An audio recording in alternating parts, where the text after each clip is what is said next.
Good evening.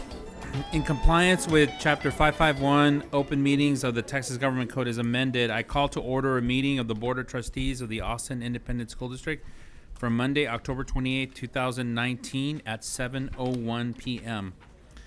The board may meet in closed session to deliberate the appointment, employment, evaluation, reassignment, duties, discipline, or dismissal of a public officer or employee, including discussion of superintendent scorecard performance metrics and related issues, purchase, exchange, lease, or value of real property, a negotiated contract for a prospective gift or donation to the district, commercial or financial information that the board has received from a business prospect or offer of a financial or other incentive to a business prospect, deployment or specific occasions for implementation of security personnel or devices, and or to consult with legal counsel regarding pending or contemplated litigation or a settlement offer or on a matter which the school district's legal counsel determines should be confidential, including any legal issues related to scorecard performance metrics in accordance with Chapter 551 of the Texas Government Code, Sections 551.074, 551.072,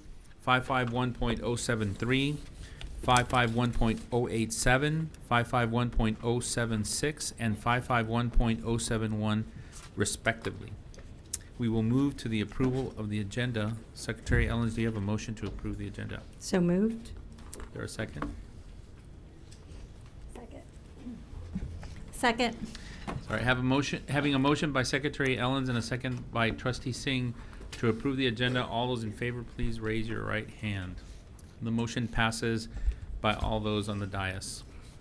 So tonight, students from Doss Elementary School will lead us in the Pledge of Allegiance and the pledge to the Texas flag.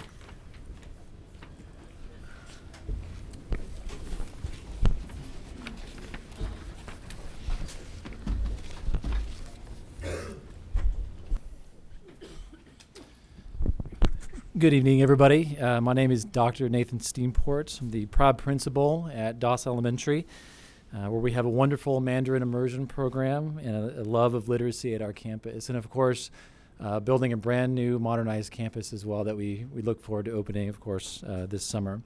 So before we start this evening, I just wanted to introduce a couple of our staff members. So to my right over here, Miss Adriana Amador. She is our administrative assistant. And behind me is Miss Tracy Sheridan. She's one of our assistant principals. And at this time, I also wanted to introduce our students. Starting down over here, we have Ava Zomwalt, Francisco Vasquez, Connor Sorellis, Sofia Salvatura, Dax Papelka, Simone Foto, Mary Beth Crownover, and Ann Brom. And since we're all standing, we'll go ahead and do the Pledge of Allegiance now. Okay. I pledge allegiance to the flag of the United States of America and to the republic for which it stands, one nation, under God, indivisible, with liberty and justice for all. Prometo lealtad de verdadera de los Estados Unidos con representar una nación bajo Dios, indivisible, con libertad y justicia para todos.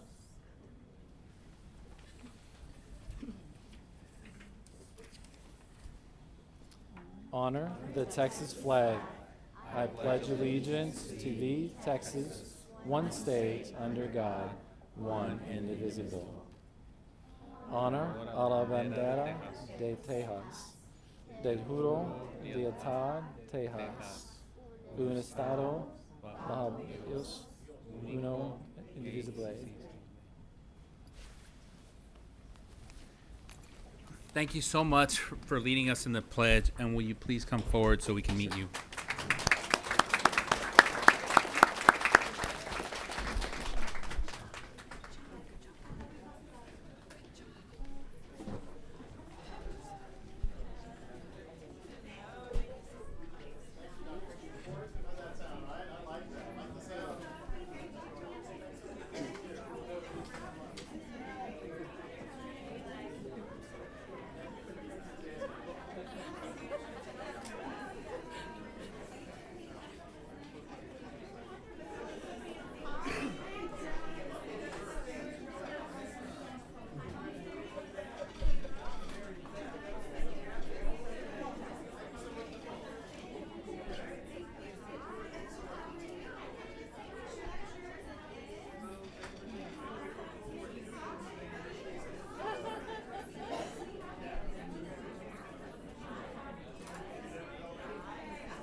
We'd also like to recognize the parents of the students, and we appreciate them taking the time out of their busy schedules to be here tonight.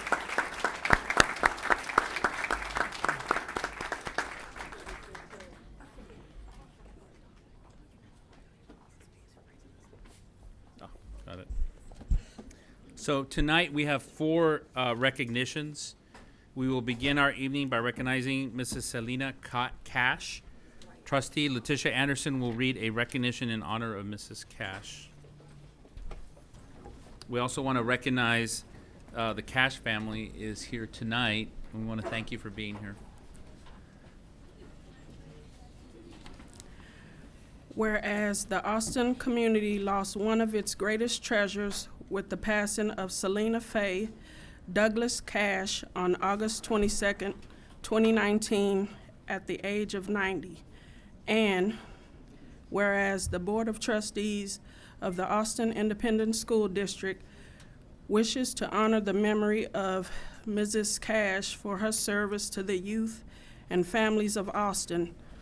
And whereas Mrs. Cash worked as an English teacher at Keeling Middle School and Martin Middle School, counselor at Allen Elementary and Lanier High School, assistant principal at Murchison Middle School, principal at Murchison Middle School and Keeling Middle School. And whereas after completing 40 years as a dedicated teacher, counselor, assistant principal, principal for the Austin Independent School District, Mrs. Cash retired in 1993. Now, therefore, be it resolved that the Austin Independent School District Board of Trustees hereby approves this proclamation as a lasting tribute to Mrs. Selena Faye Douglas Cash for her service to the AISD community, its students and families, and for her many contributions that touch so many lives in such a positive and meaningful way. Oh, so moved. We don't need a motion, but thank you so much. We again want to thank the Cash family for being here, and I don't know, Dr. Cruz, if you have any comments or we're good. I think it's always wonderful. First of all, we'd like her family to please stand so we can recognize you. Thank you so much for being here and sharing.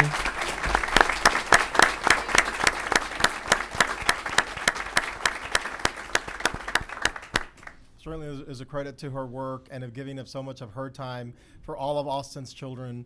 And certainly want to thank you on behalf of the family for being here today and allowing us to recognize her for her leadership and the great work. Also want to thank Dr. Mary Thomas for being here, who provides us great information of individuals who we need to recognize. And we always remember their leadership, their work, and their commitment to Austin's children. So thank you so much for being here today. Thank you. Thank you.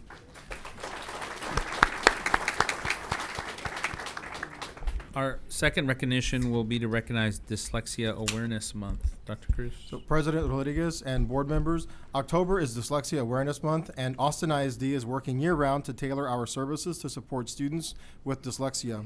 In Austin ISD, we provide a variety of dyslexia interventions provided by teachers and reading specialists.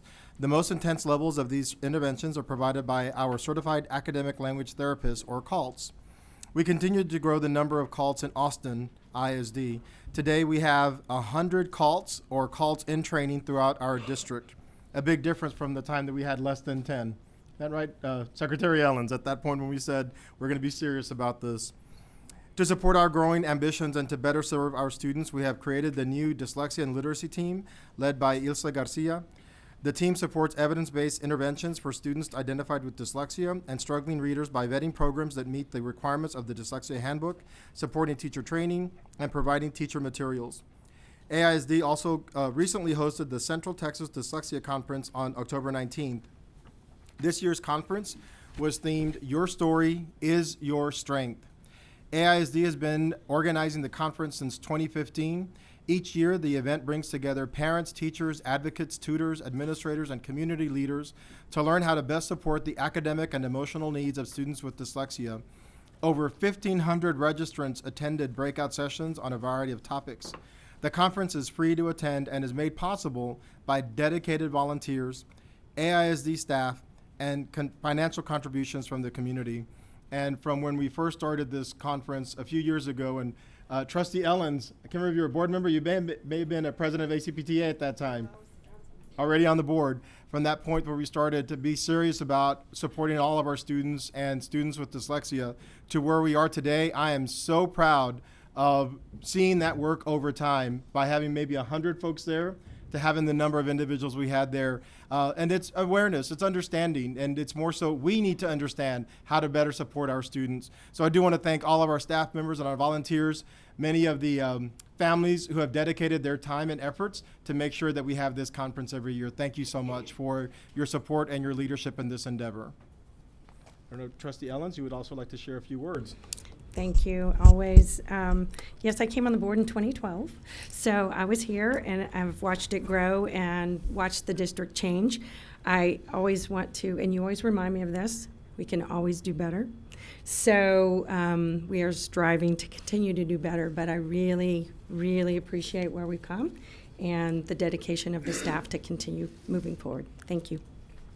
Thank you. I'd like for, if we have any of our staff members who supported and worked with the Dyslexia Conference or support in our cults, please stand. There's Leander. Please make sure to recognize our staff members.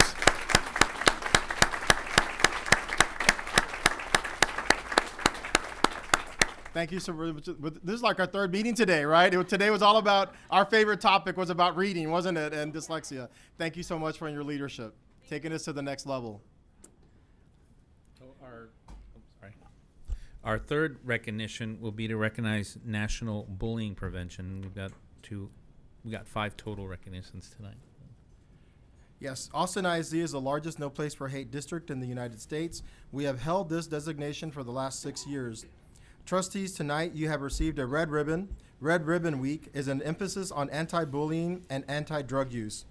The Office of Cultural Proficiency and Inclusiveness supports No Place for Hate by offering professional learning to address anti-bullying, bias, discrimination, and prejudice. Professional counselors teach bullying lessons, facilitate No Place for Hate activities, receive PD on bullying protocol, and PD from local department in support of dealing with conflict and bullying. Certainly want to thank our counselors and our administrators who support all of our staff members with our work around No Place for Hate. I also want to thank the Anti-Defamation League, ADL, and Renee LaFair for their great work and the work of their board supporting us in this endeavor. I'd also like to recognize any of our staff members, and it's a whole bunch of them, it's almost everybody, who support the effort around Red Ribbon Week and bullying prevention. Can you please stand so we can recognize you?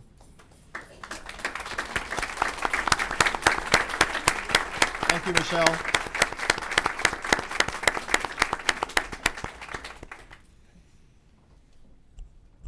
Thank you. Dr. Cruz, our fourth recognition will be a statement on Spanish in schools. Y ahora para cambiar la tema, vamos a hablar algo de español porque es importante a reconocer las personas que hablan diferentes idiomas. En esta reunión estamos hablando tocante de las personas que hablan español. I'm not going to do this all in Spanish, so nobody get worried, right? I'm going to switch to English now. Let's take a moment to celebrate Spanish and all languages in our schools. It wasn't long ago, and this is even within my generation of my family, my parents and grandparents, and many of us may have this lived experience as well, where you were discouraged from speaking Spanish, and in some cases may have received some negative consequences for speaking a language that was so natural at home, which is the only way you could communicate with so many family members, and it was totally legit at home, but at school, it's something you couldn't do. And that's just wrong. Plain and simple, that's wrong. So we support our students in Austin ISD, and we encourage our students to speak Spanish. Que hablen español, que se oiga. And we want more students to embrace their bilingualism, biliteracy, and biculturalism. Austin ISD schools are inclusive communities that celebrate all languages and cultures. Our multilingual department is known for saying language is a superpower o es un superpoder, and I agree. Language is not only a superpower, it is a game changer for our students when it comes to preparing them for college, career, and life. Trustees, this evening, each of you, and if you have a bag, we can sort of show off I'll show off the bag, because I have it. I want to thank Norma, and I think I saw Norma earlier. Gracias, Norma. I want to thank Norma and all the staff with Educa Spanish Language Programming. We're proud to offer this weekly TV show for our Spanish-speaking students and their families, hosted by Norma Garza in the Department of Communications and Community Engagement on AISD TV, Univision, and Unimas. Over 22,000 students currently are identified as English language learners. And number of students participating in dual language programs. In elementary, we have over 12,000. In secondary, we have 1,600 students participating in a one-way or two-way dual language program. So it's something we want to make sure that we recognize that it is alive and well. There's always more work to be done, and we can always get better, and that's true. What we can't do is go back. That's what we can't do. We need to move forward and make sure that kids know, that our families know, that we welcome.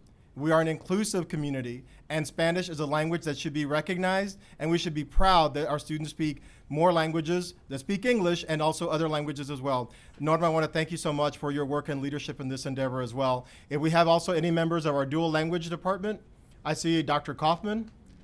I know he has a superpoder because he's also bilingual. I want any of our staff members to please stand so we can recognize you. You work within one-way or two-way dual language. So I should really have all the associate superintendents and executive directors to please stand up.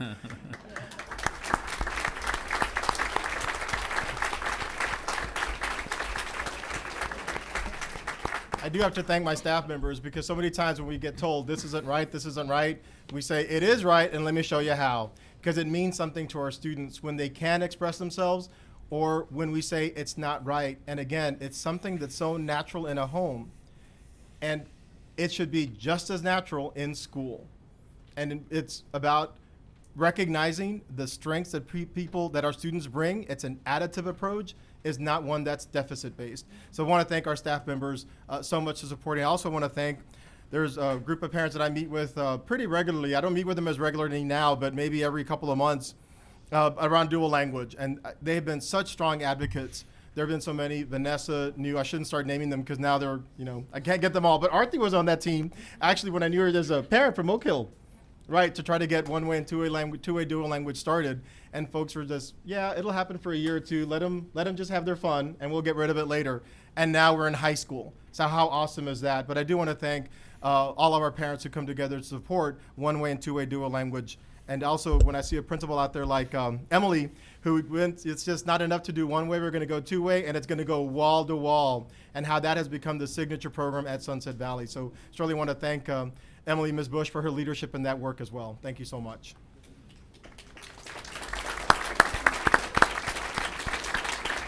Thank you, Dr. Cruz.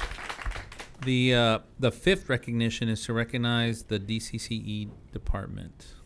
Yes, so I'd like our staff members to stand, and I'd like for y'all to come and introduce yourselves, and I'm going to say some nice things about you. Because we never get to say nice things about you. You're always somewhere else. You're going to recognize, actually going to recognize both voices. Renee, why don't you come on up too, Renee? So I'm Tiffany Saunders. I'm the Assistant Media Services Coordinator, the General Manager for AISD TV.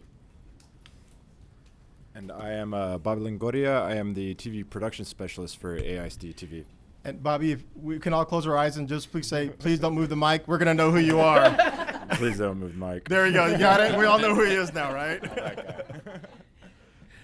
Glad you could finally see these staff members. I'm Renee Tejas, Executive Director of Communication and Engagement, and one of the departments I have the privilege of leading is AISD TV. These are some of the faces we normally get to see because they're upstairs the whole meeting running our cameras and audio. So let me talk a little bit about what they have done because they are a very hardworking team. It's a mighty, mighty team that do so much for us, and this is amazing work. AISD TV staff received the 2019 Lone Star Regional Emmy nomination. That's Emmy, like the regular Emmys, right? People's like, is it real? It's real. It's like the real Emmy nomination for the In History for 2018 Convocation Video AISD Home, which is the convocation video from the previous school year. The Lone Star chapter of the National Academy of Television Arts and Sciences recognizes the most experienced and talented professionals from all disciplines of the television industry with Texas 19 television markets. The nomination is under the category of Informational, Instructional Program, Special Feature Segment Series. The 2019 Lone Star Emmy Awards show will be held in Arlington, Texas on November 16th, where AISD staff members hope to bring home the statuette. Please join me in congratulating, under the leadership of Renee Theus, the Department of Communication and Community Engagement's AISD TV's small but mighty team, led by Tiffany Saunders, Bobby Longoria, Pam Williams, who's probably who couldn't be here with us right now. I also want to recognize Dan Agostino and Tina Fan, who also work with us in this endeavor, all who are involved in the production. And we are hashtag AISD proud of you and wish you the best in the upcoming Emmy Awards. Congratulations to all of you.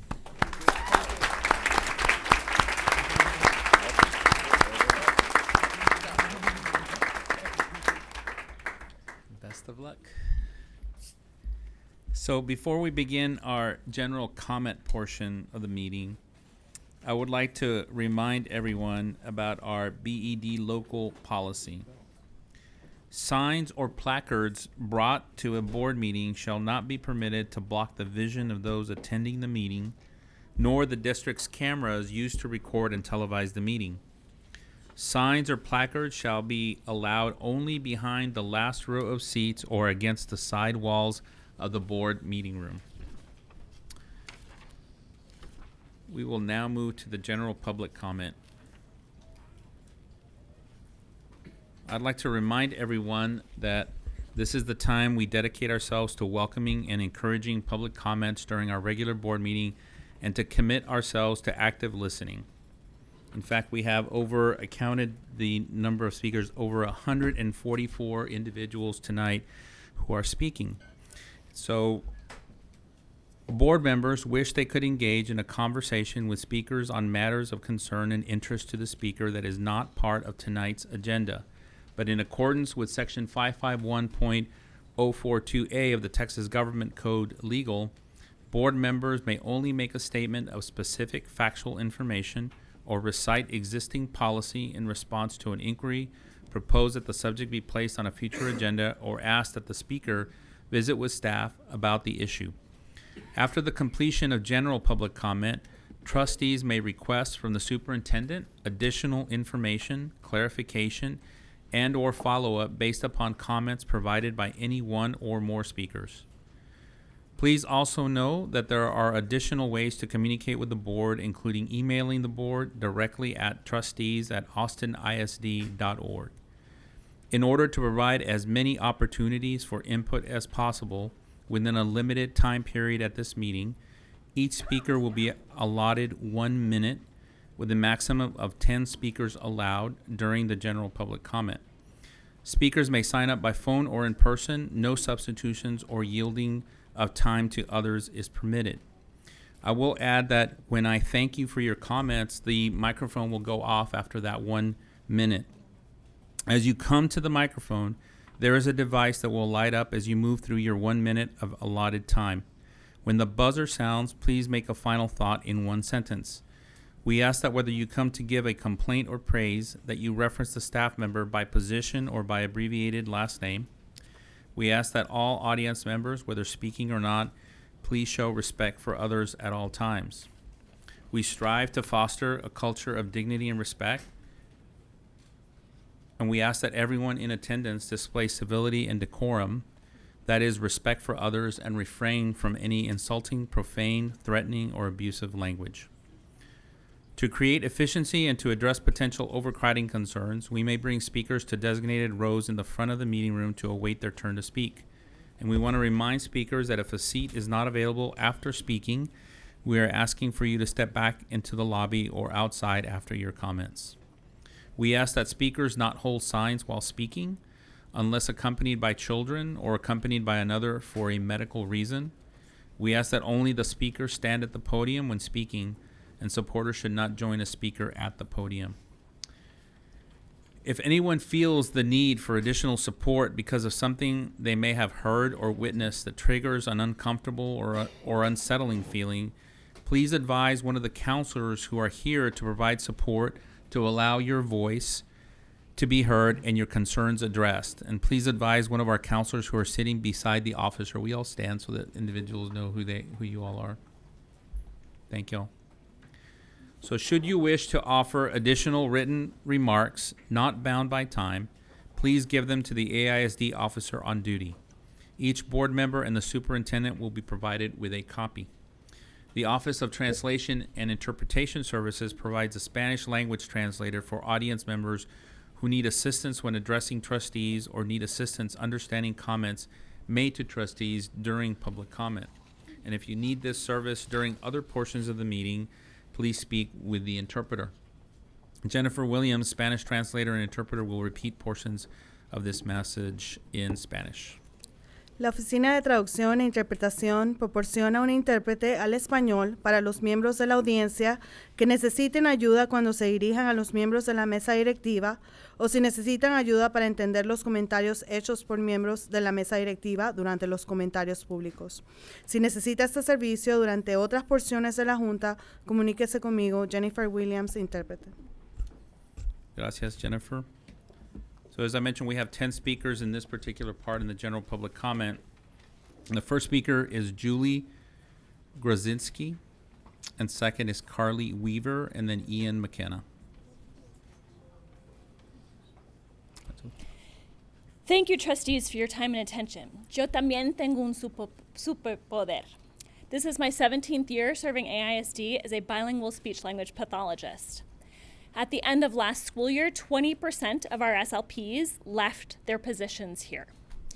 We have a good time recruiting brand new graduates. Young people want to live in Austin.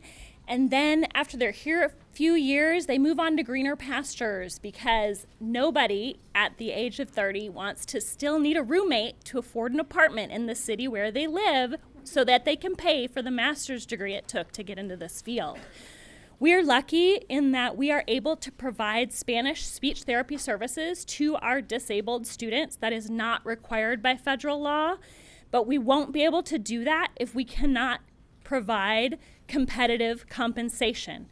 We still have 4 openings for bilingual speech-language pathologists and 3 openings for monolingual, and it is the 11th week of school. Thank you. Thank you, Julie.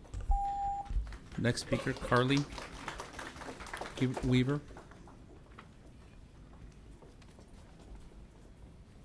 Hello. Do I go? Yes. Okay. I am a proud Brooke Elementary parent. Our population is 85% Hispanic, 10% African American with 23% special education, and 35% English language learners. 94% are economically disadvantaged. Not all parents have means to be here or can safely speak at meetings to oppose school closures. You took advantage of a vulnerable population. Brooke's value is not just its land value you hope to cash in on.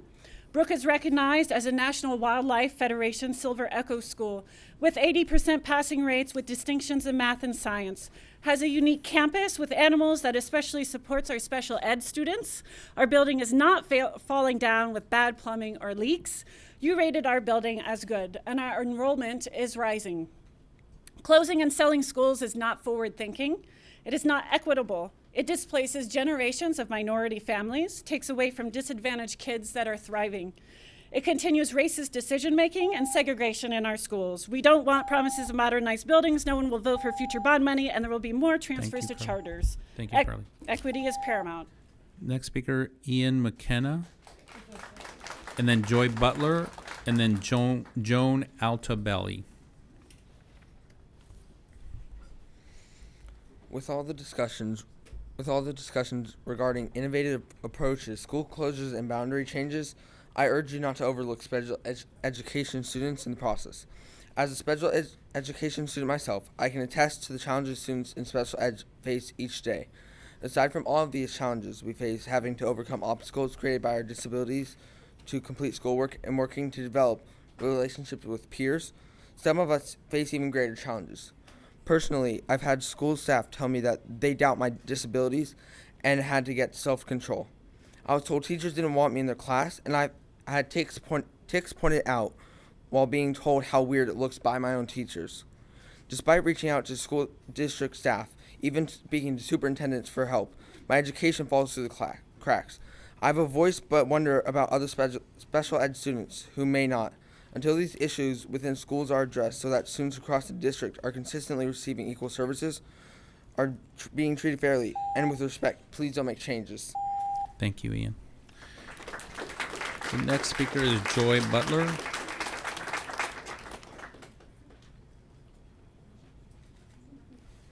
And then Joanne Altabelli. And after is Jorge Navas. Good evening. I'm Joy Butler. I'm a local Methodist faith leader. This is my prayer. Dear God, help us find a way to find accountability for the AISD Police Department because they are out of control. God, help us find a way to value Black, queer, transgender lives as much as we value white, conservative, male, heterosexual lives, but in particular the police, staff, and community of AISD, whose judgment and discrimination are causing great harm and shortening lives. Tonight, a graduate of AISD, a woman who has spoken here, Naomi Wilson, has been harassed, especially the last time she was here 2 months ago. Tonight, she was arrested outside these doors for trying to use her voice, a voice of God's people who have been continually silenced by this community. Dear God, help us understand. Lesbian lives matter. Gay lives matter. Bisexual lives matter. Transgender lives matter. Queer lives matter. Thank you, Joy. Intersex lives matter. Asexual lives matter. I'm now claiming a minute of Naomi's time because she can't be here because she's now booked at the police department. I'm sorry, Joy. We're gonna have to. We have to, out of respect for all of the speakers. Sacred lives of your beautiful LGBTQIA children. That's okay. And keep them It's okay. safe from the ugly words and hateful looks. Dear God, help us, be with us as we are here in a witness. I've got 20 more seconds to finish Naomi's time. This is the second Joy. time this year that Naomi has been unable to speak. You have silenced her voice. You have silenced the transgender community. You have silenced LGBT. Thank you, Joy. Plus community, and it will not be tolerated. God be with us. Thank you, Joy. Thank you, Joy. So the next speaker will be Joan Altabelli. My name is Dr. Joan Altabelli, and I'm here tonight as the Executive Director at Extended Care for Kids. October 2019 is the 50th anniversary of Extended Care for Kids in AISD. Since 1969, we've been providing high-quality, enriching, affordable licensed childcare during after-school hours, summer, and school holidays. Families have benefited last year alone from $1.9 million in free or subsidized childcare for parents who work or go to school for up to 30 hours per week. In AISD alone, that number was $1.2 million in services. We began with one school in AISD, and that was the Baker School, which no longer exists. But we have grown now to 80 schools in Austin, Del Valley, and Hayes. We've also grown in the times where we used to make birdhouses, and now we have a rigorous but fun hands-on curriculum that is aligned with the TEKS social-emotional learning and STEM, STEAM, and 6 school buses to go on field trips. Along with our 50th anniversary in AISD, I'm proud to announce that in January 2020, we plan to legally and fully merge with the YMCA of Austin. Thank you, Thank Joan. you. La siguiente persona es el señor Jorge Navas. Buenas noches. Soy Jorge Navas, padre hispano del Austin ISD. Mis hijas están en kindergarten y pre-K3. Good evening. My name is Jorge Navas. I'm a parent of AISD, and my daughters are in kinder and pre-K3. Tengo un pensamiento. ¿Acaso un juez como tomador de decisión se inclina previa y públicamente hacia alguno de los lados del debate? No, ¿verdad? I have a thought. Have you ever seen a judge that makes decisions already make a decision previously and publicly towards one of the sides of the debate? Not really, right? Pues este es el caso que he visto en las reuniones de votación del Austin ISD. But this is what I've seen in the meetings of voting of AISD. Cada persona tiene una forma de pensar diferente y es respetable. No estoy en contra de eso. Each person has a way of thinking, and that's respectable. I'm not against that. Pero quienes están encargados de las tomas de decisión no deberían mostrar sus afiliaciones de pensamiento como banderas, escudos, imágenes durante el debate. ¿Por qué? But those who are in charge of making decisions should not show their affiliations of thoughts such as flags, images, and things like that during the debate. Why? Esto le resta credibilidad a la decisión final tomada por el Board of Trustees.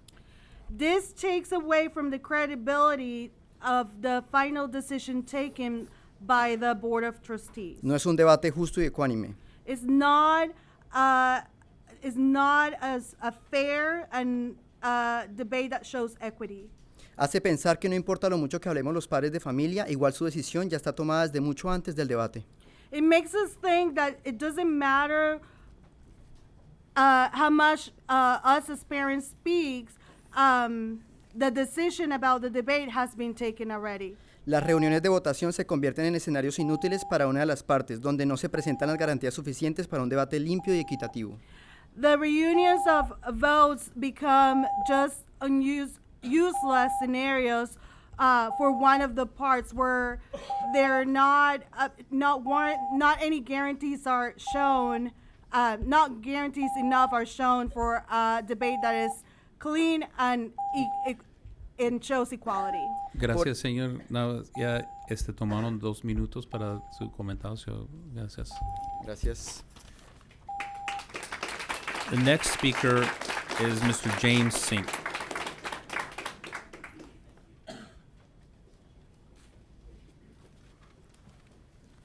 Good evening. I'm James Fink, CEO for the YMCA. The YMCA of Austin and Extended Care have been working side by side for decades to serve Austin ISD families. But we recently became aware of the enhanced programming and operational benefits that could be realized through a strategic alliance. And on August 30th, our boards voted to merge and create Extended Care YMCA. Simply put, by coming together, this mission-driven alliance will create an unparalleled range of benefits for the entire community.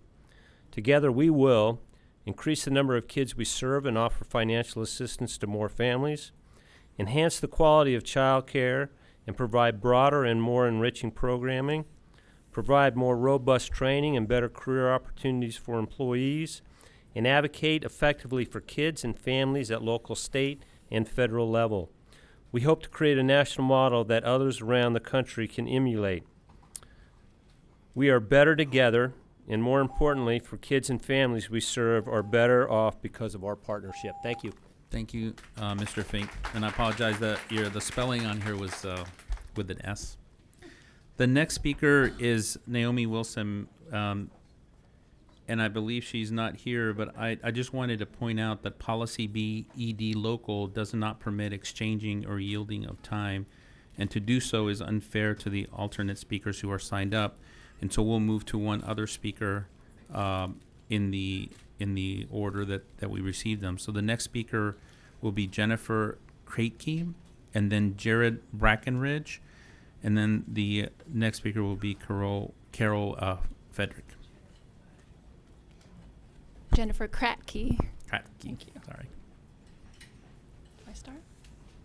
Do I need to push something? Oh, I'm sorry. Can you restart the 1 minute? Just so there you go. Do I need to push anything? No, as soon as you speak, it'll start. Okay. I'm here to speak in favor of the school changes scenario for Baranof, which has dealt with substantial overcrowding for several years now.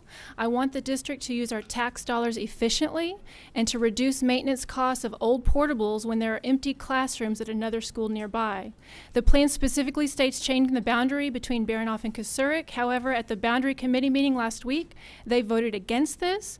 I want to alert you that their vote was based on outdated numbers. The year 1 enrollment for this school year was 971 students on their data sheet, which was created last spring, but as of today, we have 1,022 students at Baranof. A simple refresh of the calculations will prove that the committee's reasoning on their vote was incorrect. With the additional 51 students we enrolled this fall, the majority in kindergarten, we will not get below the 115% maximum capacity threshold by year 3. Meanwhile, Kasurik sits at only 80% capacity. Thank you. Thank you. Next speaker is Jared Brackenridge.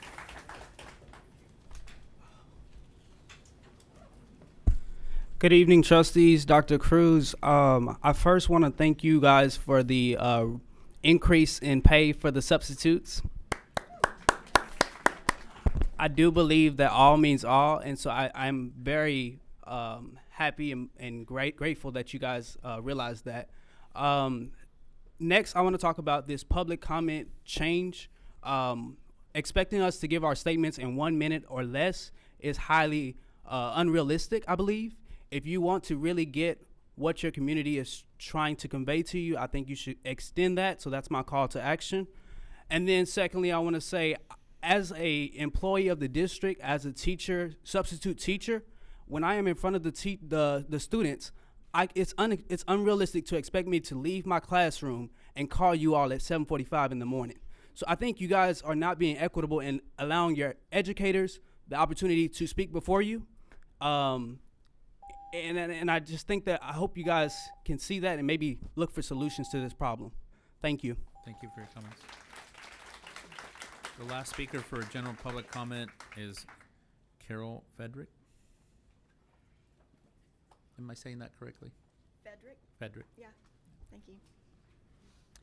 Thank you for your time. I've been coming to a lot of these board meetings, and I've seen things discussed about serious, severe, real issues in this district, like maintenance, closing schools, moving boundaries, lots of different discussions, speech therapists that aren't paid enough and don't have enough help. The STAR performance rates in 2018 at meets grade level or above was 52% for the district, 45% for African Americans, 53% for Hispanics. And the master's grade level was 10% and 17% respectively. So my question, what I don't understand, is why isn't every extra dollar and minute of time by this district being spent on addressing these issues instead of spending so much energy creating a sex ed program that divides our community? I ask you to reestablish your priorities. Thank you for your Thank comments. You. So this concludes public comment. Trustees, are there any questions or clarifications? And please remember, since public comments are not specifically posted for discussion tonight, board members are legally restricted to either make a statement of specific factual information, recite existing policy in response to an inquiry, ask that the subject be placed on a future agenda, or ask staff to visit with the speaker about the issue. Trustee Letitia Anderson. A request for a discussion on providing educators in the district an opportunity to participate at the board meetings for public comment.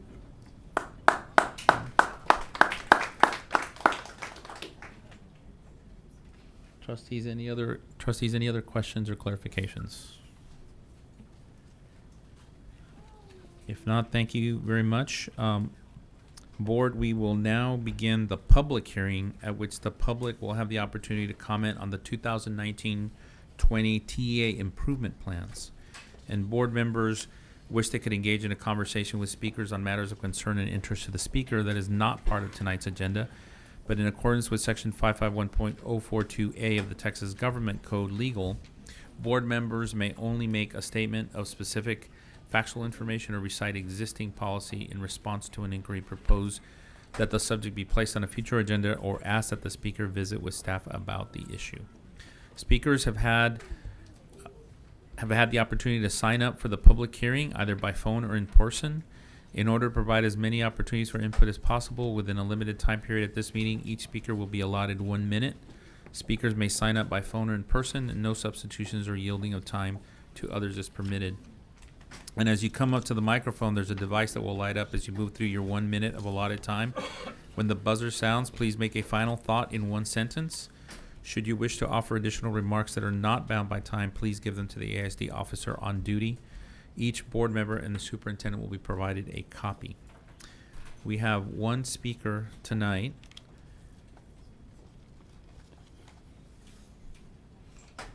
And that is Carrie Cordova.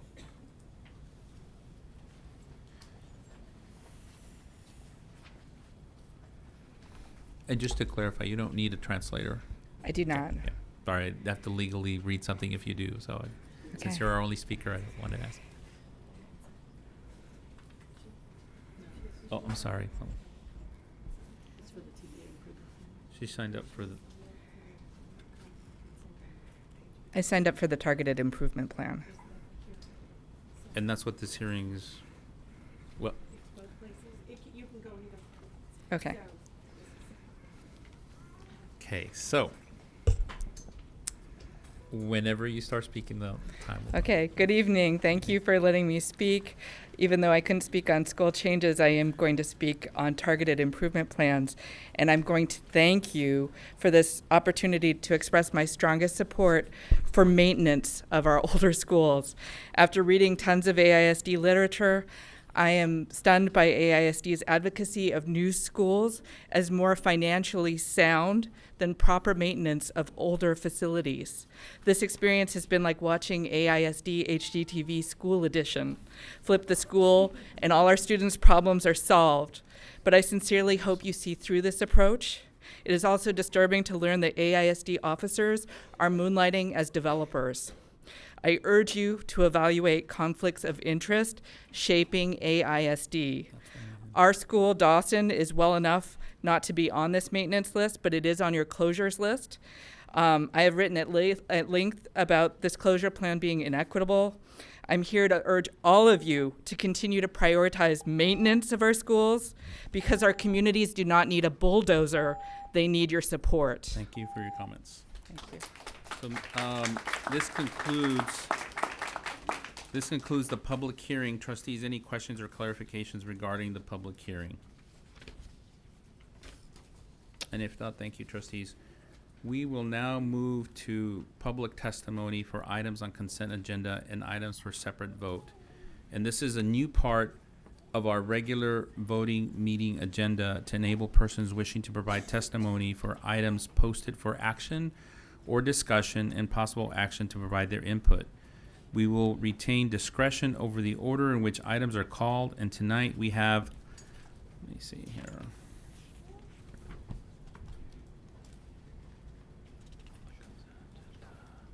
And just hold on one second.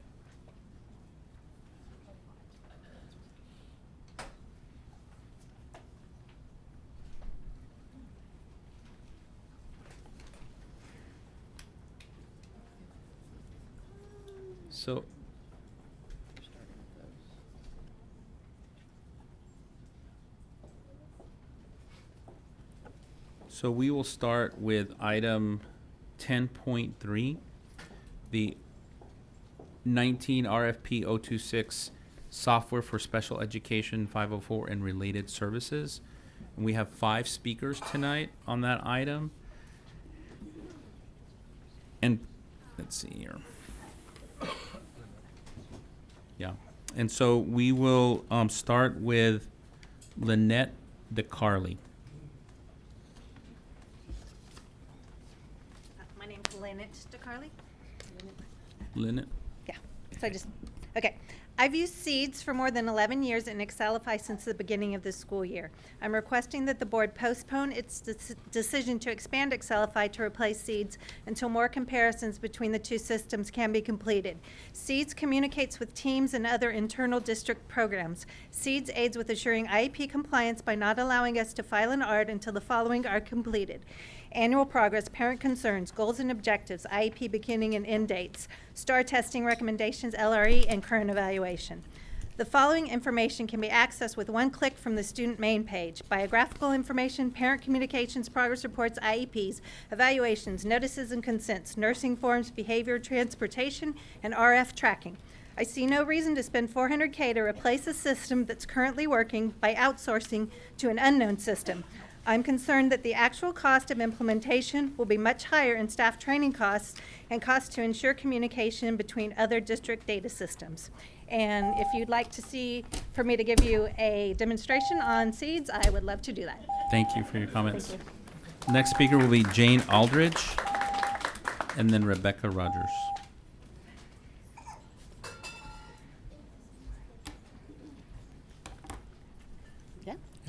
I respectfully request the board pause on the expansion of Excelify. I believe we owe the educators and the providers who will use it a chance to trial it before making the purchase.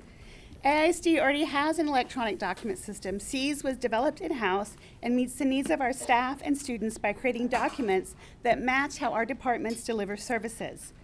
Per the agenda, this expansion would cost the district nearly $405,000. This could be spent on increasing SLP salaries by $4,000 apiece or hiring approximately 8 more SLPs. This proposal is said to align with Strategy 4.1 of the strategic plan, which states, we will provide high-quality interventions and resources to support all students. SLPs and special educators are trained to use evidence-based practice. Additional software is not needed to do our job. My colleague said, Excelify cannot take into consideration things human beings know and deal with. Please consider putting financial resources into your students and employees, not another software suite. Thank you for your comments. Next speaker is Rebecca Rogers, and then Margaret Bridgman, and lastly Stacy Carroll. Rebecca Rogers and Millie. And Millie.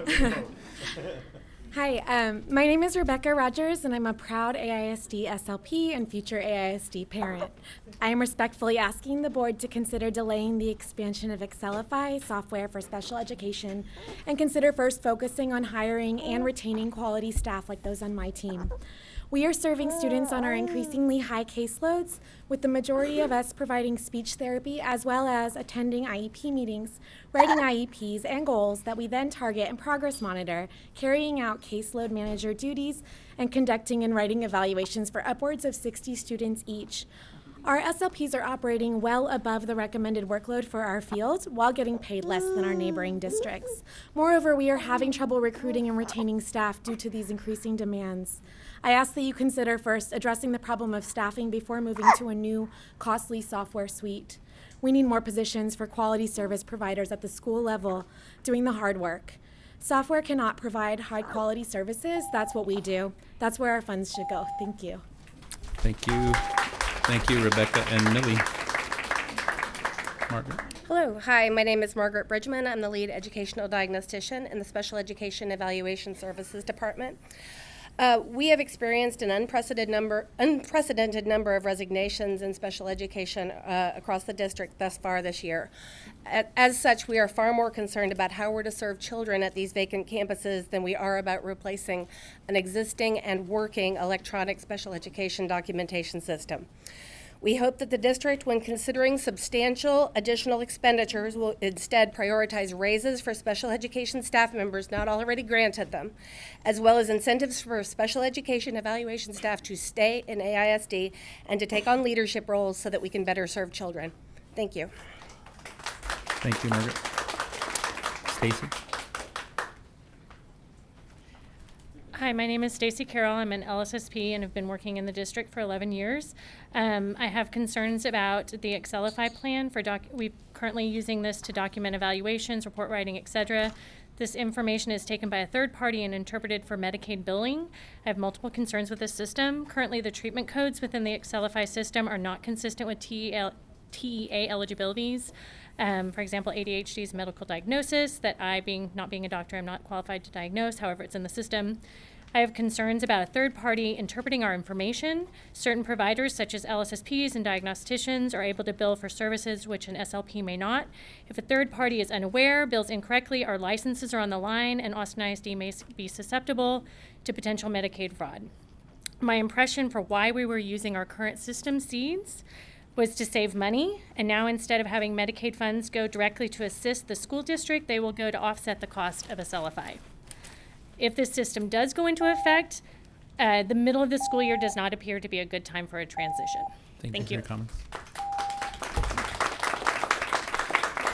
So the next item that individuals have signed up for in the consent agenda is item 12.1, personnel actions, confirmation of appointments, resignations, retirements, and summary. And we have one speaker that signed up in this area of the consent agenda, and I'd like to call up Melissa Matthews now.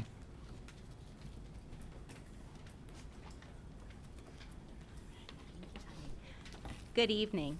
My name is Melissa Matthews, and I'm an AISD SLP. I worked in another district. I earn $13,000 more for the same contract days. I took the pay cut so I could work with these exceptional SLPs and for my dream job as an AAC specialist. The climate within SPED has deteriorated. I no longer feel comfortable, supported, or effective. SPED admin demands that we track every minute of our day with Excel-a-Plan. This takes hours which could be used to support students, but instead we document when we check emails or make a phone call. How does this help our kids? Ordering student equipment has become arduous. Admin has changed processes without forewarning or written procedures, resulting in delays of equipment to our students. Workload continues to grow. We work nights and weekends, and it's still unmanageable. It is with sadness that I resign. I can no longer financially afford to stay, and the climate in SPED is untenable. I urge you to meet with your SLPs, listen to them, and identify solutions. Thank you for your comments. So this concludes the public testimony for the consent agenda. Trustees, are there any questions or clarifications? Trustee Teish. So I'd like to pull item 10.3, please. We are not quite there yet. We are asking for any questions or clarifications on any of the public testimony that we've had. Okay. So thank you, trustees. Again, this concludes the public testimony for the consent agenda. So we now move to the consent agenda. Are there any consent items that trustees would like to pull for a separate vote? Trustee Teish? I'm assuming you've got that noted, Trustee Owens. 10.3, thank you. 3. Second. Okay. And then, Trustee Singh, you pulled item 8.1? Yes. With the second by Trustee Teish? Second. Teish, okay. And also 12.4, please. And 12.4. And then a second for that one. Second. Okay, Trustee Teish. Who was the second for Trustee Teish? Trustee Cindy Anderson was the second for item 10.3. Okay. And then any other items to be pulled? Okay, and then Trustee Anderson, can you? I guess I just wanted to point out that 12.4 may be an executive session discussion. It deals with personnel equipment. That was the class size exceptions. No, 12.4 is the executive director for Oh, finance. maybe I'm looking off an old version of the Oh, agenda. so you want to pull the class size one? Okay. Yes. Sorry about that. Which I'm one looking would off that an older be? version. What number is that? 12.3. Thank you. You were close. So Trustee Singh rescinds the motion for 12.4. For 12.4. But I would like to put forth 12.3. With a second from?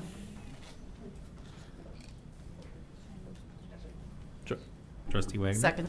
Trustee Wagner? Okay, So that was Wagner. yes. So I'm gonna repeat them just so that so in the order by number, so Trustee Singh has pulled item 8.1 with a second by Trustee Teish. Trustee Teish has pulled item 10.3 with a second from Trustee Anderson, Cindy Anderson, apologies. And then Trustee Singh has pulled item 12.3 with a second from Trustee Wagner.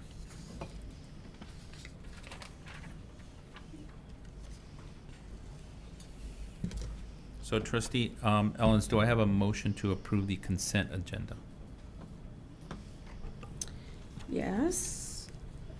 Okay, so I make a motion to approve consent agenda items 8.2 through 10.2, 10.4 through 12.2, and 12.4. Is there a second? Second. Okay. Trustees, is there any discussion on these consent items? Trustee Singh. Okay, so I had some questions about the targeted improvement plans. I guess it's agenda item 8.2, if my agenda is correct. And specifically, I just wanted to spend a moment just kind of getting further explanation on some things. Tonight we are voting on the targeted improvement plans for 33 of our campuses. Dr. Cruz, would you mind telling us or reminding us how campuses are selected for TIPS to be a targeted improvement campus, and how many campuses were on targeted improvement last year, if you happen to know that, versus this year? The actual requirements actually change from year to year. So this year, the commissioner's rules changed on those who had to submit a plan. So that's actually what changed. So it's a significant increase in the number of students or schools submitting targeted improvement plans. This requirement comes from the Texas Education Agency. A school is identified for needing a targeted improvement plan based on student performance on the STAR or the accountability system. So that's where it comes from.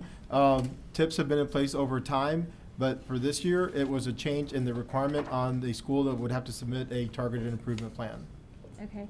So do you know what the requirement was last year? Was it just a more stringent requirement?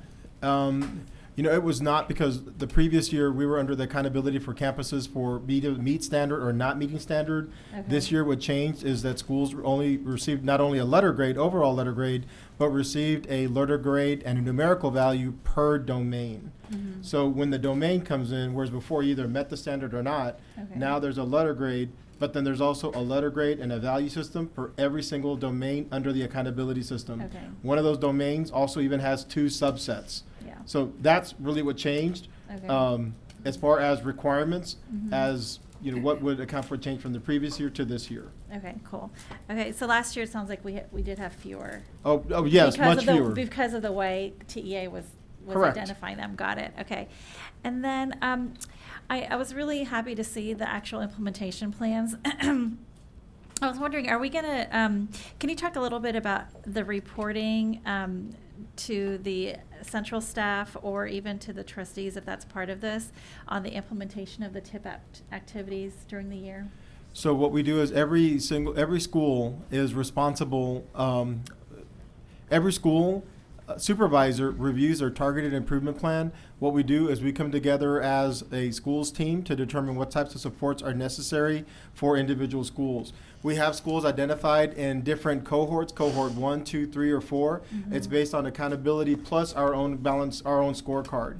What we do is we identify the items for these purposes that TEA has identified through a drop-down menu as far as what are the types of choices that and the needs and services for particular campuses. What we do is we sit together as associate superintendents, executive directors, and identify how these schools will be supported. The way it's implemented is done through walkthroughs by associate superintendent, executive director, and their teams. We'll walk through schools to look at the level of implementation.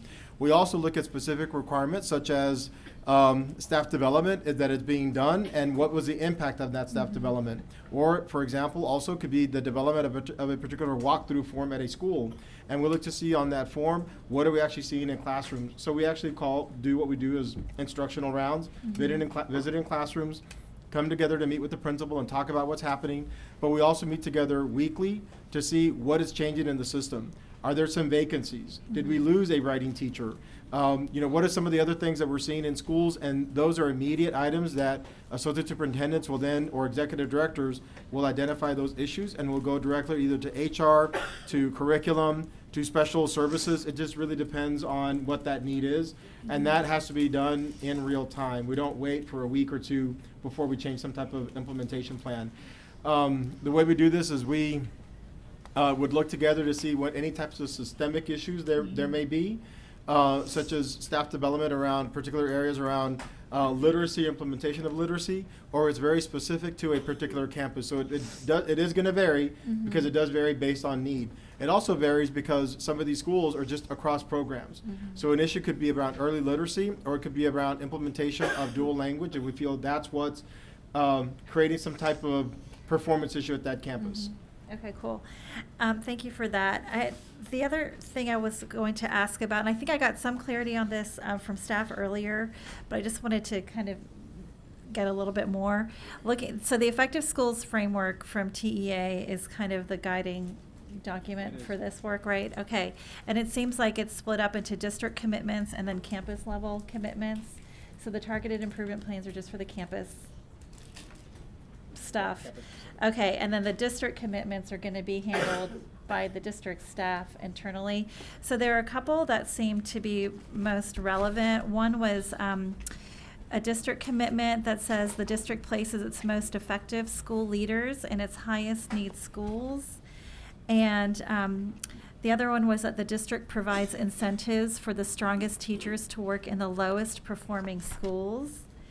And so I just wanted to know a little bit on what the district is going to be doing on those two. Absolutely. So two things, and one is based on what the board did the previous year when the board created the comprehensive school improvement model. Mm-hmm. At that time, based on what we had, there were 2 schools identified, and we looked at improvement required campuses. And so what the board did is, and by, of course, staff developing this and then bringing that back to the board, identified what were the supports that were necessary and that the district would have to come in. One of those was around staffing and providing additional supports for particular staff, administrators, and also for teachers, all the staff members at that school. We also looked at what additional staffing requirements may be necessary at these campuses.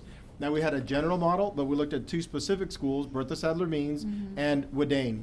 Those schools were improvement required the previous year, and we still continued them on for this year. Even though Wadane is not an IR campus, we still continued that support. These requirements are new this year. The Effective Schools Framework was something that was developed, or I don't know, it was developed last year, but it was new to our process this year. So now we're looking to see what we have to do as a district around curriculum, or it could be around deliberative instruction, a lot on training.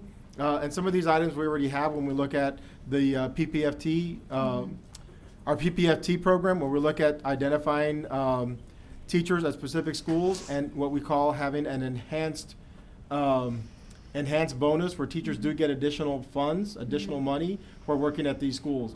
Now, we had already identified our approach to an enhanced campus, and we've done that now for a few years. Because these are new, we have to see how we do ours and how it actually aligns. The intent is the same, to provide additional resources or financial support to teachers, but the requirements here under TIPS or anything else are very different from what we had used. So that's something that we have to change in real time if we have to bring in some other types of incentives for particular campuses. But all that to say is our approach this year, we've got to look at the Effective Schools Framework, how this comes together. If you recall, when we looked at this past year, our last board meeting where we looked at performance in math, we are using that Effective Schools Framework in pretty much every single case, like in all middle schools. So we use that framework just for middle schools in general. We tailor make it based on that school's approach if they're just following a tip, or they're also following our work around SREB, which is sort of the middle schools that work program and approach. Or if the school is following under the comprehensive school improvement model. Okay. So there's some differences that we had already planned before we actually had this in place. It gets a little bit more complicated in implementation because we actually didn't have it last year to work from. Sure. And I think one of the things that I was listening, I appreciate that. One of the things that I was listening for is the way I interpret this is, I guess I want some clarity if I'm interpreting correctly. When it says the district places its most effective school leaders in its highest need schools, I think of that as more of like a HR issue and not so much a training and support issue.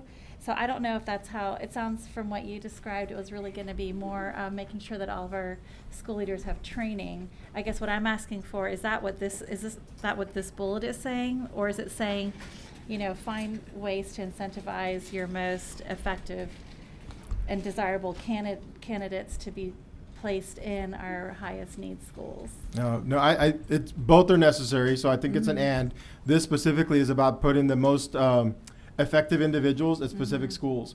We included that approach in our comprehensive school improvement model, but we have to work at that implementation and have a defined rubric as to individuals who would stay or be invited to stay or not. Okay. That has to become much stronger, particularly now that there are many more schools in this that will fall within this type of requirement. Okay. But it is what you're saying is about the most effective. What we have to do then is to identify how is that term operationalized? That's right. Most effective. But we have to work at then, once we have it, is actually implementing it. That Okay. was a little bit more of a challenge this past year. Okay, got it. And I guess the same would go with providing incentives for the strongest teachers to work in the lowest performing schools. So that goes beyond just the support and PD. It's Right. actual, how do we get the staff that's already shown to be skilled, highly skilled, and putting them in the schools that have the highest need. Correct. And so, and those are the two things that I mentioned under the Yeah. comprehensive school improvement model. That Okay. was already a stipend for teachers to remain at those schools, those two Okay, specific great. schools. But we also then included within schools to remain or then to be included in the PPFT program, which has the enhanced pay. Okay, all right. So those are the two elements that I see directly connected to that particular action. Okay, great. I'll ask Dr. Medina or Dr. Robinette if you want to add to what I've just mentioned on the HR piece. Okay.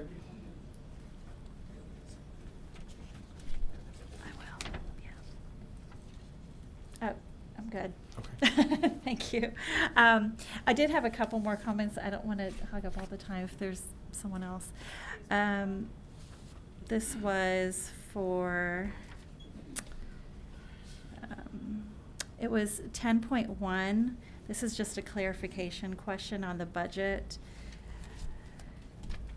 So this is probably a Nicole question. It was on page 8. I just wanted to understand the last two lines. I'm not sure if there's someone here.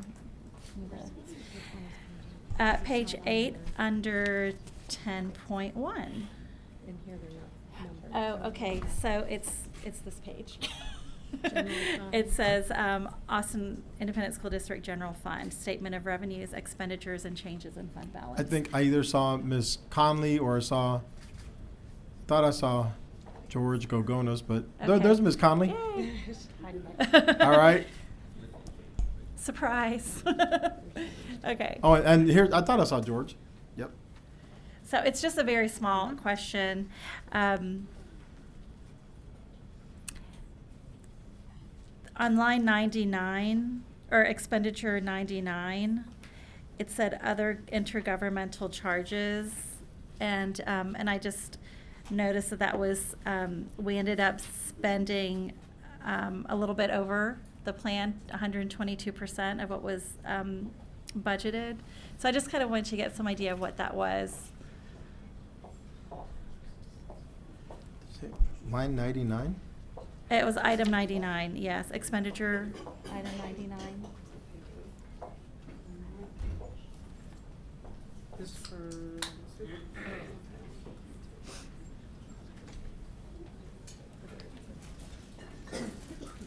I can show you on my sheet if you can't pull it up. Okay, great.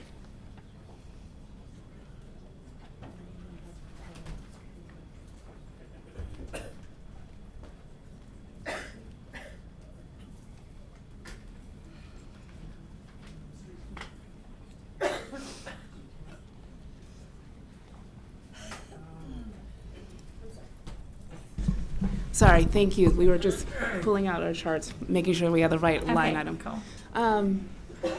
That line item represents the payments that we make to other entities. Typically for TCAT, tax collections, we run some of our City of Austin general fund expenditures and sort of get reimbursed there. So normally for TCAT, it's based on partials, and we get an estimated budget every year. Sometimes, it does fluctuate, and we don't necessarily amend the budget timely enough to reflect the full expenditures. Okay. And then TCAT did, there was an approval for an authorization of apportionment of some new land and parcels that we all took action on and agreed to. And so that wasn't necessary. They had sort of funds in their general fund budget, but we do sort of pay an apportionment of those additional expenses. So we didn't originally budget for those expenditures. Okay, so it's a timing. It's a timing issue, Okay. but it's you typically, if it's other governmentals, it's typically TCAD, the tax collector's office, either City of Austin or the county. Okay. And so sometimes the projections aren't always where we think they are because they're based upon sort of a flat per parcel amount. Okay. And sometimes collections pick up, or they have budgetary amendments that aren't reflected in our budget. Okay, cool. And then the line underneath that, I'm sure I'm reading this wrong, but it says other financing uses, and then it shows that the adopted was 300,000, but the actual was quite a bit more than that. Is that? So this fund sort of represents other uses, like sort of due to and due.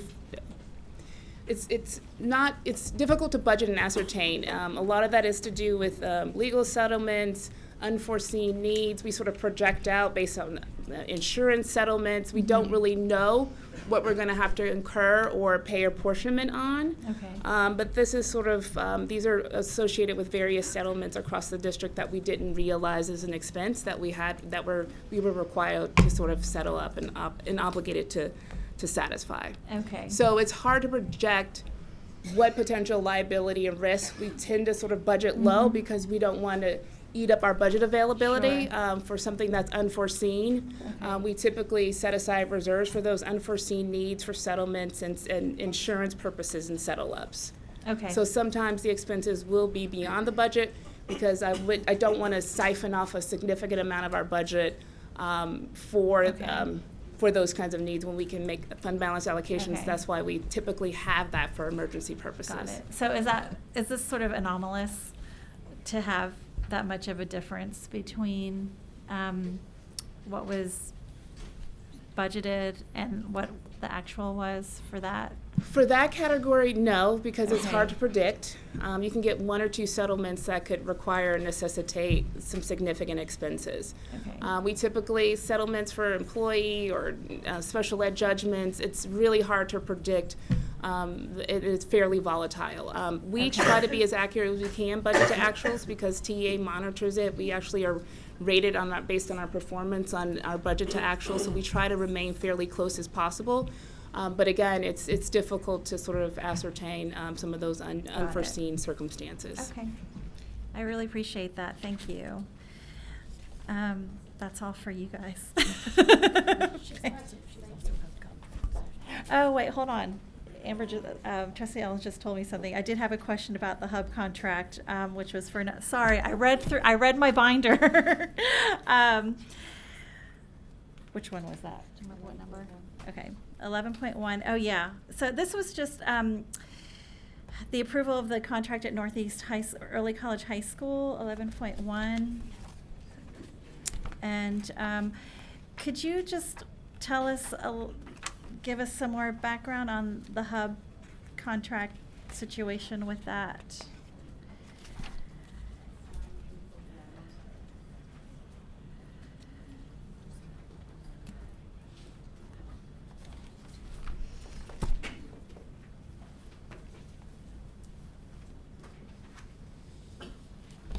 Did you have a specific question with that? Yeah, so the total hub participation was 1.54%, I believe, for the company that we contracted with. Is that right?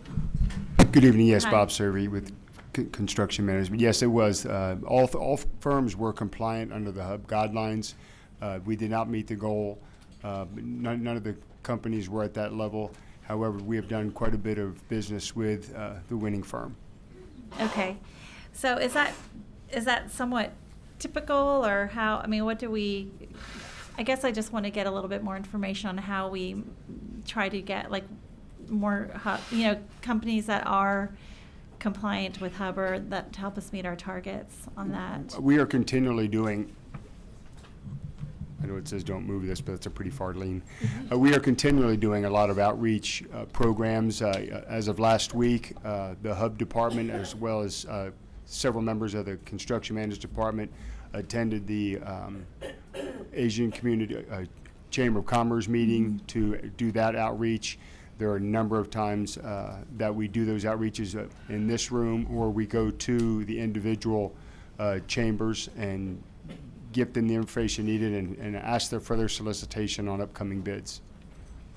We have a hub department, as you're aware. We're in the process of selecting a new director for hub, but they have ongoing activities related to not only just the chambers, but all the trade associations. All the notices for any of our solicitations are typically sent to them so that they're aware of these opportunities. I know that we've had programs where we tried to sort of match up and pair, because a lot of this is about building relationships between potential hub providers and Prime. So we've had a lot of hosting events for hub to try to generate additional hub participation into our bond program. We believe we're going to be compliant with the overall goals. I mean, not every project meets the stated goals. A lot of it's based upon availability, the timing of the market. But in terms of the overall bond program, we exceeded our goals for most of our categories. I think one category of ethnicity in 2013, and we believe we're already exceeding where we're tracking towards exceeding our goals for 2017. So in terms of overall program, we feel good that we have some robust activities underway that are going to allow us to meet the overall goals.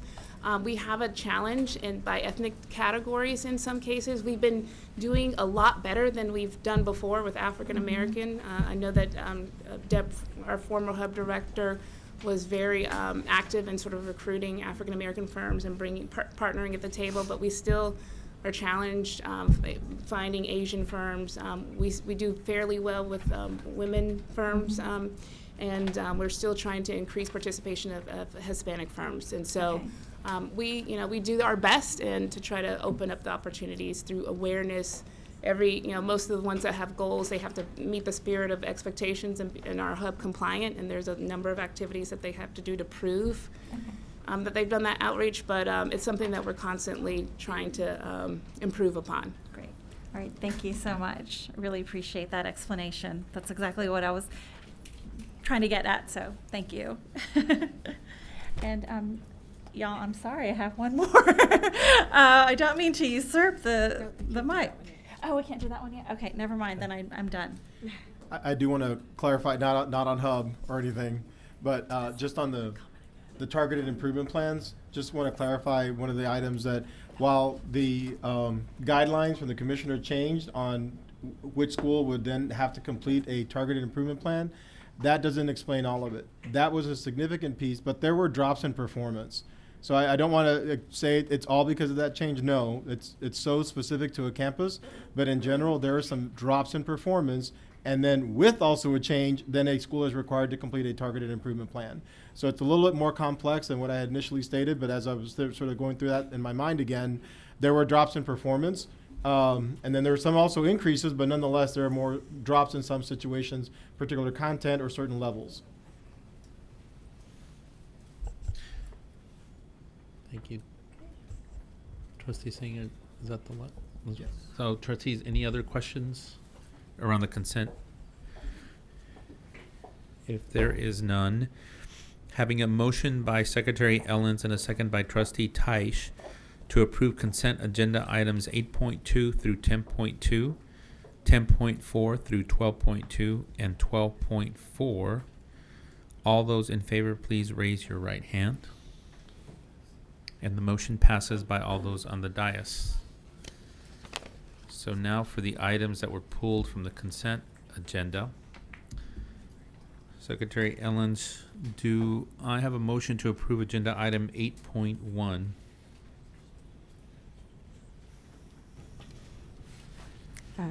Yes, I move that we approve agenda item 8.1. Is there a second? Second. Who So, second? Who was that? Letitia? Trustee Letitia Anderson. Is there any discussion on item 8.1? Trustee Cindy Anderson. I wanted to make a request that this is actually applicable to a number of the contracts we see tonight.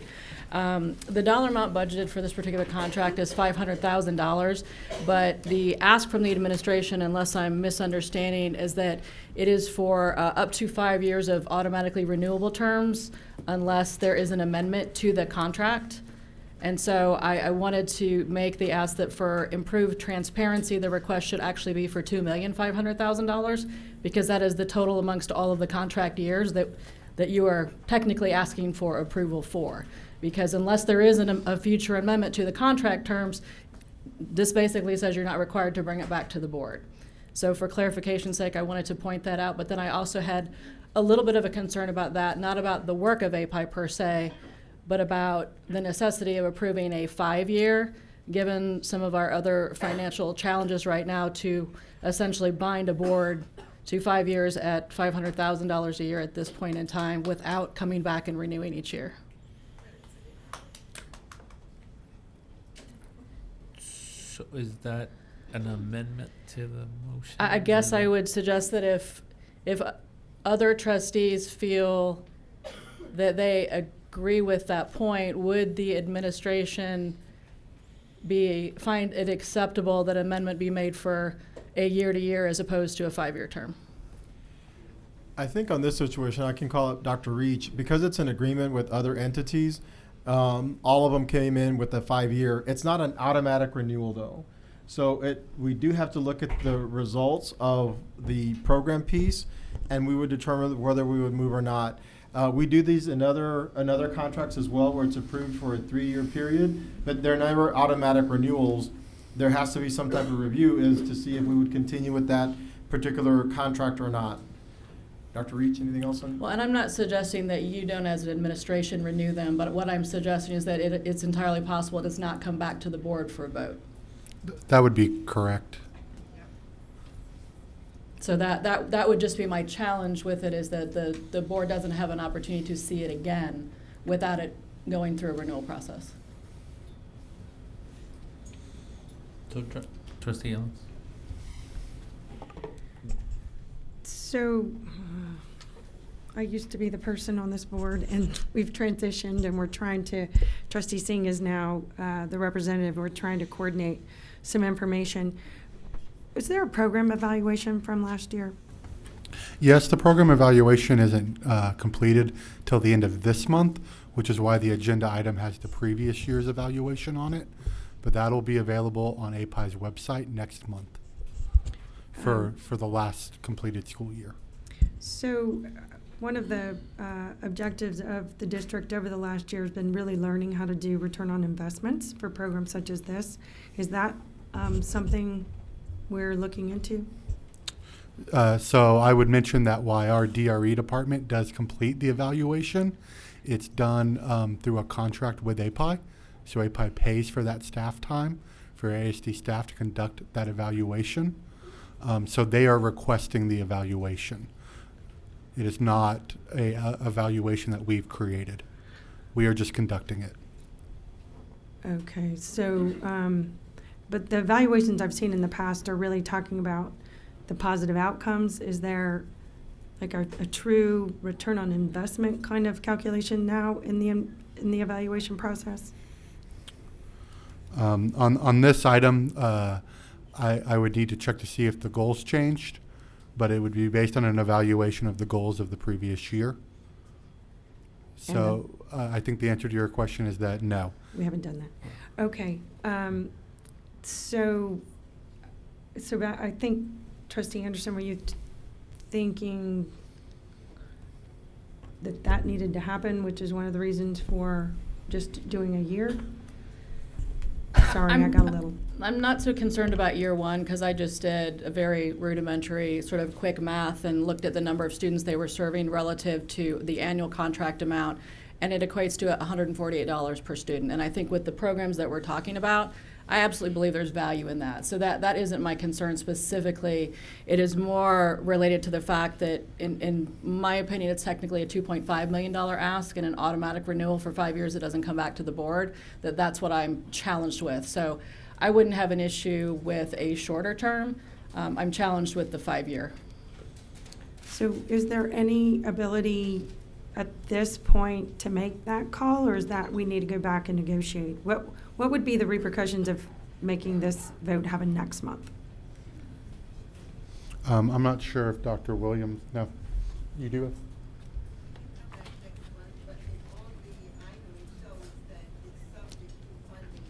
it? So she's mentioning that, yes, we could come back next month, but she also wanted to point out that the agreement is based on funding availability, which is a board decision. So while it's true this actual agreement would not be an agenda item, it would be based on the board actually budgeting for API. Yes, but to be fair, there are a lot of items that we don't see specific line item budgets for. Understand.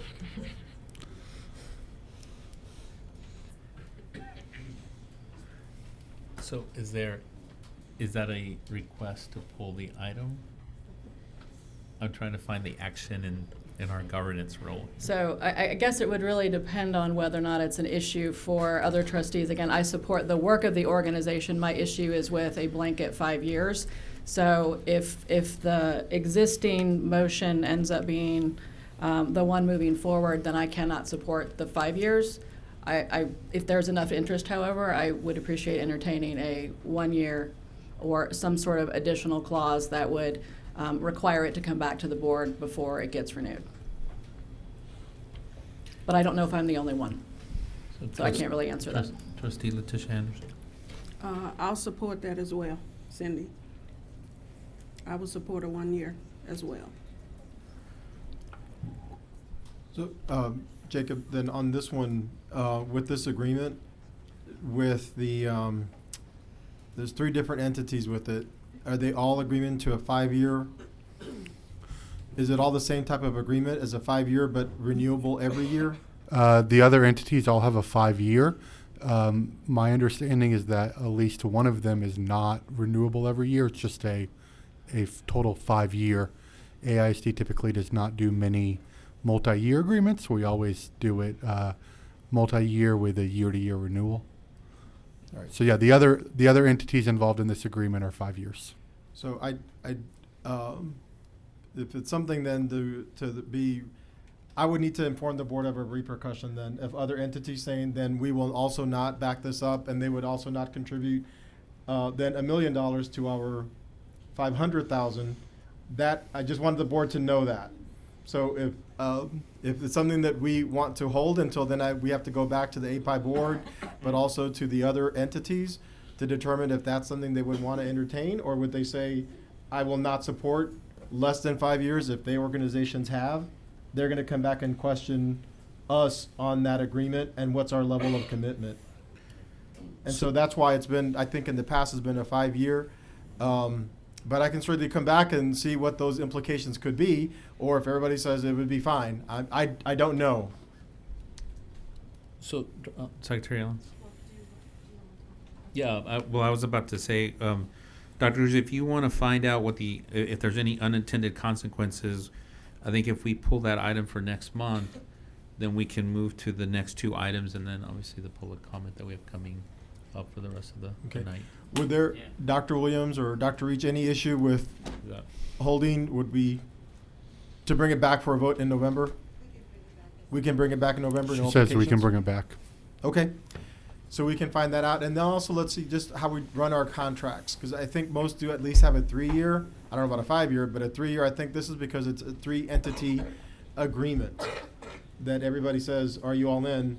And now Trustee Singh is our representative on API. So I'm sure you'd be asked questions as well. So I want to make sure we understand what are all the implications of the board's vote. Yeah. So with that, Trustee Ellens, will you rescind the motion? So happy to rescind the motion, if that's the appropriate path. And then I would request that we add this to the board ops agenda so that we can talk about the way contracts are structured. Is that? Okay. Okay. Got it. Okay. Secretary Ellens, do I have a motion to approve agenda item 10.3? I move approval of item 10.3. Is there a second? I'll second it so we can discuss. Nice. Okay, so any discussion on item 10.3 and Trustee Taish? So I'm going to, on the basis of comments made by 5 experts in our AISD Special Education Department, I'm going to request that we take the time that was recommended by these experts to look at Excelify and to compare it to our current system for documentation. These are people who work with our current system, which is SEEDS, on a daily basis. And if they're saying that Excelify doesn't add anything to their process, and it also requires a major upheaval in their documentation process, and I'm going to request that we not decide on this, and I can't support this tonight until we've had a chance for it to be looked at more closely. Also, the request to have it done in the middle of the year, I agree, is not a good timing. It's a major upheaval to change systems, documentation systems in the middle of the year. And there was also a comment that more people are needed anyway in our SPED department, particularly in our speech language pathologists, and we're talking about an allocated amount of about $404,000 that could possibly use to hire more people. So I'm not going to support this item and request that we take it back to our special ed department, have it more study, and have the actual practitioners weigh in on the benefits of Excelify versus seeds.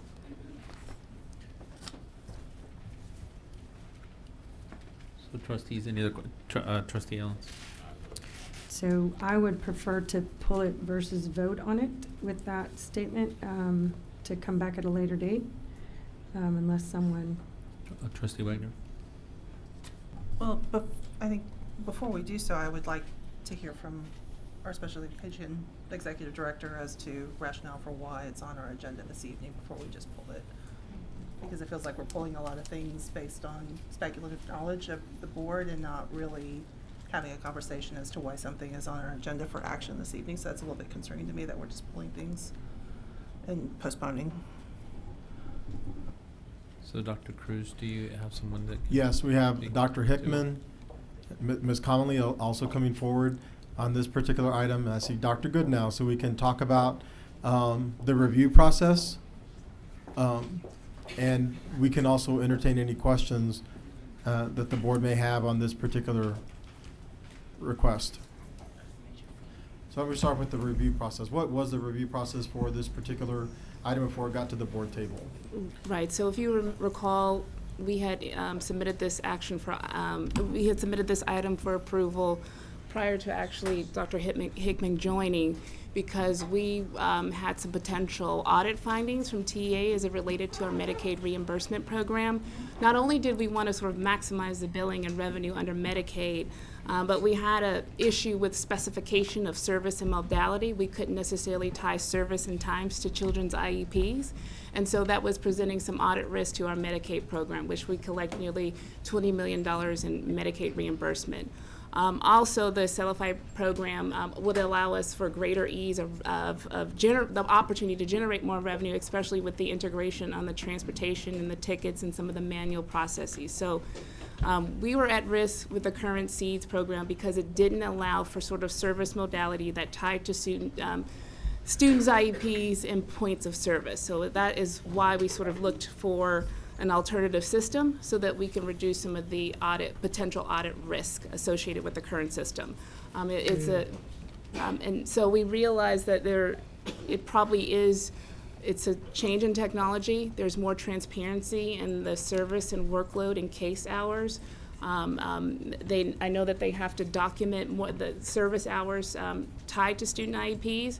But we have to do that in order to comply with the Medicaid billing program as well as special ed services for IEPs. And so it's kind of like we need to do this. We need something. Either we modify our internal SEED system, which is a homegrown system, which we've done the best we can to support it in its development. But Excelify is utilized by a large school district. Broward County has it has more special ed students than we actually have total students. And so there are large districts, DC, other districts across the nation that are using Excelify successfully, and they've been able to not only stay compliant, but also increase their level of revenue reimbursement. And I know Dr. Hickman, you can speak to some of the workload challenges or. Yes. I think that good evening, board. I'm Dr. Quita Hickman, Executive Director of Special Ed. I think that Ms. Connolly was very clear in what she was talking about with the audit from TEA that came into our district, and specifically pointed out some issues in IDEA compliance. At this date, as of today, we have 174 tickets of errors and issues with the current system dating back to 2018 that we're not able to get fixed that support our need for compliance. We're unable to provide that particular matter to those students and to the teachers at this time because the system doesn't support it. And so in the language that we've used is that our system is currently matured to what is able to provide us, and now we're at a point where we now, as of today, have over 10,000 special education students, over 790 more students than last school year, in which we're not able to produce ready real-time reports to parents and to teachers, in which we need to be able to do daily to provide services to students to be in compliance. The system that we're providing and looking at, it is not a cumbersome system. We have looked at the usability of it, and we're not looking to flip a script and change right away. We're trying to transition into this process. We have a project manager that is assisting us in the training and building, but the further delay will cause the training to be more abrupt when there is time to move, because the C's fixing problem has matured and they're not able to fix the errors that are in the system that leaves the district at risk. So I will say it's been 2 reviews. Finance department reviewed for, looking for a remedy to satisfy these looming audit issues, and then subsequently Trustee Anderson asked that we wait for the special ed director to perform a review and audit, and she subsequently did so. So we've had at least 2 comparisons of the existing systems against what we're proposing, and this will allow us to sort of fully cover all of our needs to document that service modality, which is greatly needed for compliance purposes. Trustees, any other questions? Yeah, Trustee. Yeah. And just to clarify too, I mean, we've talked a lot about business rationale and audit findings. Could you also clarify for us and put a fine point on what this does to help us better serve our students? Absolutely. For students, and one of the findings in the HSSC report, which was the report from TEA, frequency and duration is not a part of the system in which we currently have seeds, and that is a federal requirement. And right now, we are not able to truly document frequency and duration of services. Under the new system, we would be able to identify the exact time we need to provide services to students, as well as progress monitoring. Our current system does not have a system built in that allows us to know when progress monitoring has been marked, which is a federal requirement as well. And it also assists teachers in understanding whether students have met goal progress. And that is communication for parents. It allows us also to communicate to parents in real time about student progress. That is an element right now that our teachers do not have at their fingertips, nor do our administrators in the buildings. They're not able to determine how students are progressing or if there's additional need in a student's goal that needs to be resolved, and this program will allow us to do that. It'll also allow principals to be able to create a dashboard in which they can see students and where they are in their progress, as well as the service delivered to them, if the students are actually receiving the services that we've identified that they need in their IEP. Thank you. You're welcome. Thank you, Trustee Anderson and then Trustee Singh. But can I just make one comment? I don't know if you can speak more of it, but I really appreciate the fact that you have a change management plan for our employees, because obviously change is really important, and so the software, you can change it, but that change management plan will help facilitate that. I really appreciate you pointing that out. Thank you. I was just going to ask if you could clarify a little bit more as to what you anticipate the training looking like to perhaps address some of the concerns about a mid-year implementation. Okay. The mid-year implementation is more of we're going to phase into the program and start with our evaluation personnel first and not abruptly move our teachers into the program. And so mid-year, what we're doing is we're taking data right now from C's into Accelify for the program that we're using currently for our SHARS billing. And so the data will be there, and I say the actual framework of the data, student demographic information, and as evaluations occur, I'm trying to think of the easiest way to explain it. We'll be able to do a multidisciplinary team evaluation where every evaluator will be able to see the same data at the same time. Our current system doesn't allow for that. And so those people will have the first initial training, and that will be LSSPs, SLPs first, and how to develop FIEs within the system, and that's the first round of training. And the second round will start toward the mid-end of the school year to help teachers be ready for a really fresh start day one next school year. That's very helpful. Thank you. Thank you. And Dr. Hickman, will this, I just wanted to highlight, was this, because we've talked about it with students with dyslexia, is this also connected with developing the individual programs for students, 504 students or dyslexic students? Yes, it has an element of a part of a SELA plan has an RTI component in it, in which you can use to actually develop progress monitoring of any student receiving another type of intervention. And when the student reaches a certain threshold, it will indicate we need to do more. And so at that point, that information will rise to the top, which currently we do not have that ability. Thank you for that. I wanted to clarify that because the board, we're going to review 2 indicators on dyslexia from our scorecard on Monday. And because I know that, and we reviewed it today, I just wanted to make sure Dr. Hickman explained that, because it's tied to how we're meeting or not the other 2 expectations in our scorecard. So I would say there's a method to the way that we're working. It may not always seem like that, but you know, it's very complex, but there's a lot of good work on what we have to do to realize better outcomes for our students. Trustee Singh. So based on what I've heard, I don't really doubt that Excelify is probably a superior software to what we currently have. I guess the biggest question for me though is, like, what's going to be best for our kids who are in special ed? And so when I hear that we have vacancies, I'm kind of like, can we just fill those first and then do this? Because we have kids right now who are probably not being served as they should be. And so that's where I'm kind of stuck, is I need to sort of prioritize what's more important. You know, actually serving the kids or getting a software that will help us better with compliance. It's not that I don't want to progress with the software.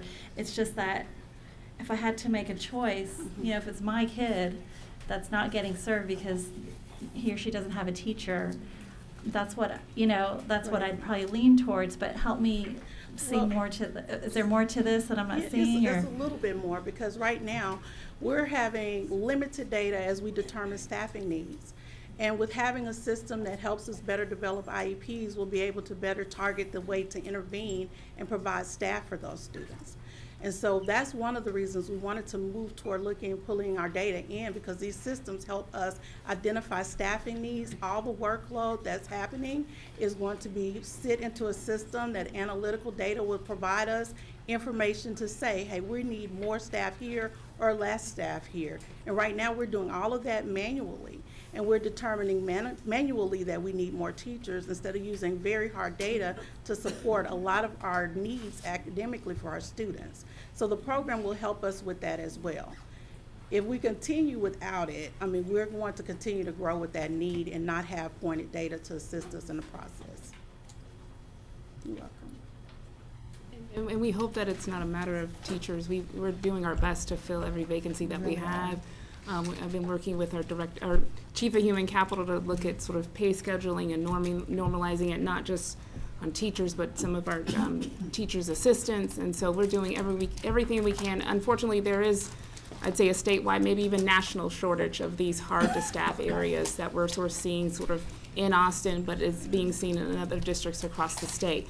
So in our minds, it's not a matter of choice.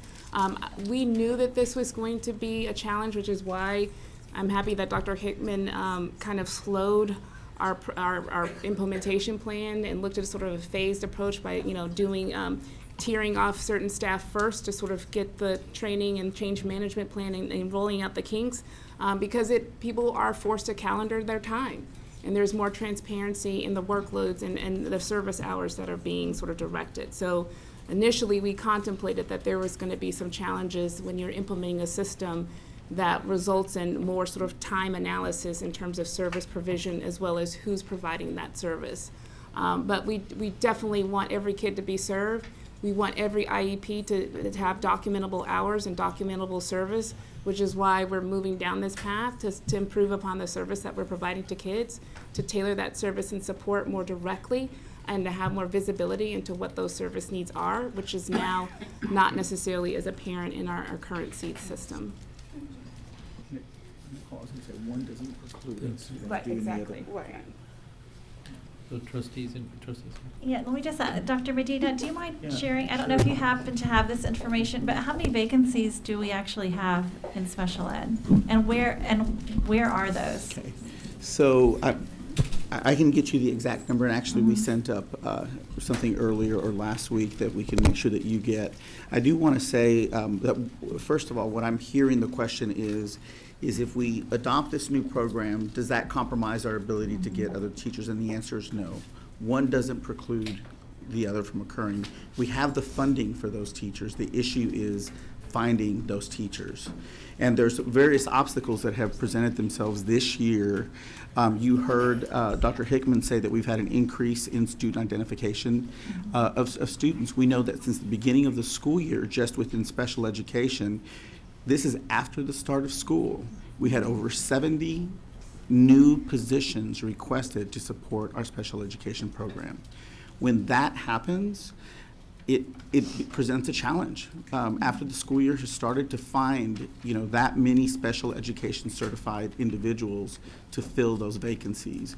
And so we have been engaging in job fairs even after the school year, which is really something that we have not done since I have been here. That is really, truly new to us. The other thing is that while we try to be really aggressive with our stipends, and I appreciated the board's support in that and in our work with Education Austin, we have found that it's still not aggressive enough, particularly in the areas of life skills, our SCORES units, our SBS units.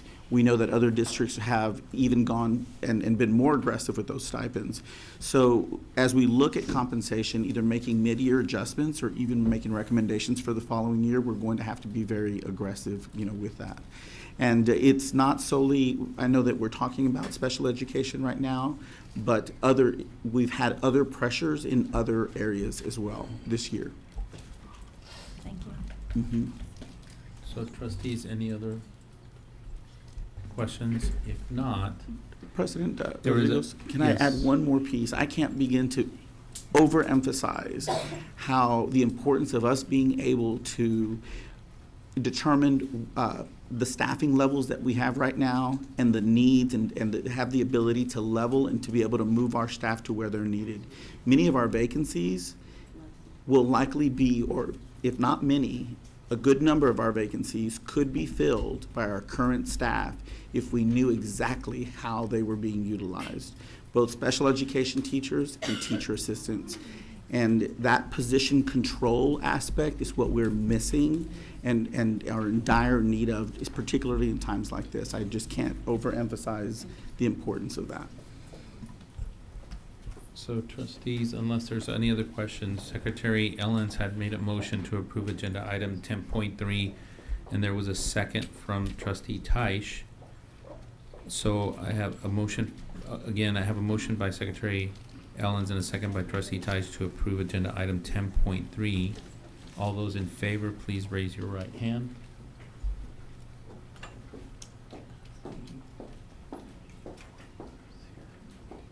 All those opposed? So the motion passes 8-1. So Secretary Ellens, do I have a motion to approve agenda item 12.3? I move approval of item 12.3. Is there a second? Second. So any discussion on item 12.3? And Trustee Wagner, I'll recognize you first. Yeah, I do. My question on 12.3 regarding class size exceptions. As I was going through the list of the exceptions requested, most of them seem to be hovering around the 23, 24 number, one or two kids above our 22 cap at elementary, until I got to Odom having 29 in the kindergarten class. So I wanted to ask, is any additional staffing being provided to that classroom, or is that one teacher to 29 students? It has been resolved. Dr. Burnett, will you speak to that? Thank you, Trustee Wagner. Thank you, Trustee Wagner, for the question. In the agenda item that you have there, you'll notice that there are asterisks by certain schools. In that case, that means we've granted a teacher allocation for that campus, and we are trying to resolve the leveling and the staffing issues for those campuses. And some of those cases, they have not yet been able to complete the hiring. I have good news to report to you. Specifically, since this last week through Friday, we actually have onboarded 3 different teachers, one at McBee Elementary School, which will resolve the class size issue there, one at Odom that you're mentioning, and also at Overton, which Okay. will solve 2 classes. And so we're excited about resolving those issues, and we're continuing to attempt to do so. So in any of those cases, you'll see in almost every case, with some small exceptions where there are facility limitations for not space for an additional teacher in the school, we have assigned teaching assistants to be able to support in those classrooms as well. Thank you. Those are the 3 campuses that I had the most concerns Thank you. about, so I'm pleased to hear those are resolved. Yeah. So to clarify, with the asterisk, when it says it grants a teacher for the grade level, it's for the specific classrooms that are listed here. Is that correct? That's correct. Okay. Drew Robinette, I didn't mention that, Executive Director of Talent Acquisition and Development. My apologies. So when there's an asterisk, we've granted a teacher allocation and are Okay. working to resolve and solve for that. So you'll see almost in none of these cases where there's not an asterisk noted. When there are 2 asterisks noted, we've granted a teaching assistant, and in those cases, those have generally been hired. Those have been generally resolved. There are a couple of. Push the mic away from you. The mic is good. Is that Bobby Longoria's voice from Yes, earlier? Bobby. Thank you, Bobby. Just back up a few inches from the mic, please. Sorry. In a couple of those cases, we have, you'll notice, for example, at one campus, there was a special exception where there's some programming and there's not an asterisk there, that there was a request from the principal to have an additional student in a class. Okay. So the ones that have an asterisk, it means you're actively looking to hire for those positions, right? That's correct. Okay. Thank you. Trustee Cindy Emshin. I just have one really quick question. Can you explain, so like in the example of Linder at 3rd grade, you have one class of 23 and one at 27. Is the reason you don't level that out more, in other words, one teacher's got another 4 kids, is that perhaps related to the families not wanting to reassign their child to another classroom at this stage of the game? I was curious about why in some instances you don't maybe average that gap a little bit more so that one teacher doesn't have a significantly higher number than the others. Yeah. Generally speaking, and I'm going to speak not specifically to the Linder situation, but we work very closely with that campus principal. They know their campus the best. And oftentimes at this time of the year, we often hear a principal say they don't want to disrupt that classroom. Teachers and the students develop a relationship, and for us to go in and dismantle that sometimes can be more damaging than it does good.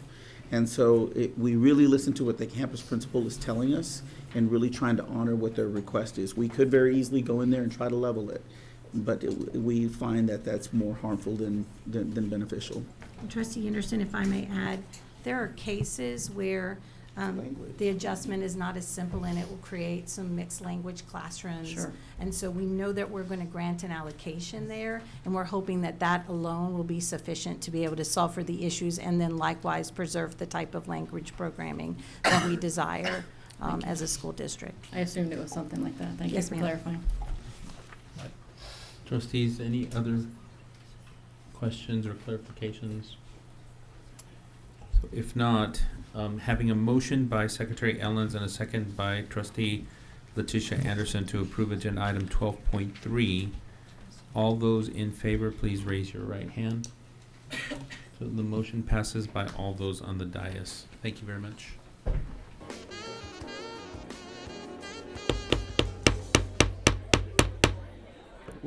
We're gonna go ahead and get our meeting started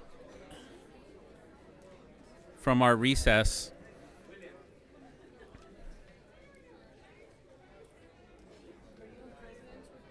Yeah, and then I'll explain what we did.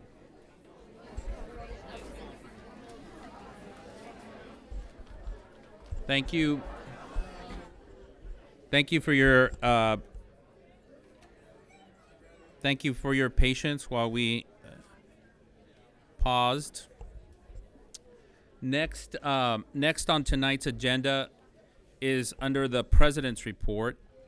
the announcement of 2019 Board Continuing Education Credits and the public disclosure of TASB, the Texas Association of School Board Training Credits Report.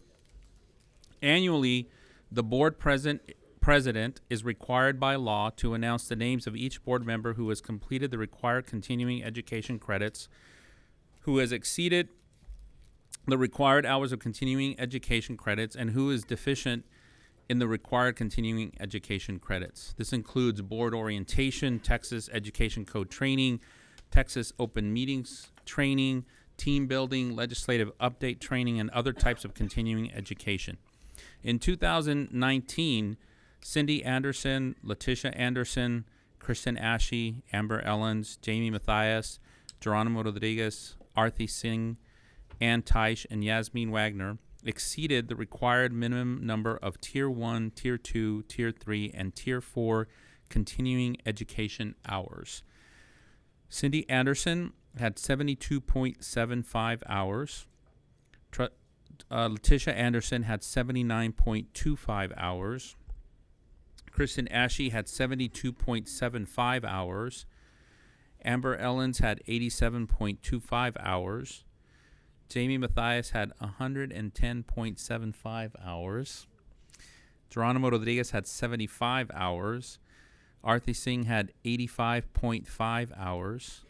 Ann Teich had 91 hours. And Yasmin Wagner had 49.75. So thank you all for your efforts in complying with the training credits. The continuing Rodriguez? education credits. President Rodriguez? Yes. If I might enjoy a moment of personal privilege, I just want to say not only did we meet the requirements, but as I look at the members on this board and the hours that they've dedicated to their continuing education this year, it's what an incredible group to be with that is interested in continuing education. So pat yourselves on the back. So proud to serve with y'all. Thank you, Trustee Mathias. We will now move to public testimony for items under the superintendent's report. This is a new part of our regular voting meeting agenda to enable persons wishing to provide testimony for items posted for action or discussion and possible action to provide their input. We will retain discretion over the order in which items are called, and tonight we have over 130 people signed up to speak. Now, I want to, out of transparency, I want to talk a little bit about the pause that we took for the board.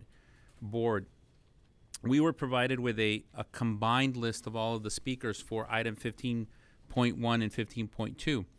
Out of fairness, we have divided the items into 15.1 and 15.2.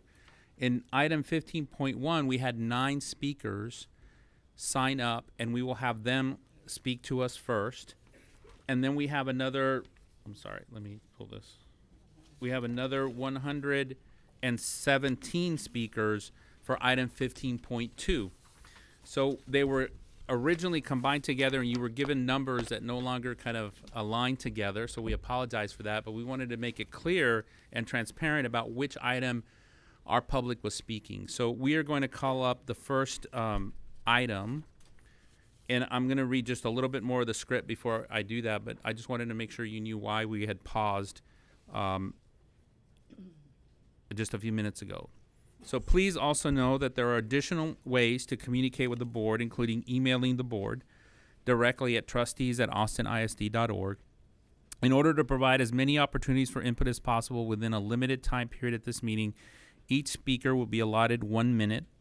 Speakers may sign up online, by phone, or in person. No substitutions or yielding of time to others is permitted. And as you come to the microphone, there's a device that will light up as you move through your 1 minute of allotted time. When the buzzer sounds, please make a final thought in 1 sentence. Again, we ask whether you come to give a complaint or praise that you reference a staff member by position or by abbreviated last name. We ask that all audience members, whether speaking or not, please show respect for others at all times, and we've appreciated that throughout the meeting tonight. We strive to foster a culture of dignity and respect, and we ask that everyone in attendance display civility and decorum, that is, respect for others, and refrain from any insulting, profane, threatening, or abusive language. To create efficiency and to address potential overcrowding concerns, We may bring speakers to designated rows in front of the meeting room to await their turn to speak.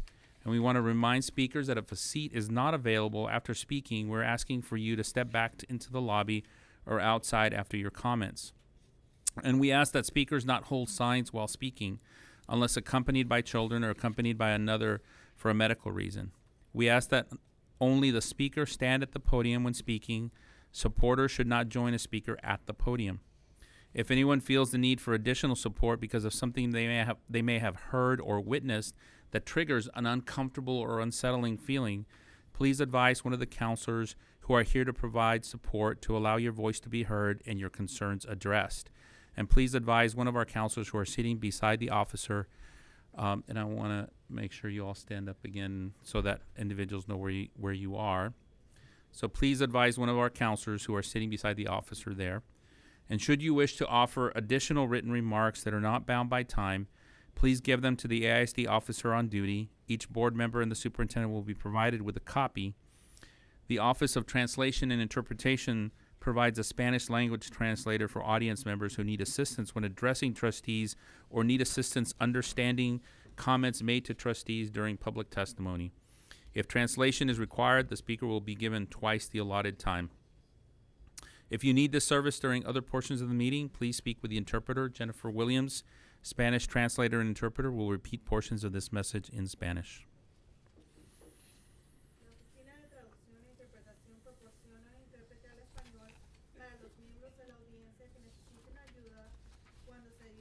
Miembros de la mesa directiva o si necesitan ayuda para entender los comentarios hechos por los miembros de la mesa directiva durante los testimonios públicos. Si se requiere interpretación al orador, se le dará el doble del tiempo permitido. Si necesita este servicio durante otras porciones de la Junta, comuníquese conmigo, Jennifer Williams. Gracias, Jennifer. The first item for public testimony under the superintendent's report is item 15.1, Basic Instructional Program Required Instruction, All Levels. And our first speaker is Jennifer Fleck, and then after her is Carol Fedrick, and then third is Sharon Armke. Thank you, Board of Trustees. My name is Jennifer Fleck. Tonight, the board will consider proposed revisions to the district policy to better align its human sexuality and responsibility content with the national sexuality education standards. These standards, in fact, were not written by a national agency, but rather by a group of politically biased authors. The National Sexuality Education Standards state that by the age of 10, a child should be able to define sexual orientation as the romantic attraction of an individual to someone of the same gender or a different gender. It states by the time a child is 13, the child should be able to differentiate between gender identity, gender expression, and sexual orientation. This is an unhealthy devotion by this district and a breach of fiduciary duty to spend money and time teaching these lessons. Tonight, you might think that your legacy will be inclusion, but the truth is that confusing a child's sexuality and gender will provide a legacy of destruction and continued subversion and assault on parental authority. Thank you I for ask your that you comments. please not add the national sexuality Point of education order. standards to your curriculum standards. Thank you for your comments. The next speaker is Carol Fedrick.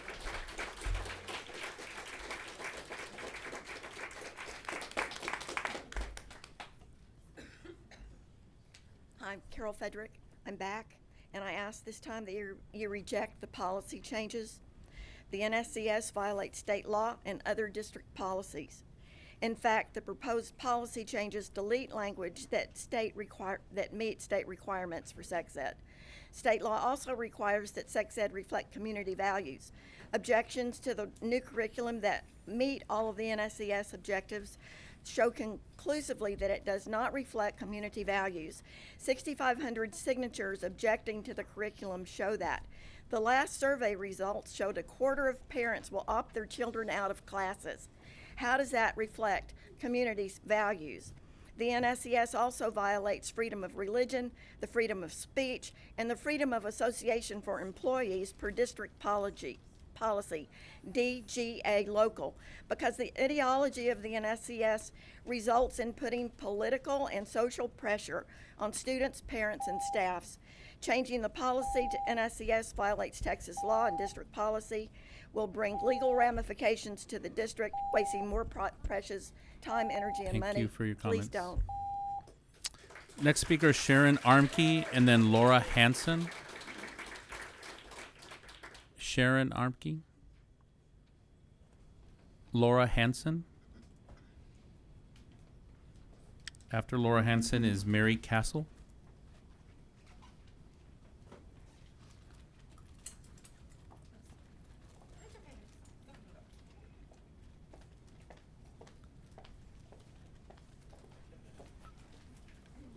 Who is who here? Sorry. I'm Laura Hanson. Laura, and you are? So Laura goes first, and then Mary.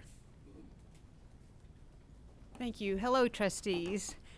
15.1 EHAA says that the curriculum content shall be delivered in kindergarten through grade 12 in developmentally and age-appropriate manner, and shall include the most current and scientifically accurate information. Well, we have not been given opportunity to see what this required teaching is, and if it is the same standards as 15.2, which I oppose. I'm opposed to children being exposed to things that lead to medical issues that are lifelong choices. And so I ask respectfully that we don't need things that are confusing, and that things be age appropriate. And, you know, for the teachers and the students to decide what's appropriate in the locker rooms, help them not be confused about gender. Thank you for your comments. Mary. And then after Mary Castle is Jonathan Sines. Good evening, Board of Trustees. My name is Mary Elizabeth Castle, and I'm the Policy Advisor for Texas Values.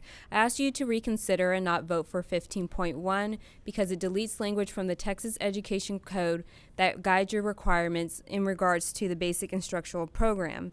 Not following the Texas Education Code is legally questionable, and even your own attorney for the school board said so in your last school board meeting. I have other points that are listed in a handout, but I will also add that the proposed policy will become quickly outdated. If you're aware, the State Board of Education is now reviewing the sex education standards, and they will be voting on this in a year and a half. So adopting this policy would quickly be overdone if you adopt it tonight. Also, the Austin ISD School Board of Trustees does not have rulemaking authority to rewrite what is in the Texas Education Code, so there's no reason to adopt 15.1. Thank you. Thank you. Jonathan Sines. And after Jonathan Sines is Barbara Buckland. Good evening, Mr. President, members of the School Board Committee. My name is Jonathan Sines. I'm a licensed attorney here in the state of Texas. I run a nonprofit organization called Texas Values. Our office is located right here in Austin, and we have a number of people here that will be speaking on this matter. I'm against 15.1 because it specifically strikes out a requirement from Texas Education Code 28.004, subsection E, subsection 3 on page 1. It strikes out specifically the language that abstinence shall be taught as the only sure protection from risk of pregnancy and sexually transmitted diseases. We know that that is an absolute fact, and we know if you look in the Texas Education Code, it doesn't say may when it directs school districts to include this provision. It has the word shall. And if the school board wants to take the risk, the legal risk of doing this, I would suggest that they inquire with the Texas Attorney General's office before considering such a change. I know that there's been a history of there being concerns about matters of this Austin ISD board, but once they check with the Attorney General's office, they got it right. Thank you for your comments. Barbara.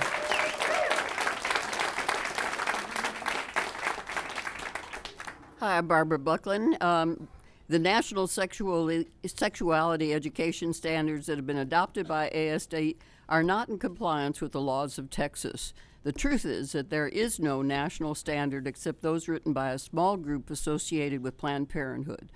The curriculum which is being suggested teaches about sexual stimulation, including mutual masturbation, engaging in foreplay, making oral and anal sex natural. They promote homosexual and bisexual behavior, defining sexual orientation as romantic attraction of an individual to someone of the same gender or a different gender. They teach that by 8th grade. I'm quoting from a letter from the American College of Pediatricians, which states that human sexuality is an objective biological binary trait. They say that no one is born with a gender. They also say that rates of suicide are nearly 20 times greater among adults who cross-dress hormones and undergo sex reassignment surgery. I recommend adoption of a program such as Scott White, the most widely used in the state of Texas. Thank you for your comments. Lisa Williams and Cheryl Chapman after that. Lisa Williams.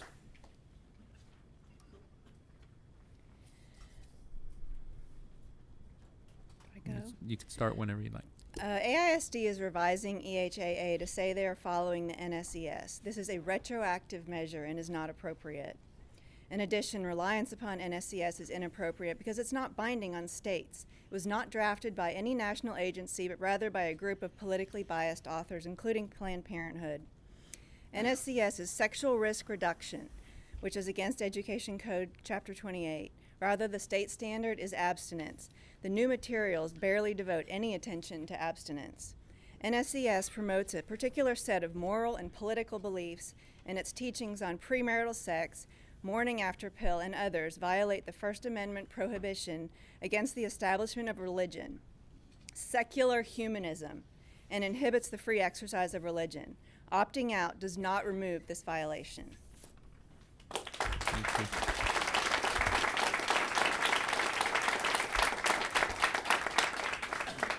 I apologize. Were you Lisa Williams? Okay, thank you. Last speaker, Cheryl Chapman. And then I'm going to check again. Is Sharon Armke in the room? Okay.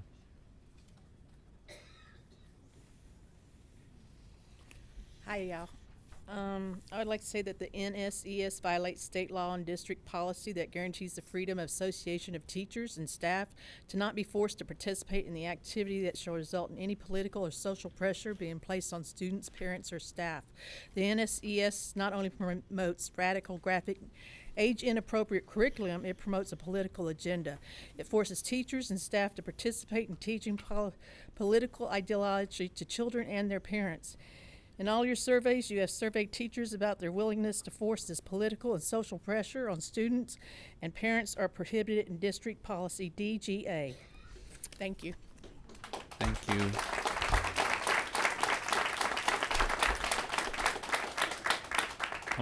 I'm gonna just ask one more time if Sharon Armke is here, and if not, we will move to the next item.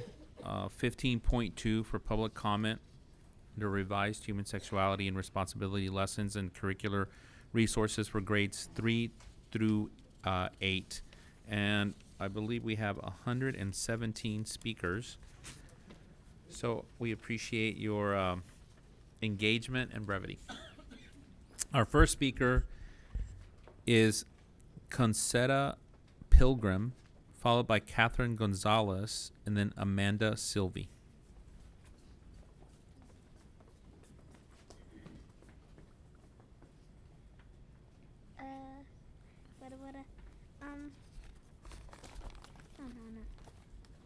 Hello, my name is Concetta. My name is Concetta Pilgrim, and I am 9 years old. I want you to teach about trans, intersex, and all genders of of our schools. If you do pass this, it will help the world understand about all the LGBTQ kids in the world. Thank you.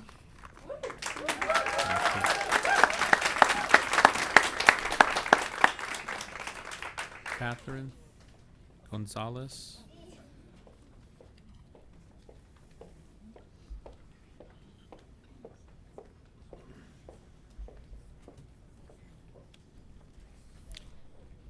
My name is Catherine Gonzalez, and I am a transgender speaker, educator, and advocate for the LGBTQ community.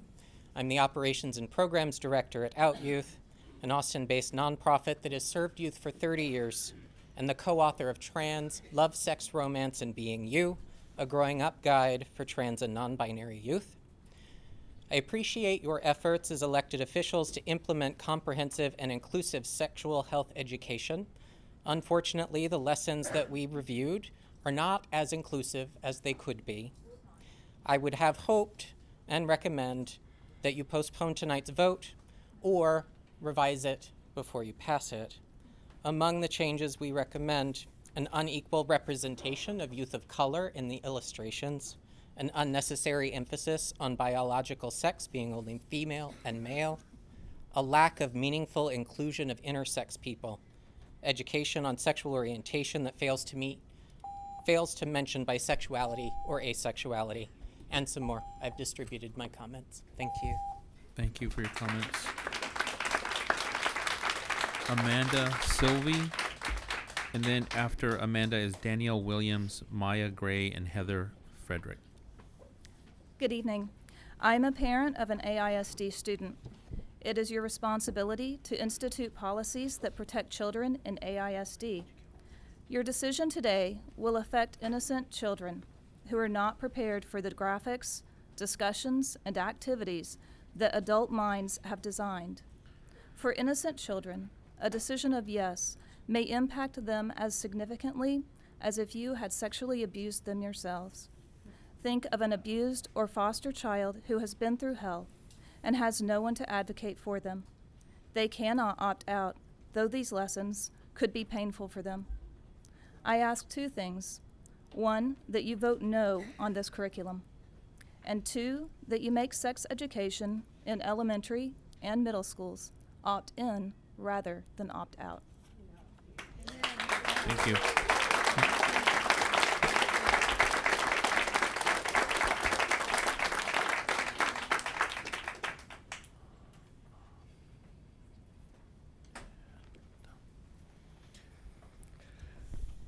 My name is Daniel Williams. I am a youth and children's minister at St. Andrew's Presbyterian Church here in Austin, and a lot of the kids that I serve are students in AISD.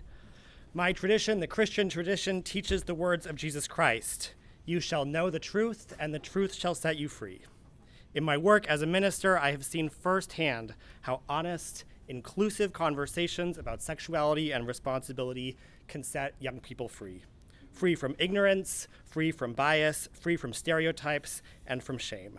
Having reviewed the proposed curricular resources, I can say that these lessons, while imperfect, will have a liberating effect for our young people. Thank you for your ongoing service to our community. I urge an affirmative vote in support of the proposed human sexuality and responsibility lessons. God bless.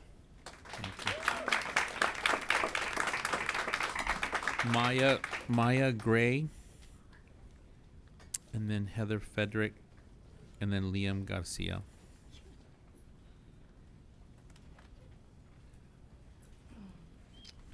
Hello, my name is Maya, and I'm a 4th grader in Austin ISD. I looked at the lessons and realized, wow, this helps handle a lot of things, such as bodies, relationships, emotions, bullying, and so much more. It's important for me to learn about these things because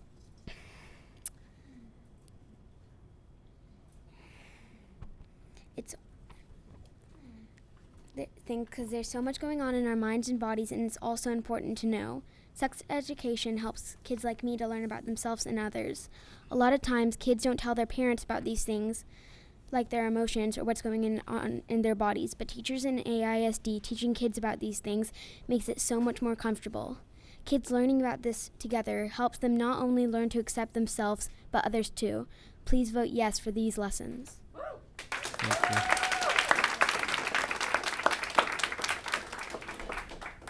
Heather Frederick.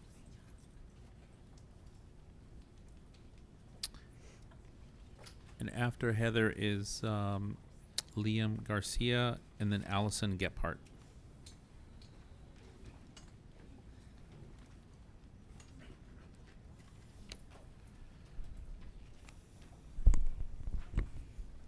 Buenas tardes. Me llamo Heather Frederick. Mis pronombres son ella, ellas. Good evening. My name is Heather Frederick and my pronouns are they, them. Soy la coordinador de la red del GSAs en Texas. GSA en inglés significa Genders and Sexualities Alliance, o Alianza de Géneros y Sexualidades. I am the Texas GSA Network Coordinator. GSA stands for Gender and Sexuality Alliance.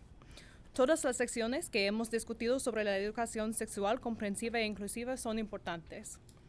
All of the lessons that we've discussed about sexual health education being comprehensive and inclusive are important. Pero para mí, como un sobreviviente de abuso sexual en mi niñez, la lección más importante es en sexualidad humana y responsabilidad. For me, as a survivor of childhood sexual abuse, the lesson that's most important is on human sexuality and responsibility. Todos tienen el derecho a decidir lo que pasan con sus propios cuerpos, incluyendo niñas. Everyone has the right to decide what happens to their bodies, including children. Heather, can you hold on a second? I just need that clock to go to 1 minute since she's a Spanish speaker. If you just, there, thank you. Si yo he tenido las lecciones así cuando tenía 8 años, es probable que yo había tenido las palabras para decir a mi mamá que mi padrastro fue dañándome. If I had had lessons like this when I was 8 years old, it's likely that I would have had the words to tell my mother that my stepfather was hurting me. Ahora trabajo con la Línea Nacional contra la Violencia Doméstica y con Out Youth. Now I work with the National Domestic Violence Hotline and Out Youth. He dedicado mi vida a crear un mundo donde todos saben que merecen respeto desde todas sus relaciones. Y tengo confianza que esas lecciones que van a ayudar IS en nuestra comunidad a sentir seguras, entender sus propios cuerpos y derechos y tener relaciones sanas en todas sus vidas. I've dedicated my career and my life to a world where everyone knows that they deserve respect from all of their relationships. And I'm confident that lessons like this are going to help children in our community feel safe, understand their own bodies and their rights, and have healthy relationships throughout their lives. Muchas gracias por su apoyo. Thank you for your support.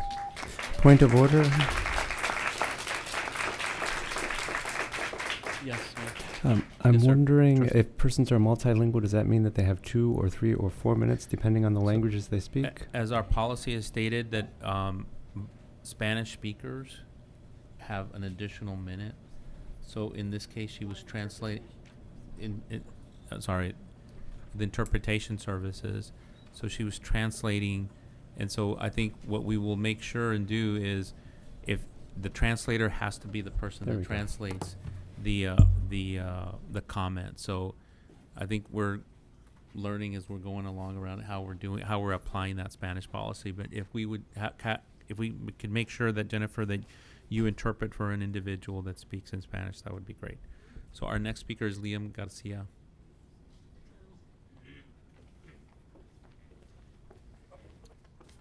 Buenas noches. Mi nombre es Liam García. Estoy aquí en favor del nuevo currículo de educación sexual inclusivo y comprensivo. My name is Liam Garcia. I'm here in favor of a new inclusive and comprehensive sex education curriculum. Este año estuve a cargo de mi hermano, un niño de 14 años en el 8º grado en AISD. Al principio, él atendió a Fulmore y él mismo quedó asombrado con la vulgaridad de lo que escuchaba y veía en la escuela. This year, I had guardianship of my brother, a 14-year-old boy in the 8th grade here at AISD. At the beginning, he attended Fulmore, and he was amazed at the vulgarity of that he witnessed and he heard among his peers. Sus compañeros estaban teniendo relaciones sin protección y pocos tenían conocimiento del concepto de consentimiento. Sin embargo, Cuando atendió Small, comentaba que temas de consentimiento eran comunes y que la mayoría de sus compañeros se enfocaban más en sus estudios. His friends were having unprotected sex, and few were aware of the concept of consent. However, when he attended Small, he commented that consent discussions were common, and most of his classmates focused more on their studies. ¿Cuál fue la diferencia entre Fulmore y Small? Según AISD, el 62% de los estudiantes de Fulmore se identifican como hispanos y menos del 26% se identifican como caucásicos.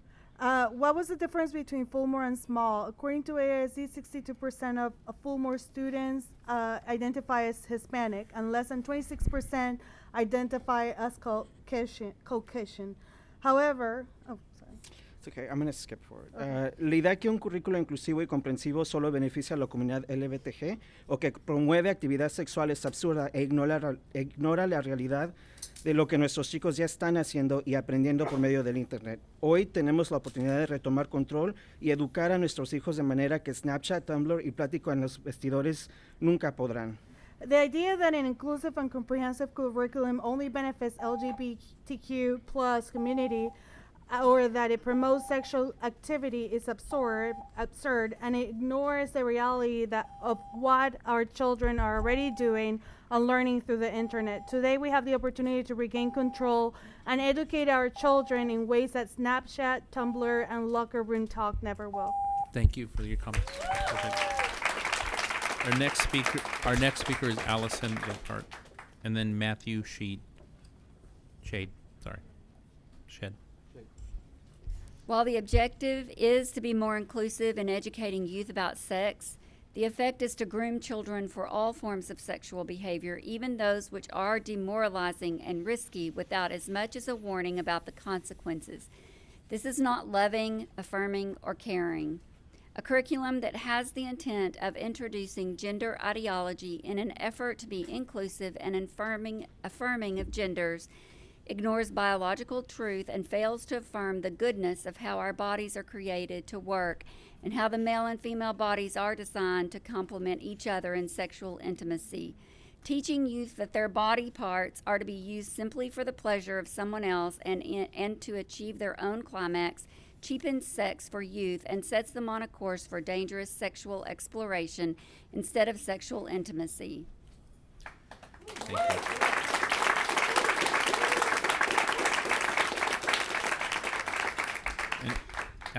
After Matthew is David Walls, and then Sharon Armkey, and then Richard Sanders. Hey, good evening. I'm Matthew Shedd. I'm a proud parent of 2 boys in the district and part of Informed Parents of Austin. I want to say thank you for supporting our community. I've enjoyed marching in the Pride Parade and Juneteenth Parade with our district.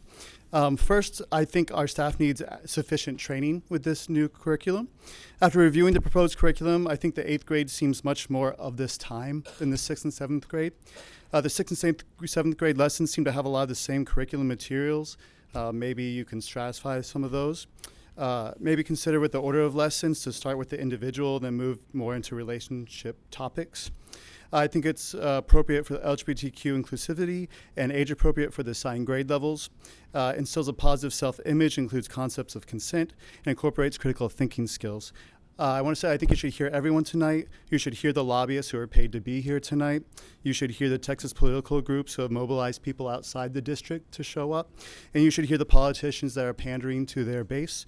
But you should listen to the students and the parents, the families and the teachers that are affected here that will show up for other issues, not just this one. Thank you. For your comments. David Walls.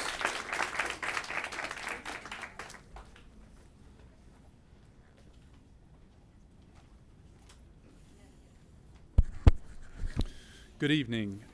My name is David Walls. I'm Vice President of Texas Values, but tonight I'm speaking as a father of 3 young children living in Austin ISD.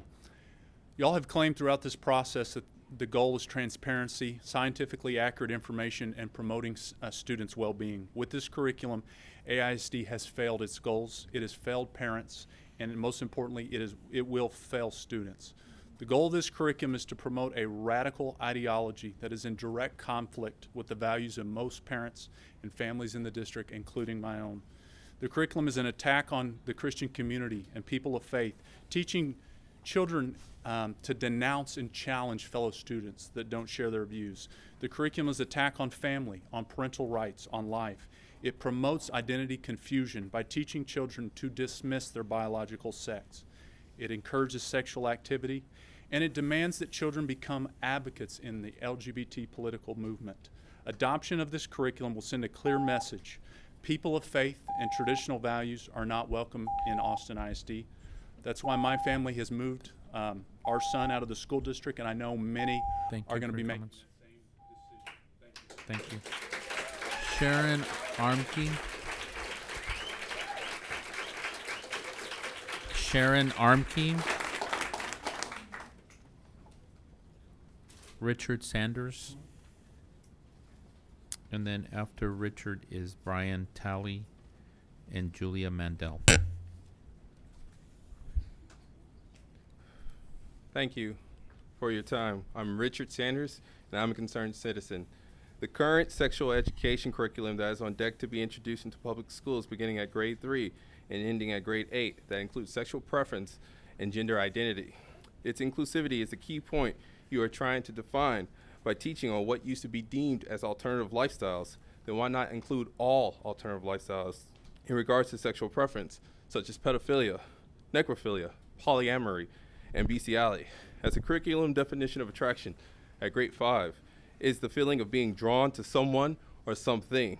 Why is ASD applying pressure on teachers and administrators to include this in curriculum rather than focusing on biology and allowing parents to teach their children about their lifestyle choices and consequences and ramifications that follows? As parents are ultimately the ones that are responsible for the life and development of the child, in observation, it seems to me that this is a systematic removal of the parent as a primary and final authority replaced by government. Thank you. Brian Talley.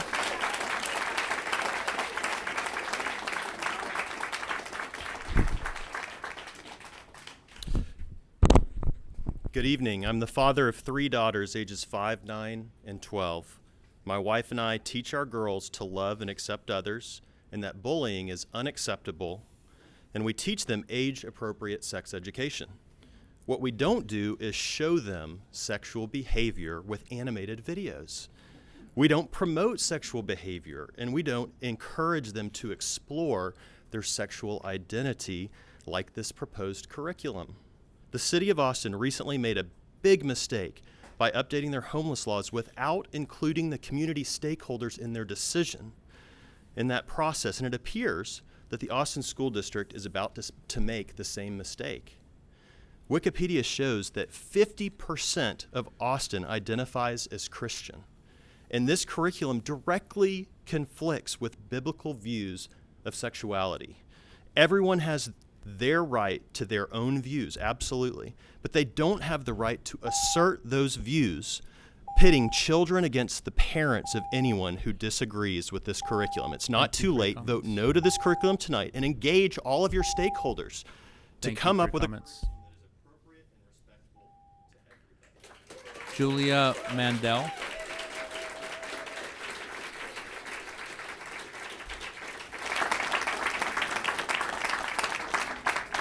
And then after Julia will be Doris Bailey, Lisa Flores, and Joseph Martinez. Good evening. I'm Julia Mandel, the Outreach and Advocacy Coordinator for the Texas Freedom Network. TFN has long supported medically accurate, comprehensive, and LGBT-inclusive sex education, and we want to voice our support and gratitude for the good work being done by this board. In particular, we strongly support the inclusion of sexual orientation and gender identity and expression in the lessons being discussed today. I'm here to urge you to vote yes on these lessons and to not be swayed by the misinformation and fear some have used to oppose this important step forward. On a personal level, I can't even express how much inclusive lessons on gender and sexuality would have meant to me in school. Now that I'm living as an out and proud lesbian, I'm happier than I've ever been. But this understanding of myself was hard fought, and I might have found myself much sooner and less painfully had I received lessons like the ones being proposed. LGBT students deserve an inclusive education. Thank you. Thank you for your comments. Doris Bailey. Doris Bailey.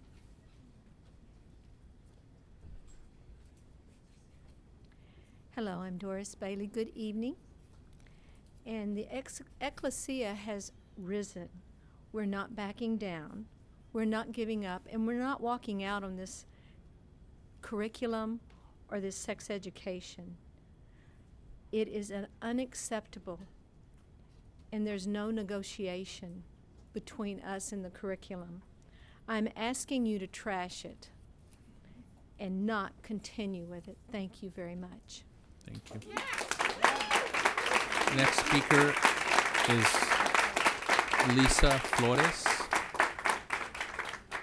And after Lisa will be Joseph Martinez, Larry Nelson, and Jennifer Kratke. As not just hello, board. Thank you for the opportunity.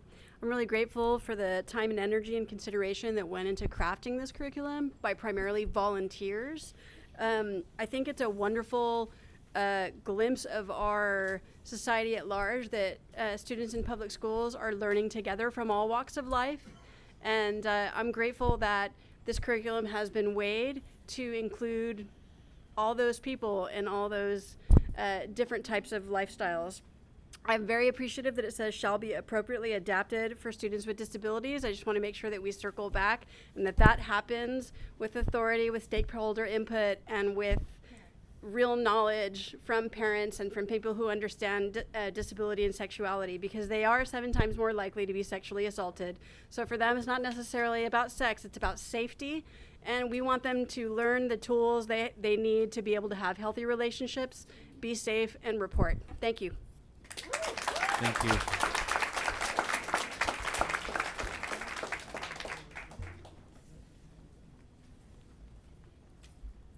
Buenas noches, mi nombre es Jose Guadalupe Martinez. I speak English. I have a very important message tonight for the school board members. The reason you didn't send any letters or surveys home of the sex ed that you want to pass is because you know that the majority of parents would have questions about their young kids, thinking of ways to fight against homophobia. That's not even about health. Are 6th graders supposed to go home and tell their parents that they're homophobics because they don't want to wear clothes of the opposite sex, or because they believe in God and that makes them a hater? I'm a dad, I'm a father that loves my children, and I will teach them what to think and what to be allowed in my home as a minor. Don't go against my authority as a parent by putting ideas into my kids that they can't handle. Thank you. Thank you. Larry Nelson.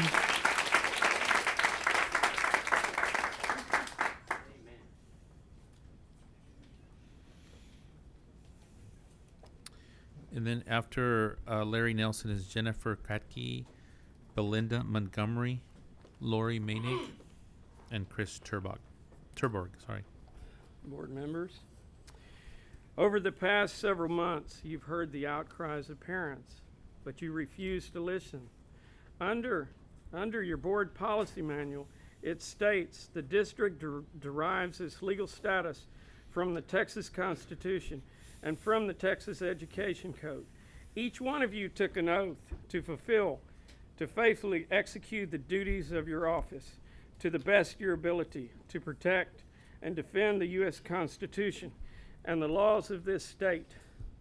This curriculum is untested, has no scientific evidence, is not medically accurate, does not comply with Texas law, promotes an agenda, can cause life-changing or damaging effects to both straight and LGBTQ children. If this board approves this curriculum in its state, they are acting in willful misconduct. Thank you for your comment.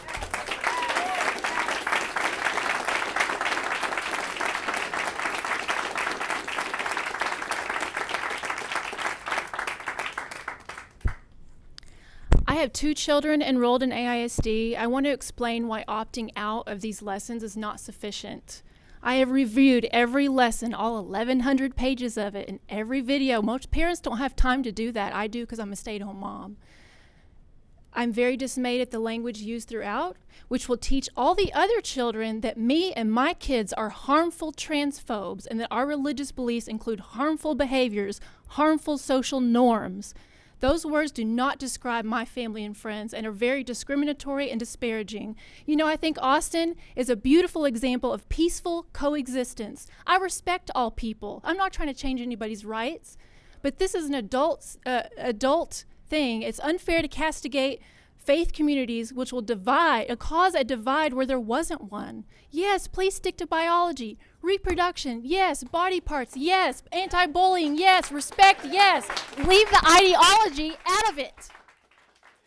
Thank you for coming. Belinda Montgomery. Our next speaker is Belinda Montgomery, and then Lori Manig.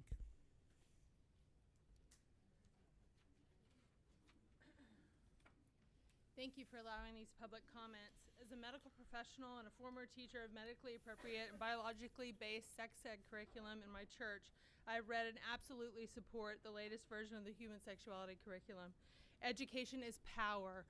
Several of my former parents that have been in my classes have circled back with me after the classes that I have taught, and they are so empowered with the information that they have been given. They are entering puberty, they are entering menses, and they are having a transition that is seamless. They are not having information overload like, oh my gosh, am I going to die because I'm bleeding? Am I going to, are these pains normal? What do I do about all these zits on my face? Nevertheless, relationships that they are in, moving into relationships in high school and beyond. It's a very, very good thing to have education. We very much appreciate your yes vote tonight on the curriculum, and I thank you for your time. Thank you. Lori Manig.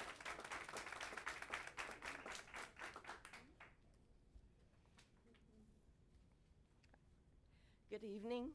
Elementary school children should not be taught one-sided political sex ed concepts in school. This is becoming the norm, and it's not equity in education as it pushes many teachers and Christians out of the public school system. I have seen the sex ed curriculum, and it's not middle of the road like I was told. The gingerbread diagram teaches our little ones that gender is decided between their ears. This is not science-based material. This is a political lie. The test scores are low. Let's return to focusing on reading, writing, and arithmetic. While teaching abstinence is the law, the definition of abstinence has been changed. Really, y'all changed it. Please use the medically based Scott and White sex ed material instead. I pray that God gives y'all wisdom and some of y'all strength enough to make the right decision for the children of Austin, Texas. Please vote against the radical sex ed. We don't want it in our town, and it is dividing. And as a Christian, I am not included in y'all's stats. I never put my kids there, and it's not right. Thank you for your comment. Chris Turborg.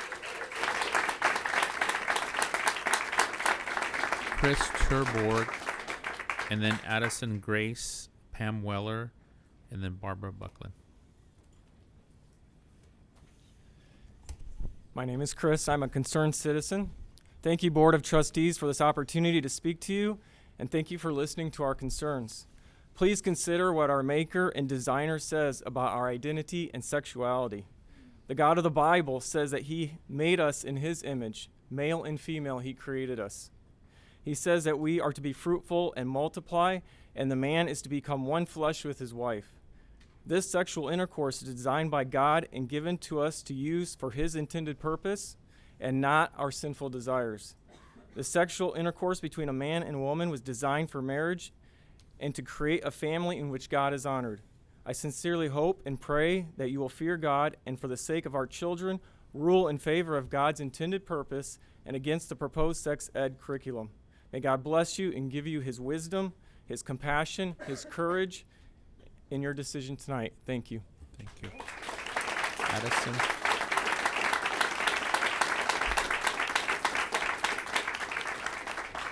I'm Barbara Buckland, and just want to point out that the Texas Education Code, EDUC 2800. I'm sorry, ma'am. Can you hold on just 1 second? I misspoke here. So, Addison Grace.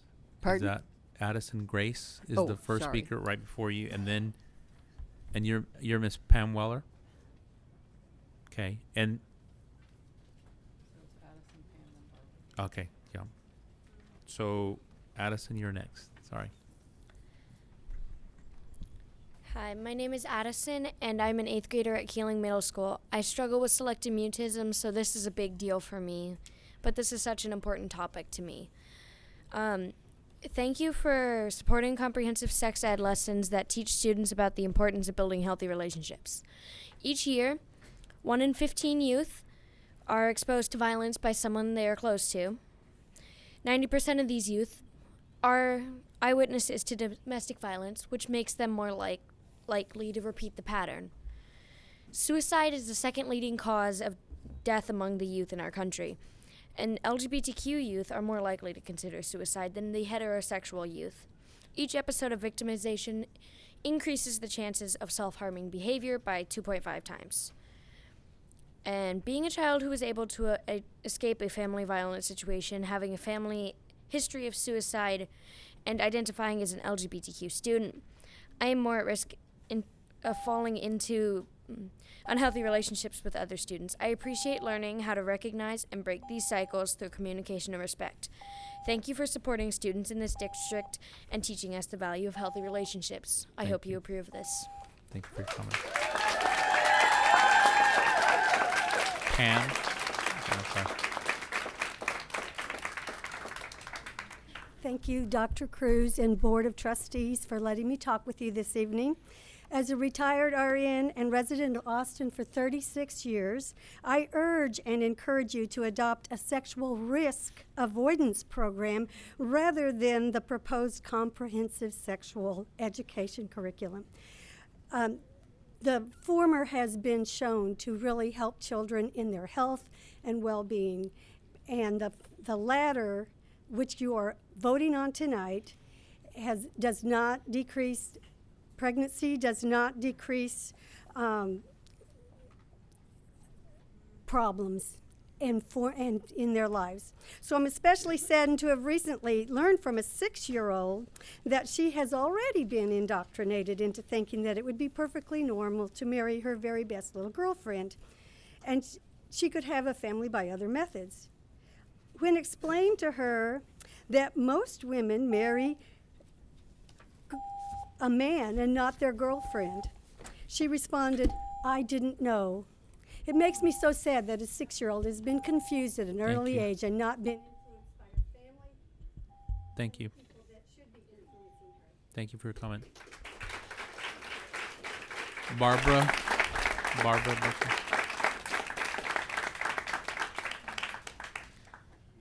Then after Barbara is Suzanne Kearns. Yeah. So I want to go back to that Texas Education Code. EDUC 28004 stipulates that abstinence from sexual activity is the preferred choice of behavior for all unmarried children of school age. AISD is to adhere to that law to protect children from pregnancy, sexually transmitted diseases, infections, and serious emotional issues of confusion and depression. Instead, the proposed curriculum focuses on risk reduction rather than avoidance, which puts all children in AISD at risk. The scientific facts of male and female sexual identities are ignored in favor of a gender-fluid identity with a goal of societal change. It is an agenda of death to the family and to parental rights. I want to quote again from that the letter from the American College of Pediatricians, which urges educators, health professionals, and legislators to avoid this type of curriculum. Austin, your kids are at risk. Thank you for your comment.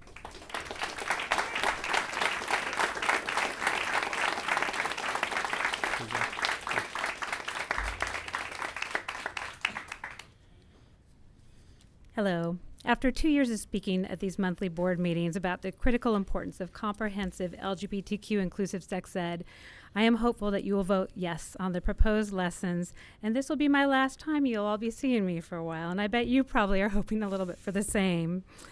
I had a bunch of really nice things that I wanted to say about the Pride Week and all the great AISD support of that, and the kickoff event, and we had this great big thank you card that a bunch of the kids signed at the event.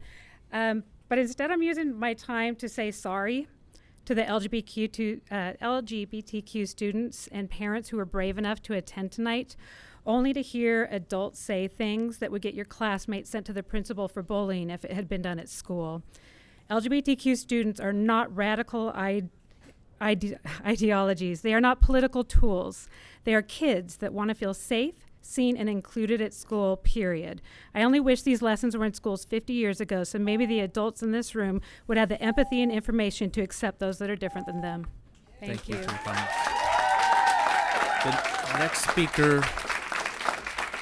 The next speaker is Gary Brown.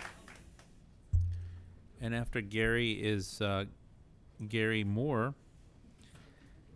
And after Gary Moore is Lori Sparrowhawk. So Gary, I'll see these again. Gary Brown. Okay, Gary Moore. Lori Sparrowhook. I'm sorry, and this gentleman coming up, your name? Gary Moore. Gary Moore. Okay, so Gary and then Lori. Good. Thank you and good evening. If a pedophile wanted to create a program to isolate children and destroy their future reproductive health, then your sex education program would be perfect. It's targeting 16,000 children, AISD children. It questions the child's self-identity. It undermines parental roles, their children's lives, parental roles in their children's lives. Sex education is not about being tolerant. It's not about biological education. This is about behavioral modification, role-playing, suggestive language, and promoting sexual rights for children. The LGBTQ community itself states repeatedly, their community has an increased risk of suicide and depression. They're dying. Yes, we know that. Why would this board oppose or expose children to these increased risks through hyper-sexualized sex education curriculum? Please do not pass this. Thank you. Please do not pass this. Please do not pass this.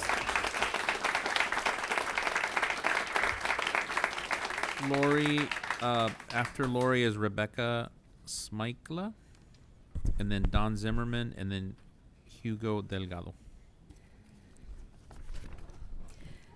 Thank you, trustees, for this opportunity to speak in favor of the identity lesson for grade 5. My name is Laurie Sparrowhawk. I'm a parent of 2 elementary students at AISD at present. My family is a 2-mom family. My sons have heard playground chatter that is hurtful as early as kindergarten. So grade 5, lesson 2 is an important step in helping children understand differences in a respectful way. In addition to standing up for my own family, I'm here also to stand up for all of the AISD students who feel outside of the norm. I'm concerned for their welfare, and I'm concerned that they are under attack. I applaud AISD for commitment to scientific education, diversity, and anti-bullying. Some say these lessons are too mature for elementary. My experience in raising boys is that around 3rd grade, they start hearing things from peers, such as how to search on YouTube. They find stuff that is a terrible misrepresentation of reality. I respectfully disagree with those who argue the lessons are too much too early. Please pass. Thank you for your comment. After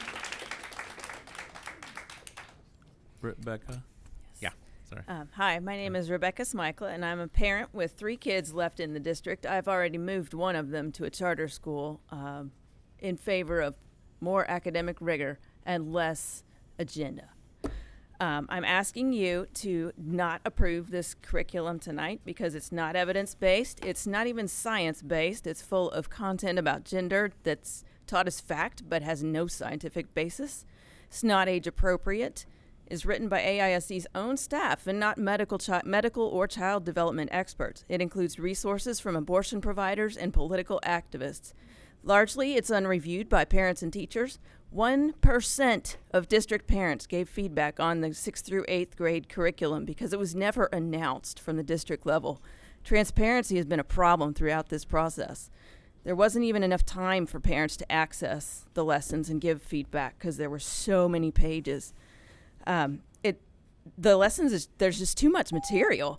takes too much time, valuable instructional time, away from academics. Thank you for your comments.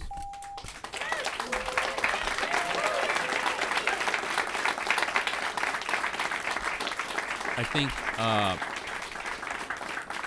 Hugo, Mr. Don Zimmerman gonna do it in is English. first, and then you're second. Oh, okay. Yeah, sorry. You're next, right after him. First, thank you, trustees, for your service as elected officials. I'm Don Zimmerman, 20-year Northwest Austin resident and a former Austin council member. I'm opposed to the radical new sex ed curriculum. Having completed higher math for engineers and physicists in graduate school and working for many decades in high-tech industry, I can tell you for sure that a 5th grade education could benefit from transforming polynomials into simpler values, but it can never benefit from transforming a penis into a vagina. The curriculum is crazy in a word. We need kids to be educated in math and science and reading comprehension. We are falling behind in the industrial world and our technical capabilities, and this crazy political agenda is part of the problem. You've got to focus on math and science and reading comprehension. And finally, we have a problem with Christophobes. Christophobes are resurrection deniers who hate the truth. They have an irrational fear of the world's only perfect man and his moral authority. So I say the truth is going to set these kids free. Thank you for your comments. Well, the next speaker is Hugo Delgado. I would just hold on, Mr. Delgado. I just want to just ask respectfully. We're on speaker number 32 out of 117 speakers. So I would ask you all to refrain from speaking when the speakers are talking so that we can hear them. Mr. Delgado? Yes, thank you. In the past few months, I've had the opportunity to present to around 1,500 Hispanic parents the details of the curriculum that is being voted today. These parents are, for the most part, poor, without college degrees. They do not speak English very well, if at all. I come today on behalf of these Latino parents that don't have a voice because you have decided not to listen to them. I mean, really listen to them. When they see what could be approved today, they feel shocked, sad, frustrated, and marginalized. They see the aggressive sexual stimulation in those curriculums opposing their culture, their values, and their Catholic faith. They don't like it, and they don't want it. Most of them voted for you, Mr. Matias. Hopefully you look at me. Because they trusted you in your role as a Catholic priest. They were and are expecting you to stand up for them, to defend them and defend their kids from what they see as the destructive impact of this curriculum in their families and culture. Thank you for your comments. The next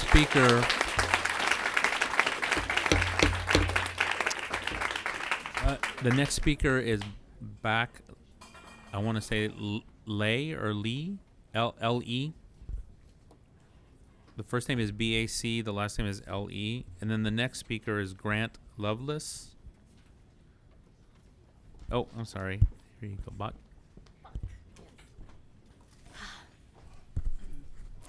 Hi, my name is Bach. Tonight I want to share a quick testimony.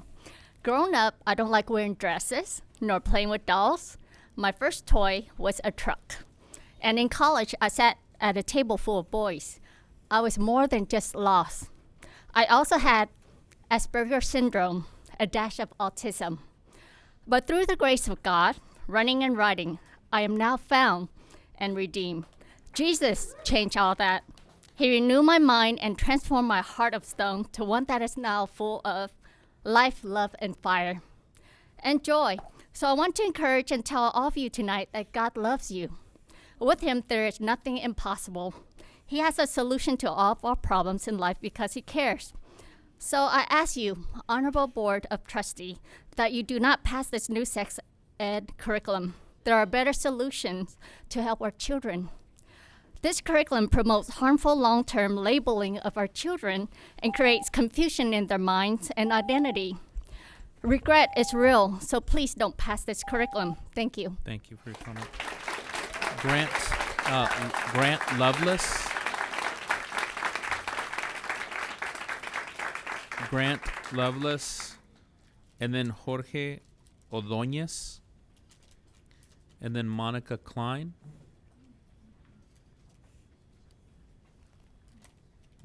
Okay, so Grant Lovelace is not here. Jorge Ordóñez is not here. Monica. Oh, there, Jorge. All right.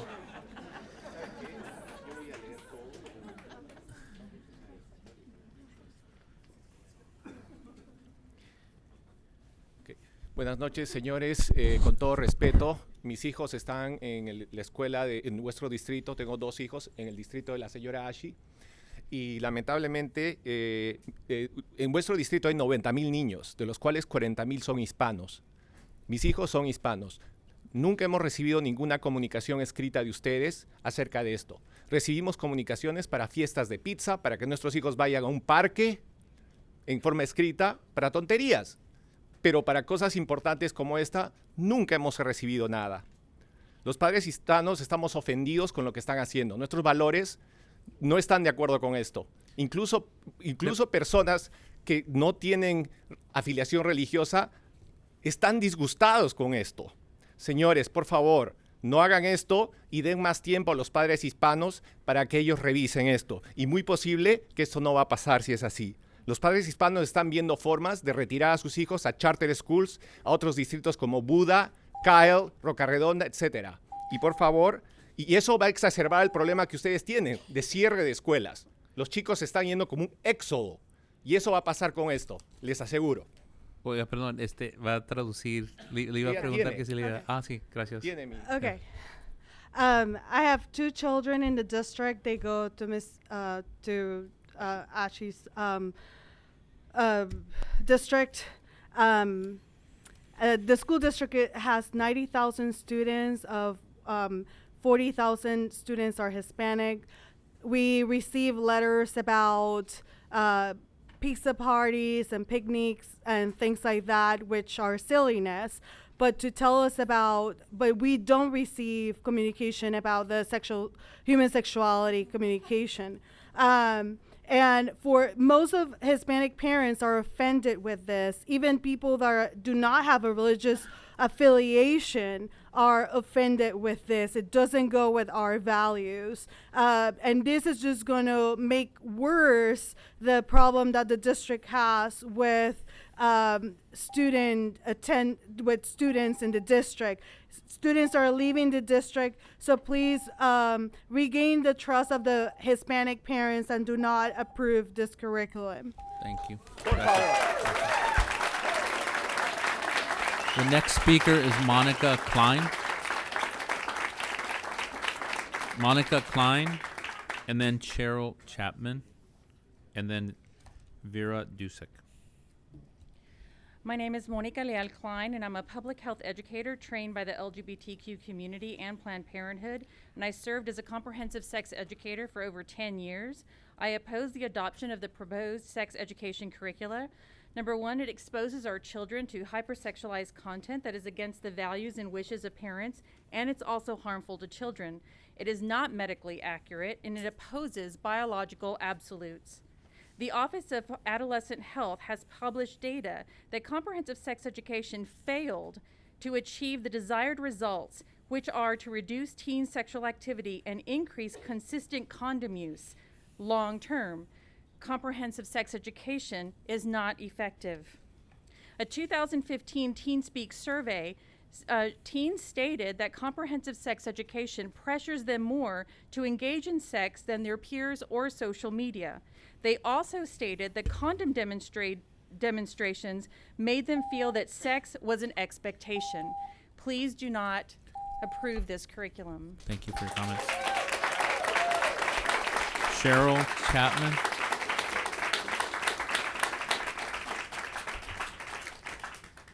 Hello. When you approved the scope and sequence of this material in February, we were told that this curriculum would be evidence-based, age-appropriate, and medically accurate. The material is none of these. It is hodgepodge and thrown together lessons, many from an abortion provider in Canada that have never been tested for anything good or bad.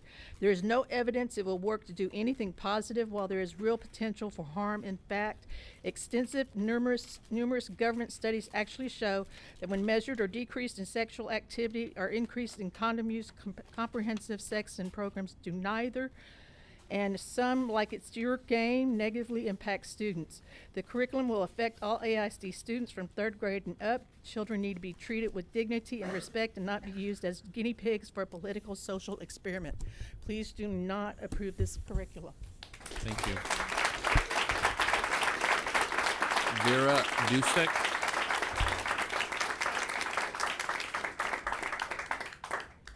Vera Dusek.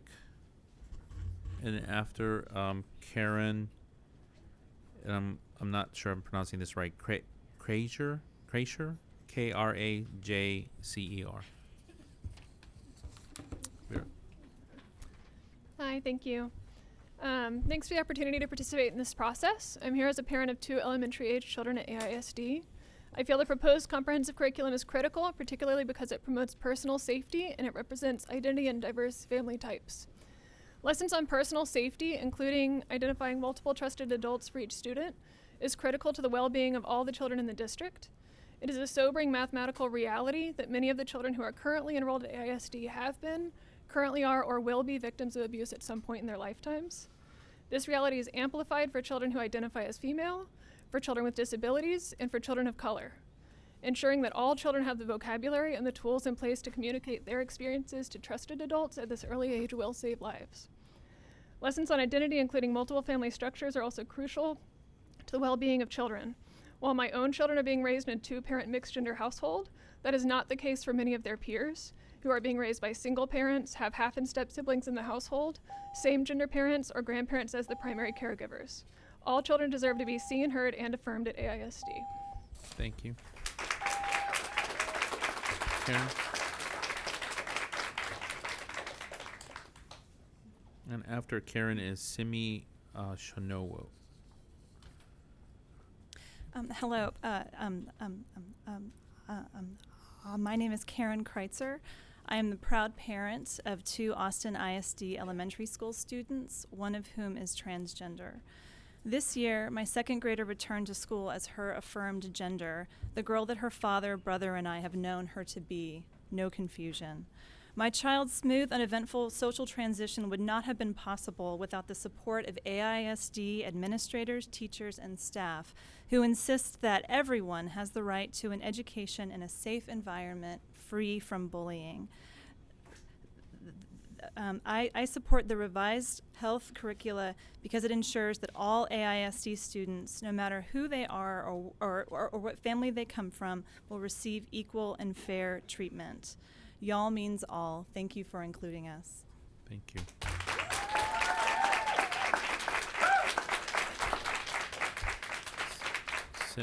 Simi? How do you pronounce your last name? Shonowo. Shonowo. Yes. Thank you.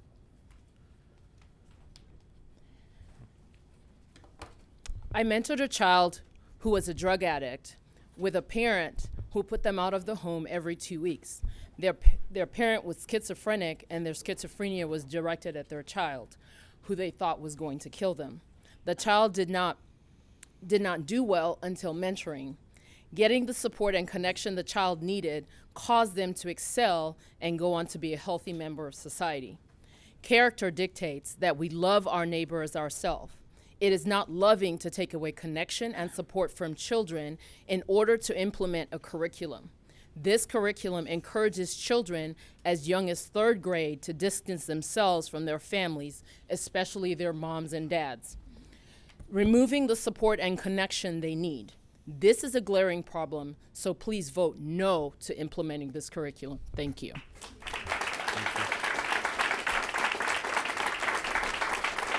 The next speaker is Doug. The next speaker is Doug Harrington, and then Lou Shao, and then Carol Ayala.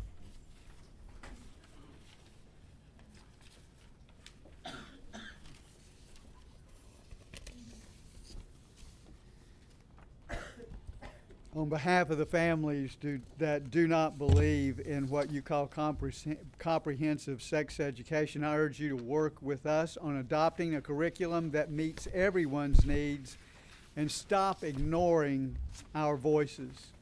We want the best for our kids too, and many families of faith are feeling the need to seek other educational opportunities for our kids. This is not helpful for district enrollment, and district loses money. Families chose alternative educational opportunities for their kids. That's why. So why is the district embracing a curriculum that appeals only to liberal and non-conservative viewpoints? Why would the district proceed with the curriculum that evidently so many families are vehemently opposed to? Please do not make this hasty decision. Include our voices in this decision-making table, and don't just show favoritism to a liberal viewpoint. Thank you. Thank you.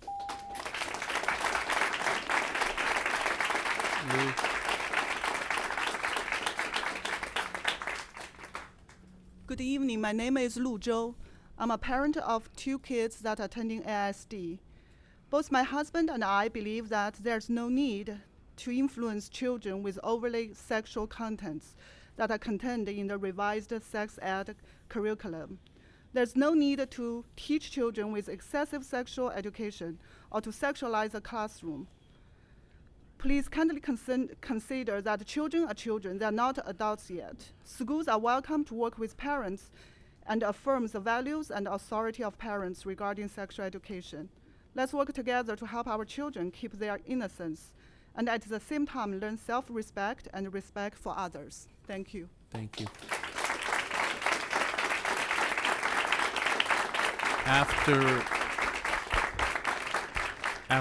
After Carol will be Matt Pennies, Laura Hansen, and then Barbara Buckland.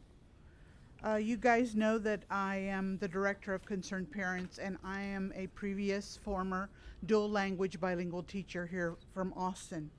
And listen, we know what you guys want to do.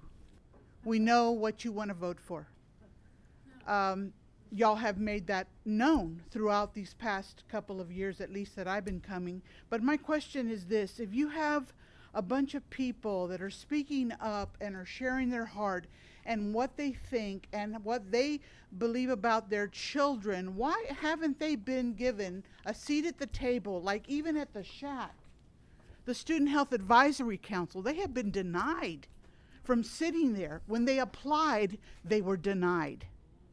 So isn't it your job to put these 2 crazy factions of people who have totally different ideas together to come up with a compromise? To do what's best for kids? What's wrong with that? You can do it. You can do it. You're amazing. You can do it. Thank you for your comment.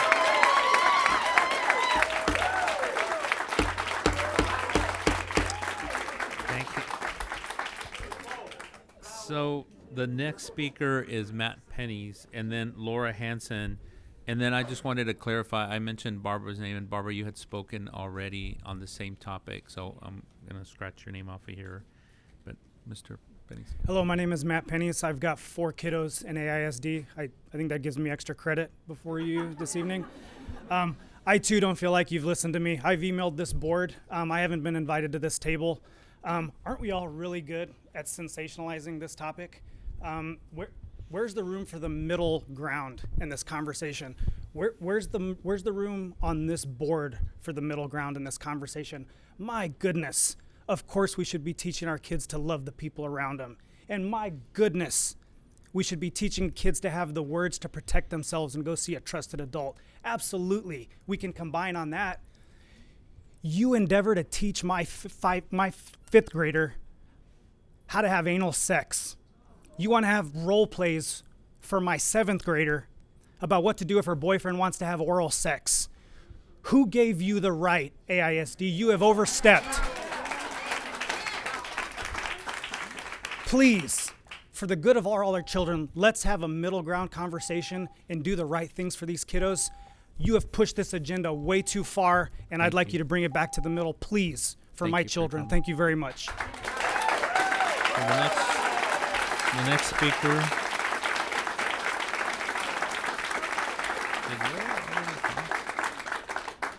The next speaker is Laura Hansen. Thank you, trustees. My name's Laura. As a medical professional, I respectfully testify that the proposed sex curriculum would be harmful to the children in our schools.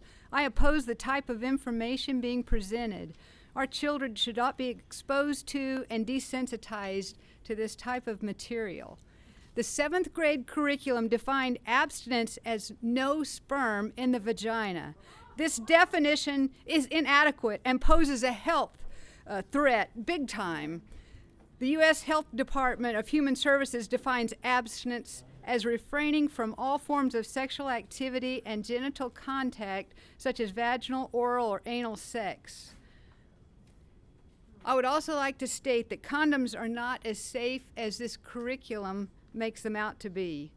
I was told that you did not want a curriculum that was fear-based. We need sex ed materials to show consequences of abortion, infection, disease, emotional scarring, and show that our children, these things are a reality. The devastation that we see in the gynecologist's office. Thank you for your comments. Thank you. Help our kids. The next speaker is June Kreiner.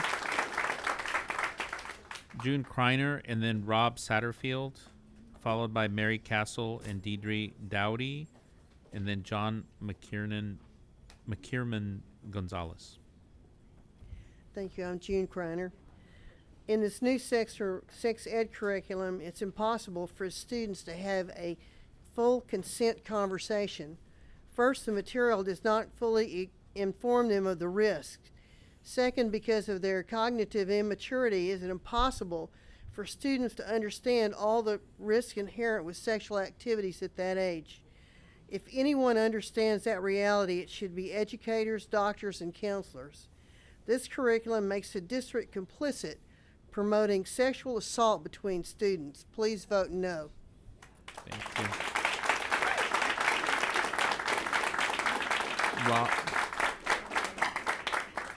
Rob, is that you too?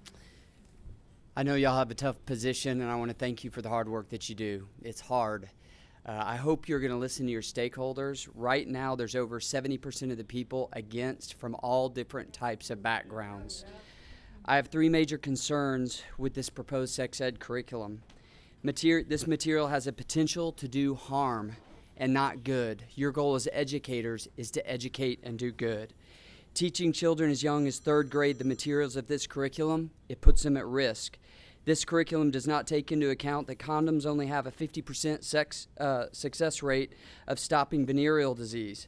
Austin has the highest percentage of sexually transmitted disease in any city in all of America. This curriculum does not take into account the age of consent laws put in place by the state of Texas. This curriculum does not have the majority teaching abstinence like Texas law mandates, and you should support. Over 60% of transgenders attempt suicide. This curriculum promotes transgender and other alternative lifestyles that put them at the risk of suicide and sexually transmitted disease. These materials are not inclusive. They promote certain beliefs and opinions over other long-held and cross-cultural values. Thank you for the comments. Thank you. 90% of Texas schools use cotton white for a reason. You're going to get something. Point of order. The next speaker, acknowledge the point of order. I acknowledge the point of order.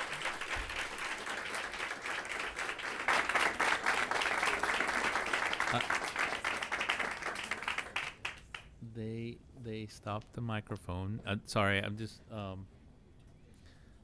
So, Bobby, can you make sure and turn off the microphone when I thank folks for the comments, please? And have the officers come up like they did for the other young lady as well. Thank you. Thank you. Our next speaker will be Mary Castle. She's already spoken. On this well, hold on a second.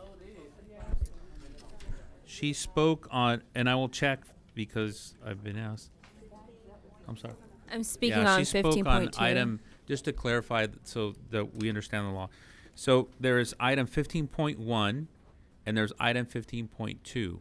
So, Ms. Castle, as an example, Ms. Castle, you spoke on the 15.1, which you had a right to do, and now you're speaking on 15.2. I just wanted to clarify that for folks that might somewhere.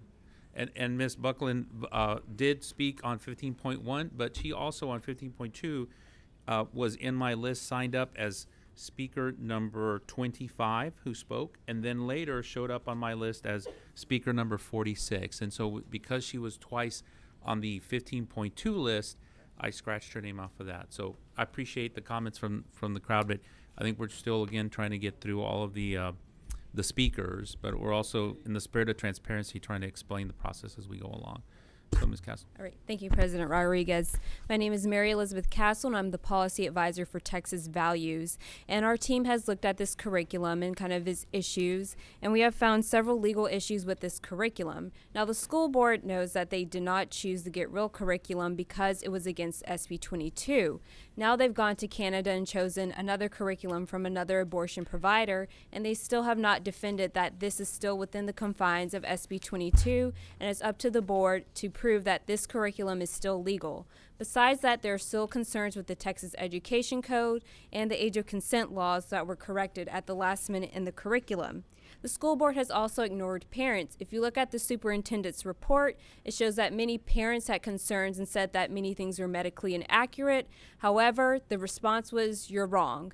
The board just went ahead and approved the curriculum, not listening to parents again, and just is approving this curriculum without any input from the parents and the community. Please listen to the people tonight and vote against this curriculum. Thank you. For your comments.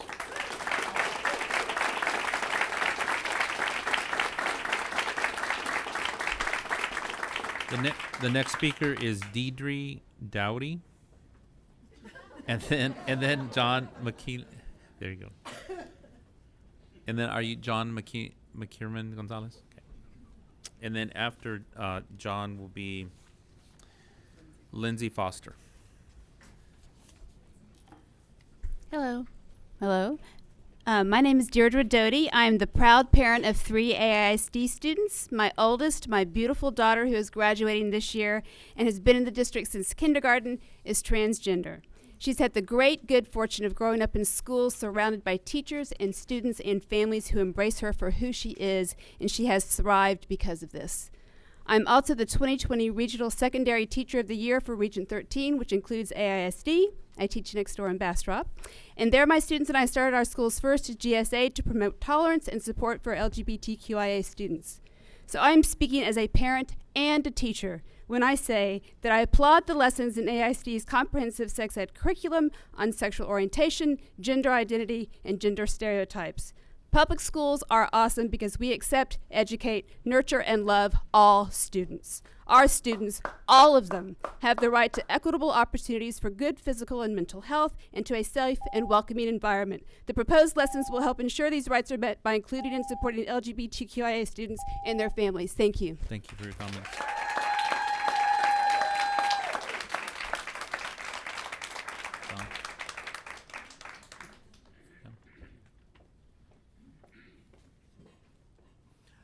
Buenas noches, mi nombre es John McKiernan González. ¿Está bien? Sí, okay. Lo podemos ver. Y soy un padre muy orgulloso de ISD y de mi hijo también. Y vengo aquí para apoyar las reformas y el proceso y les pido que voten sí para el currículo. Hi, my name is John McKiernan Gonzalez. I'm a very proud parent of my child and an AISD, and I'm here to support the change to the curriculum and to ask you to vote yes. Vine aquí para pedirles que no cierren la escuela de Dawson porque es modelo de cómo educar a los niños e incluir a todos, pero quiero ponerlo más énfasis que en este momento I'm here to ask you not to close the schools, including Dawson, because it's a model school, and I also want to say several things. Cuando vivimos en un país donde 1 de cada 3 mujeres indígenas sufren violación sexual, cuando 1 de cada 6 mujeres sufre violación sexual, cuando todo joven trans ha sufrido caso, violencia y la idea de suicidio, cuando en Texas los jóvenes latinoamericanos y afroamericanos están a más riesgo de contraer VIH, es clave darles a todos la confianza, la habilidad y la destreza de negociar los retos que vienen. We live in a country where 1 in 3 indigenous women are victim of sexual assault. When 1 in 6 women are victims of sexual assault. When every young trans has suffered harassment, been a victim of harassment, violence, and has experienced suicidal thoughts. When in Texas, within the ages of 15 to 19, 20 to 24, 25 to 29 age groups, Latinos and African American have the highest risk of contracting HIV. It's key to give everyone the ability to deal with the challenges ahead. Thank you for Este your es un comments. paso para darles más confianza a todos los estudiantes en la escuela. And this is a step to help all the students in the school to be more confident. Thank you. Gracias. Lindsay. After Lindsay will be Mason Tab, Cynthia Solis, and Joy Butler. Good evening. My name is Lindsay Foster. Thank you, trustees and Superintendent Cruz, for allowing me to speak. I'm an ASD parent of 2 daughters, 1 in 6th grade and 1 in kinder. I'm here to voice my support of acceptance of the new sex ed curriculum, like the vast majority of AISD parents who have provided positive feedback on these lessons so far. I have personally reviewed the lessons and find them to be accurate, informative, and age appropriate. These lessons and the tone they will set in each school in regards to recognizing unhealthy relationships, understanding body autonomy, and giving consent will keep our children safe and healthy. In particular, the lessons including and affirming the LGBTQ+ students and their families are a huge step in the right direction. These students have the right to learn about their bodies and how to keep themselves safe, just like their peers have that right. They have the right to relate to the lessons and to see themselves in the lessons. As Dr. Cruz stated earlier in regards to bilingualism, we must move forward, not backwards. This also applies to inclusive, informative sex ed curriculum. ASD's received a lot of heat lately, but this new curriculum is something ASD is doing right in regards to equity. Please vote yes. Thank you. I'm sorry. Mason. Good evening. Having been on both sides of this argument, I come with this message. I'm here to tell you that you are loved.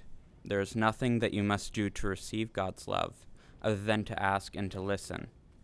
You don't have to change or be perfect. He knows and accepts you fully and unconditionally right now. He's not some high deity, but a living personal presence that truly wants relationship with you. And he is good all the time. I'm not here tonight to discuss any political positions or affiliations, for we do not wrestle against flesh and blood. I am simply here with a message. I have found that God is real and God is love. Jesus is real and Jesus is love. Ask for his love and clarity and listen, and he will take care of the rest. Thank you. Thank you. Cynthia Solis.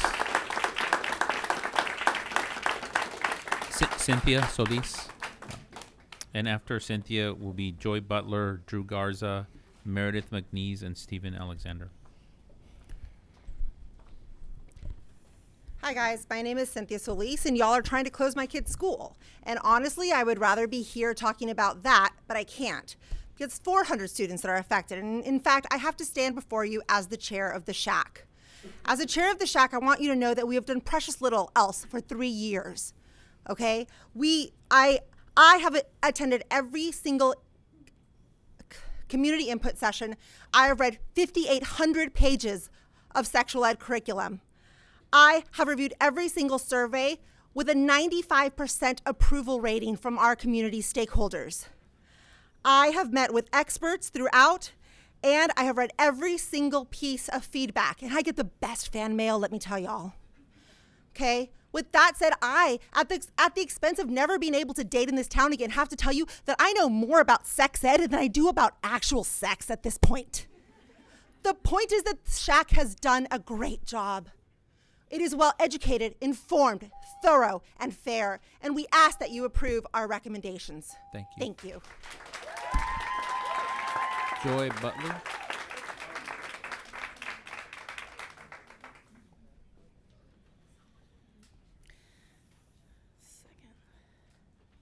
Trustees, I'm wondering when tonight's rules about civility are going to be enforced.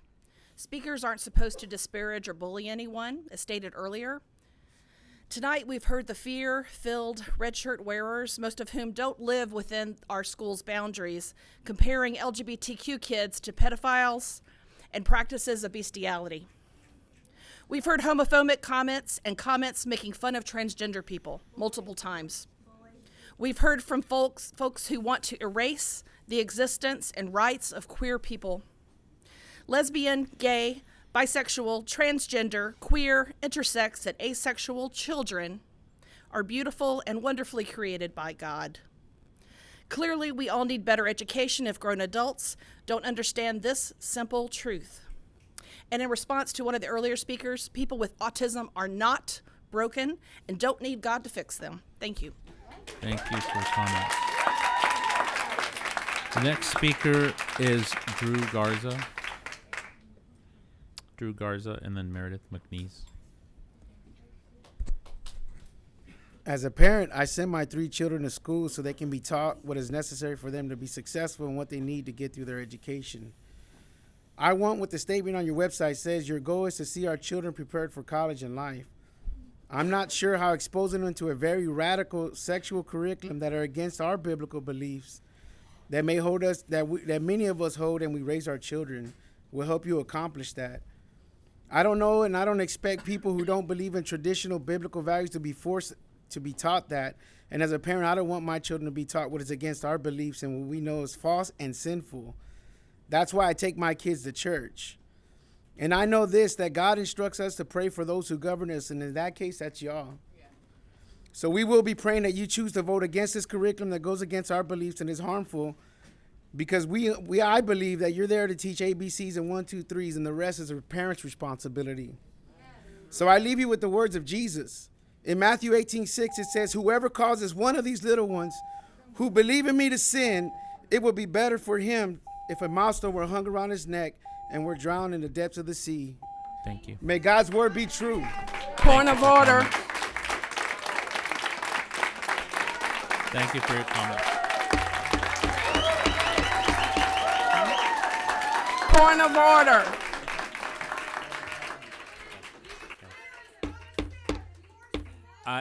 If you would, thank you so much. I know we're expecting a culture of dignity and respect, and I appreciate that there are differing opinions, but we want to make sure that we're listening to every single one of the speakers that has signed up. The next speaker is Meredith McNeese, and then Stephen Alexander, and then... Point of order. Yes, Trustee Letitia Anderson. I have sat up here absolutely amazed.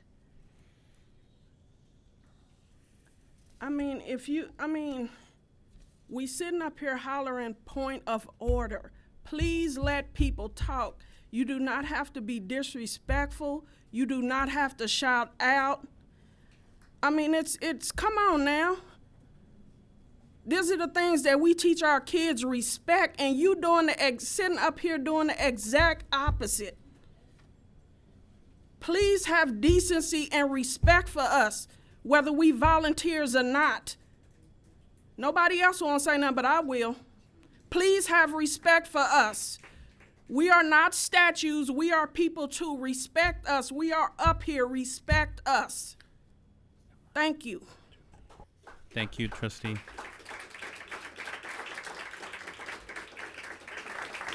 The next speaker is Meredith McNeese. And if she is not here, the next speaker is Stephen Alexander. And then after is Carol Fedrick.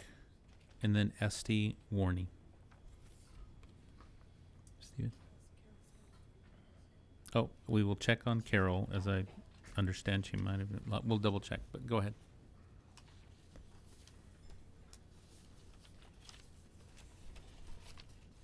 With only 60 seconds, I limit myself to 2 talking points. Number 1, truth. The beautiful thing about truth is that it's always true. It never fails. If under any circumstance it does fail, it is not absolute truth. So my question to the board is simple.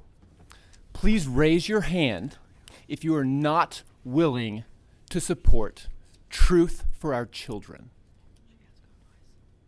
Let it stand for the record that unanimously you do not have the power or authority to come against truth. Point number 2, abstinence. The safest way to prevent an STD is abstinence. That's truth.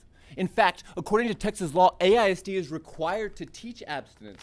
The proposed curriculum, however, redefines abstinence as sperm within a vagina. According to this, oral sex and anal sex are acceptable forms of abstinence. Board, with these new definitions, are you still okay teaching children that the safest way to prevent STDs is abstinence? I bless each one of you with clarity to know truth and to stand for boldness for Him. Thank you for your comment. The next speaker is Carol Fedrick.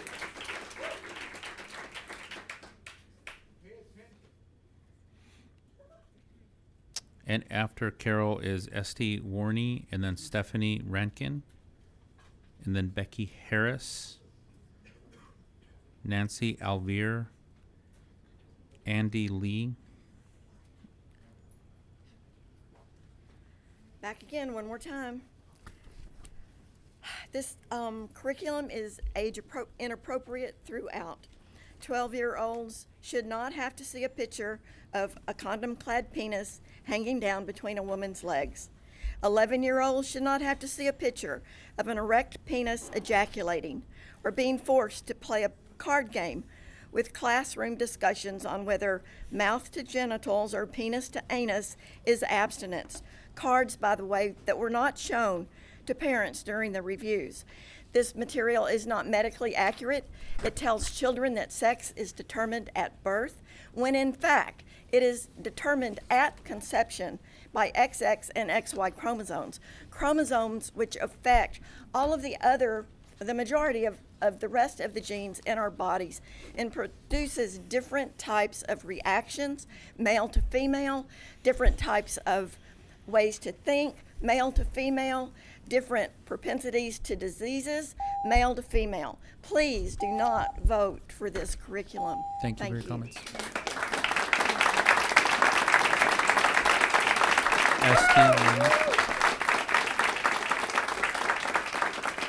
Esty? I wish Miss Anderson was here because I want to say to her that I respect her, as I respect each one of you. I come before you as a very concerned taxpayer, as a citizen, but mainly representing the pride and joy of my family, my 4 grandchildren, and that is why I am here. I am speaking on behalf of my grandchildren because I do not agree with this sex education. As a former educator, as Dr. Cruz and Ms. Singh, and probably more of you are or were, the main focus was in education is the children. The children. I am afraid that this has become a big political issue. I didn't even get that far. Thank you. Thank you for being here, and thank you for your comments. I had 3 more pages. Thank you. Stephanie Rankin.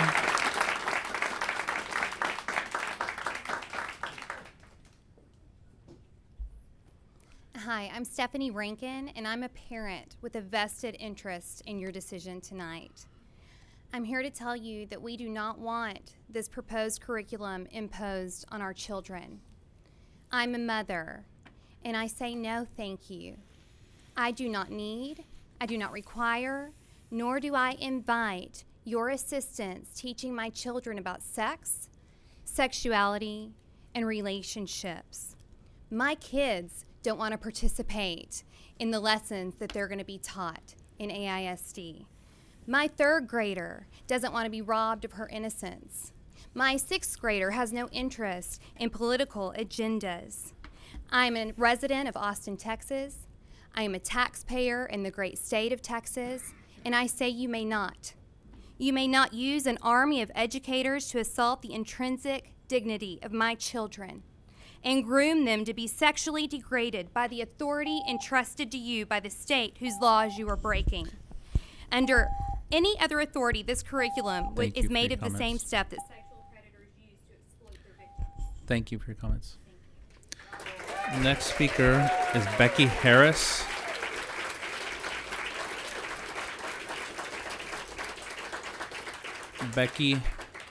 Becky Harris, and then Nancy Alvear.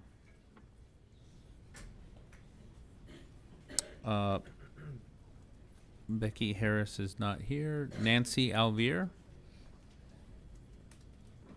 How about Andy Lee?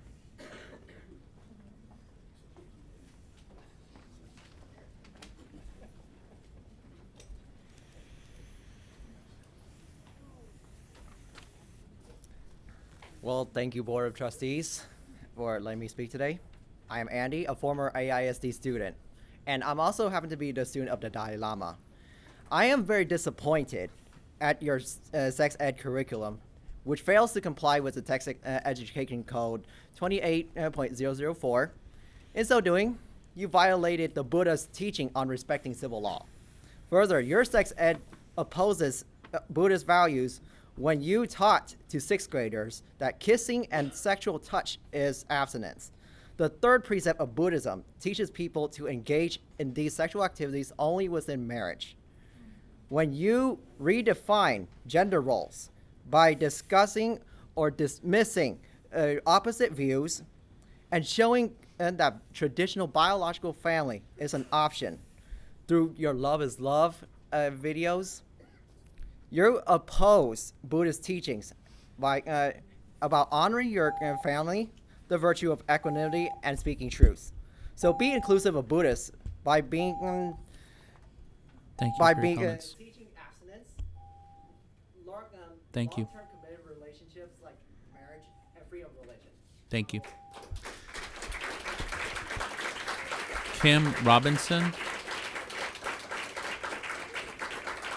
Kim Robinson. Linda Masca. And then Hanoi Avila. I'm sorry, your name? Kim? Come on. Good evening. I'm an Austin resident, and I'm a grandmother of a child in AISD Elementary. I have read the curriculum, and I'm deeply concerned.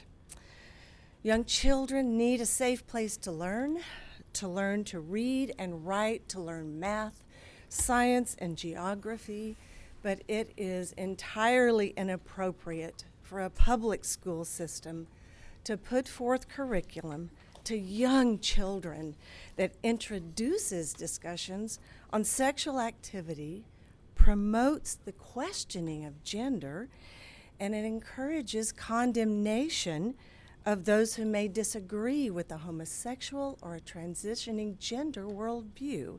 And I respectfully ask you not to approve this curriculum. Thank you. Thank you. Linda Masca.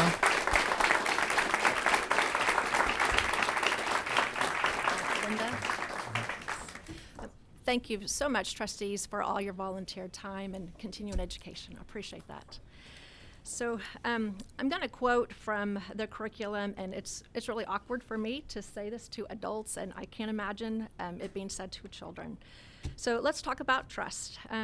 Parents tell their kids to wash their hands after going to the bathroom and before eating, but this sex ed says to 6th graders, quote, they can use their mouth, unquote, on another's, quote, anus.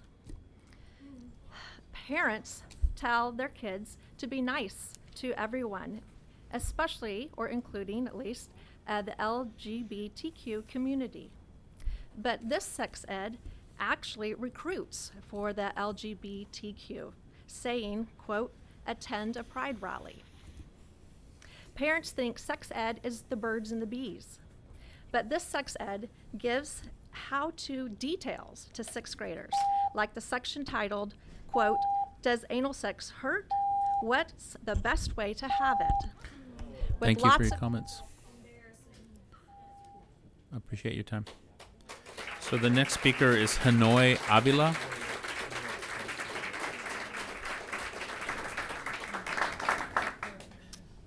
Good evening. My name is Hanoi Avila. I'm a first-generation Latino immigrant. I am a pastor and the president of CICI, representing approximately 30 Latinos congregation in the city of Austin.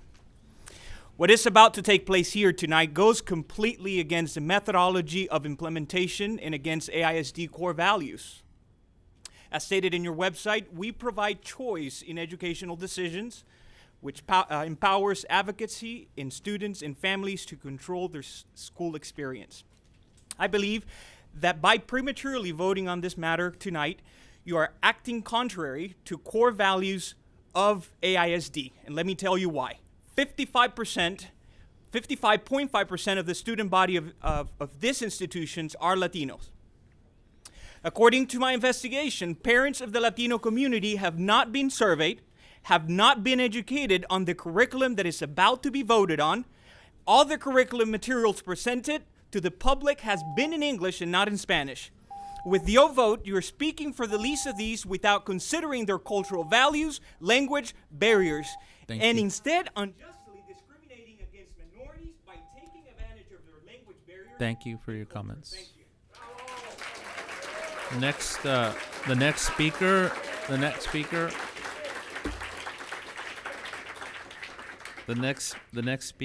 is Vanna Hughes, and then Laura Lee Swarbrick, and then Michelle Connolly.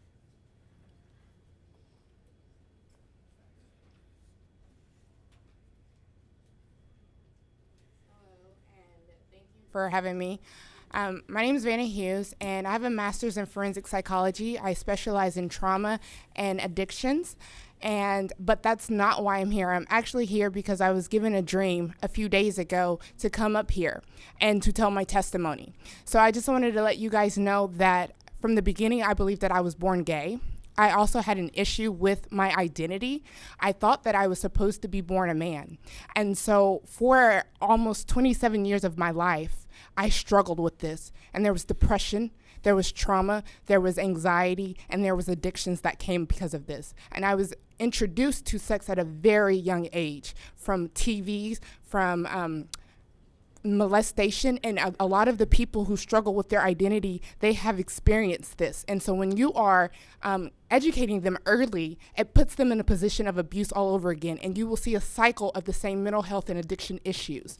Not only that, when I met Jesus, he changed my life, and he has helped me to be safe in my identity, and I no longer come out as gay, and it is a sin. And you guys will be responsible if you vote for this. Thank you. Laura Lee Swarbrick, Michelle Conley.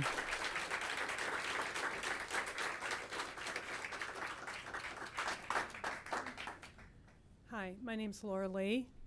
I echo so many of the Christian things that have been said tonight, but I thought I would take a different viewpoint. And I want to alert us all to adopt a sex education curriculum that teaches gender fluid identity is going to cost us money. Just from a practical standpoint, this is going to cost us money.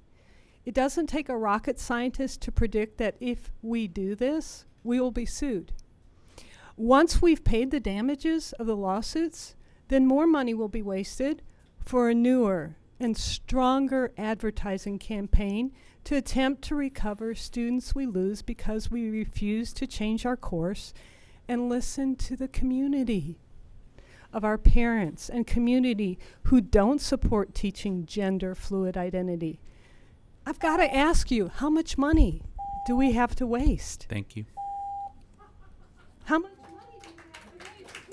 Thank you for your comment. Michelle Conley.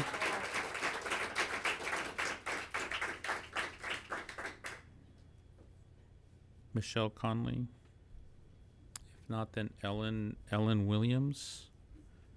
And then Robert Price. And then Brian Register.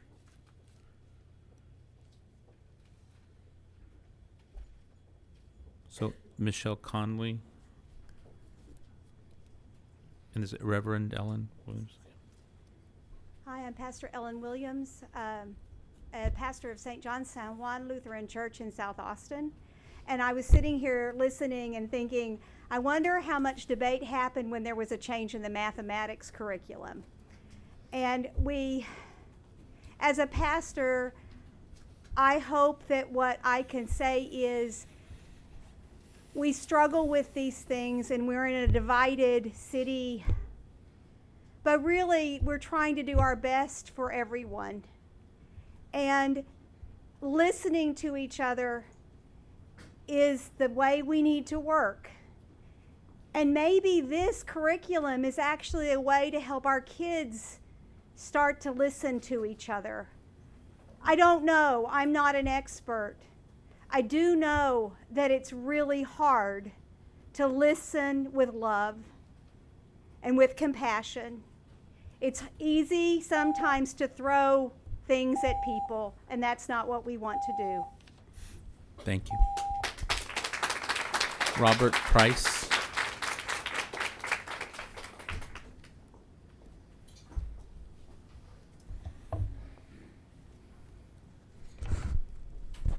Hi, my name's Rob Price.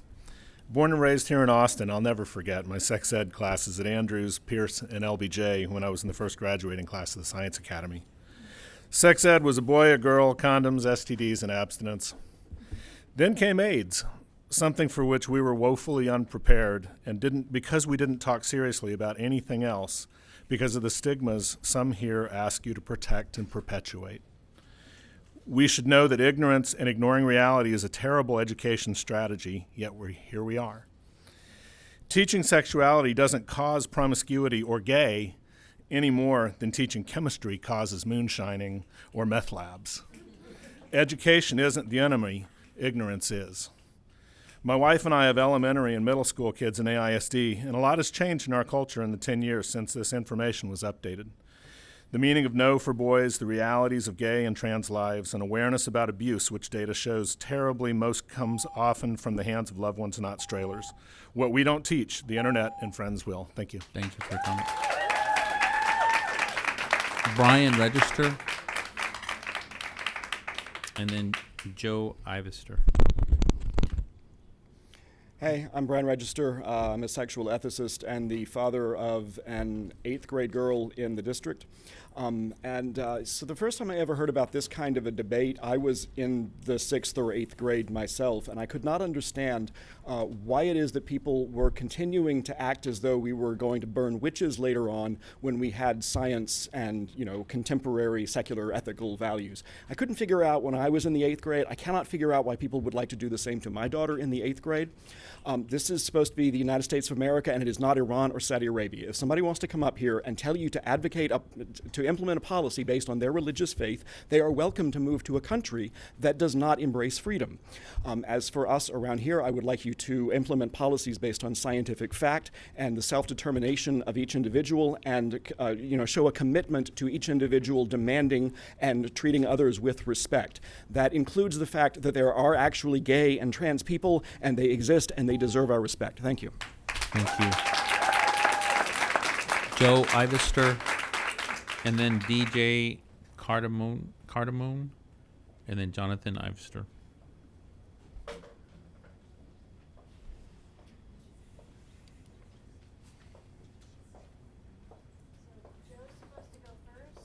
Yeah, Joe goes first. Yeah. Joe Ivester, not here. DJ Cardamone? It's actually DJ. DJ? You're next. Thank you, trustees. My name is DJ Cardamone from District 7. I discovered numerous contradictions between this proposed sex ed curriculum and the required instruction I pulled from your own AISD website. These are not just guidelines, but legal requirements. But one of the main problems I have with this new curriculum is the insertion of content that you're trying to put within the legal requirements. I'm hearing a majority of the community feels coerced into accepting material that goes against their personal values and belief systems. For example, one of the philosophies, the theory of gender fluidity, this proposed curriculum will put more children at risk through gender confusion than it seeks to help the small percentage of children that experience gender dysphoria. Trustees, you are required to serve the entire community, not just special interest groups.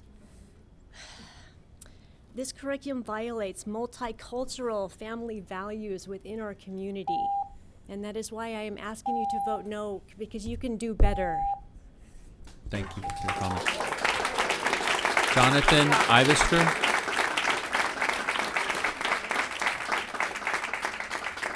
Jonathan Ivester, and then MJ Alvarado. Yes, ma'am. What number are you on? I am on number 76, but as I mentioned before, the numbers are a little bit off. But I'm at so Joe Ivester, Jonathan Ivester, and if they're not here, MJ Alvarado, and then Julie Strock. Are you Julie or MJ? MJ, come on down. And after you will be Julie Strock, Maria Gray, Jonathan Saenz, and Unity Ivanyo.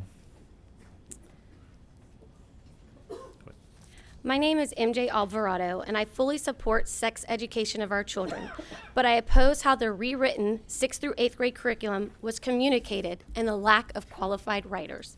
AISD typically sends out multiple district-wide emails to parents encouraging them to complete surveys. Each school then sends multiple reminders. With the rewritten sex ed survey, AISD never sent a district-wide communication. Parents received one email from their child's school weeks before the survey was actually live. This resulted in under 450 completed surveys of your 80,000 AISD students. AISD recently hired an equity officer for the Office of Diversity, Equity, and Inclusion. Does this communication method sound equitable? Does less than 1% response sound diverse or inclusive? Also, this curriculum was written by educators only, not experts like medical doctors, therapists, or mental health professionals. Does this sound diverse or inclusive? In the future, is AISD going to ignore their own standards in communication, diversity, equity, and inclusion on only certain subjects? Thank you. The next speaker is Julie Strock. Julie? Good evening. Thanks for hearing me. I'm here today as a concerned parent, a grandparent, and a resident of Austin since 1992. Thank you for listening to my concerns. It's the parent's role to educate children about moral behavior because ideas of right and wrong come from a person's worldview.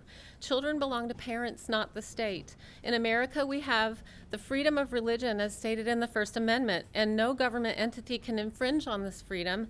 Therefore, the state, via the public school system, should not indoctrinate our children with ideologies that are opposed to deeply held spiritual convictions. It's the job of educators to teach subject matters that will train and prepare our children for higher education and for contributing to the good of all people in our society. It's the job of parents to instill values and wisdom in our children. The problem we have today is the lines have been blurred. Schools should teach history, language arts, science, and math, and a whole bunch of other things. Parents should teach values. We respectfully ask you to say no to this curriculum, and we'll do our job and teach our children. Thank you. The next speaker is Maria Gray.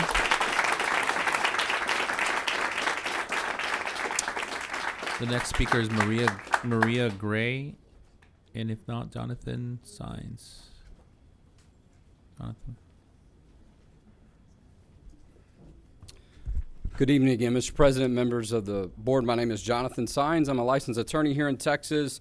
My undergraduate degree at the University of Texas, University of Houston Law Center, but one of my most treasured memories was serving as a mentor at Metz Elementary in East Austin when I was a student. Our organization has collected over 7,000 signatures against this. If you pass this sex ed policy, you're taking risks with sex, you're taking risks with your community, and you're taking risks with the law. Maybe you came into this meeting and you had an idea of what you wanted to do, but maybe you've heard some things tonight that you didn't know about before. It's not too late. I've seen it before. I've been involved in dozens of lawsuits and government conflicts, and just about every time, my team and others, we've won. But it's not too late. You don't have to make this decision tonight. You can take this under advisement, you can postpone, and you can take a closer look at it, because lawsuits that are risky cost taxpayer dollars. And I tell you, my team and I, we have experience. We've taken on ISD before in the city, and we have won. We will explore all legal avenues if you pass this. Thank you. Thank you. Unity Ivanyo.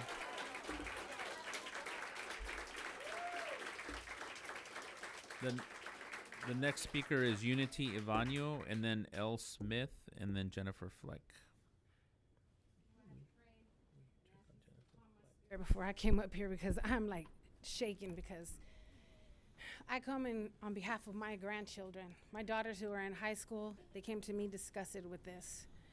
I think of myself as my own life when I first had a conversation about anal sex and oral sex. I was 9, and that was given by an abuser, and that's what kind of conversation this is. This is conversations from an abuser. I come to you like that because those things I still gotta live with and suffer with, and they still bother me. And to look at my grandbabies and even my daughters, to know that they would have conversations like that from another adult disgusts me. And I'm sorry, I respect you all. Excuse my language if it offends you at all, but it's absurd. And this is more like AISD is into the porn business, and that's not what we're about. That can't be what we are about. Thank you. Thank you very much. L. Smith.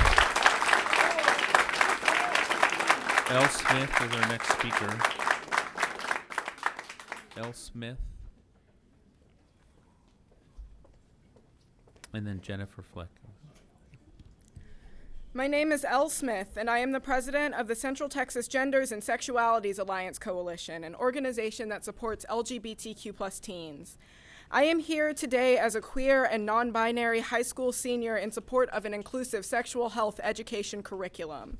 The opposition is spreading misinformation. This curriculum gives students the tools to manage their sexual, social, and emotional health. I believe that every single student deserves access to information about consent, about healthy relationships, about condom usage, about STI transmission, about queer and trans issues, and about the lives they will lead as they enter adolescence and adulthood. We need this curriculum so that everyone, regardless of lifestyle, gender, religion, or sexual orientation, can make informed decisions throughout their lives. If you care about children, which I know every single one of you does, then you will vote in favor of an inclusive sexual health education curriculum. Thank you.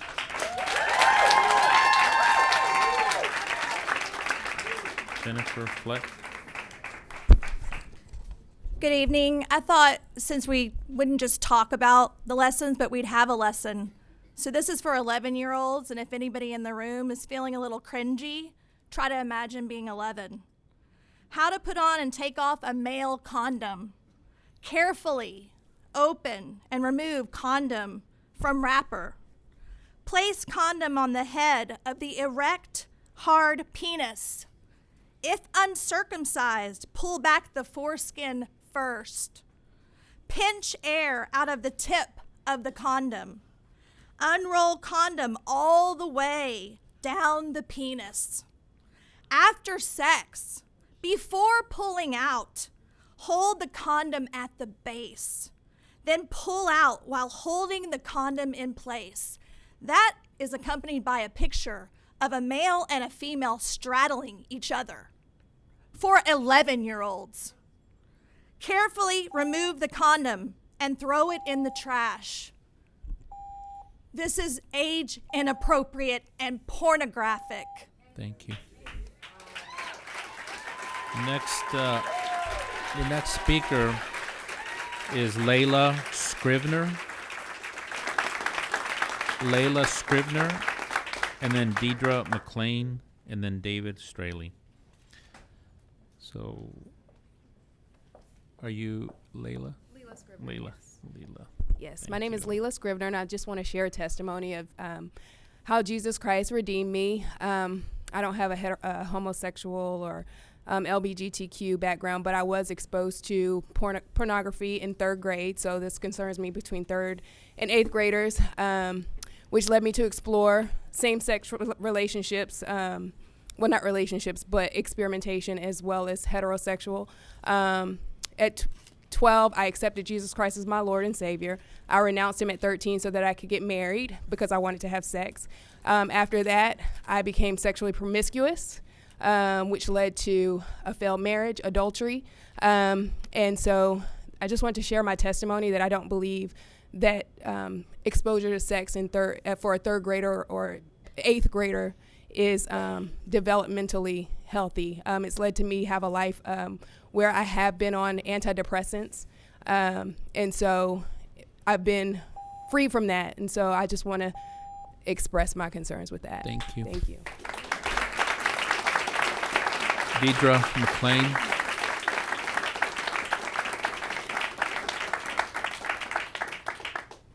Deidre, and then David. Is that you back there? Yeah, go ahead.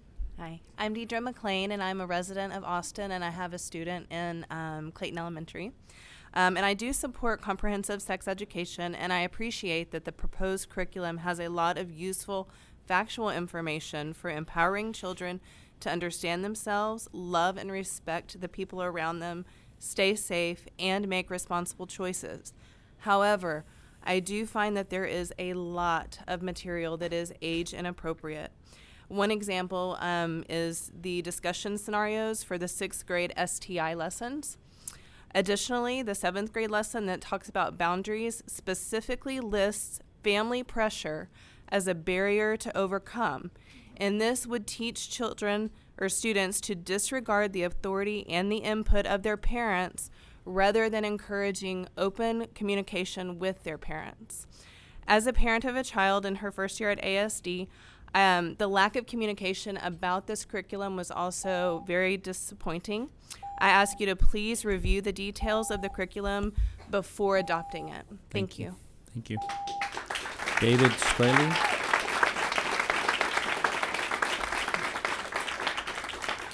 You've already heard part of this. It's from Matthew 18. This is Jesus Christ speaking.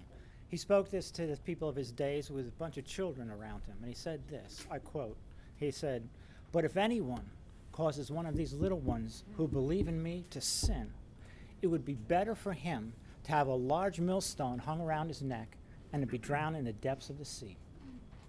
Woe to the world because of the things that cause people to sin. These things must come, but woe to the man through whom they come.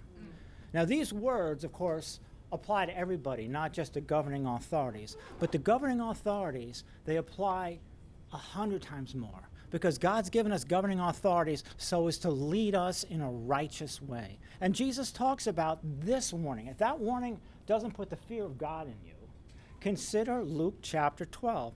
From everyone who has been given much, much will be asked, much will be demanded. And from those who have been entrusted with much, much more will be required. This belongs to you. This is a word for you, each one of you. I hope you'll consider it. You already know what people think. This applies to you. Thank you. Thank you. Our next speaker is Nikki Kelton. Nikki Kelton. And then Lisa Williams. Sorry, David. Well, after David's written, Nikki Kelton, and then Lisa Williams, Robert Salcido, and then Travis Alvarado. Yes.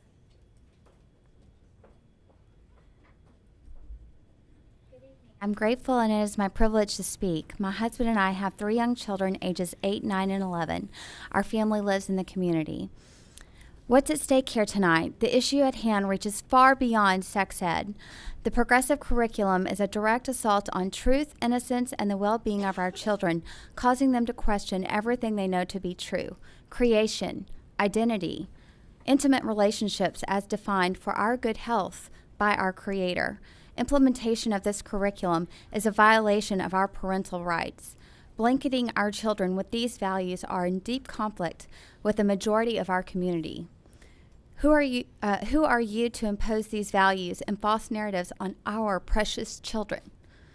I urge you respectfully consider everyone, me, my family, these people in here, everyone. Thank you. Preserve innocence, teach truth, protect identities. Thank you for opposing this indoctrination rather than curriculum. Thank you. So the next speaker is Lisa Williams. Unity. I heard them call unity, but I think I lost my place in line. Oh, so. I'm sorry. What's your name? Unity. Unity. Ivanyo. I'm going to go back into every single person that I missed, and we'll get to you. We'll check on your name. Sorry, we have so many names that we're going to check. So your Unity, and we'll check. Okay. So the next speaker right now is Lisa Williams. Can you give me my full time? AISD is not creating a culture of inclusion and respect. The all means all and anti-bullying hashtags are just that, hashtags. AISD has not allowed for diversity of opinion, just giving the appearance of same, so they can check the box and move forward with the curriculum. Someone mentioned finding middle ground. Will you even consider doing this? We can teach students that not all families look the same, that we should treat others as we would like to be treated regardless of skin color, gender, sexual orientation, and any other internal or external characteristic without violating the First Amendment or alienating some families. Thank you very much. Robert Salcido. Robert Salcido.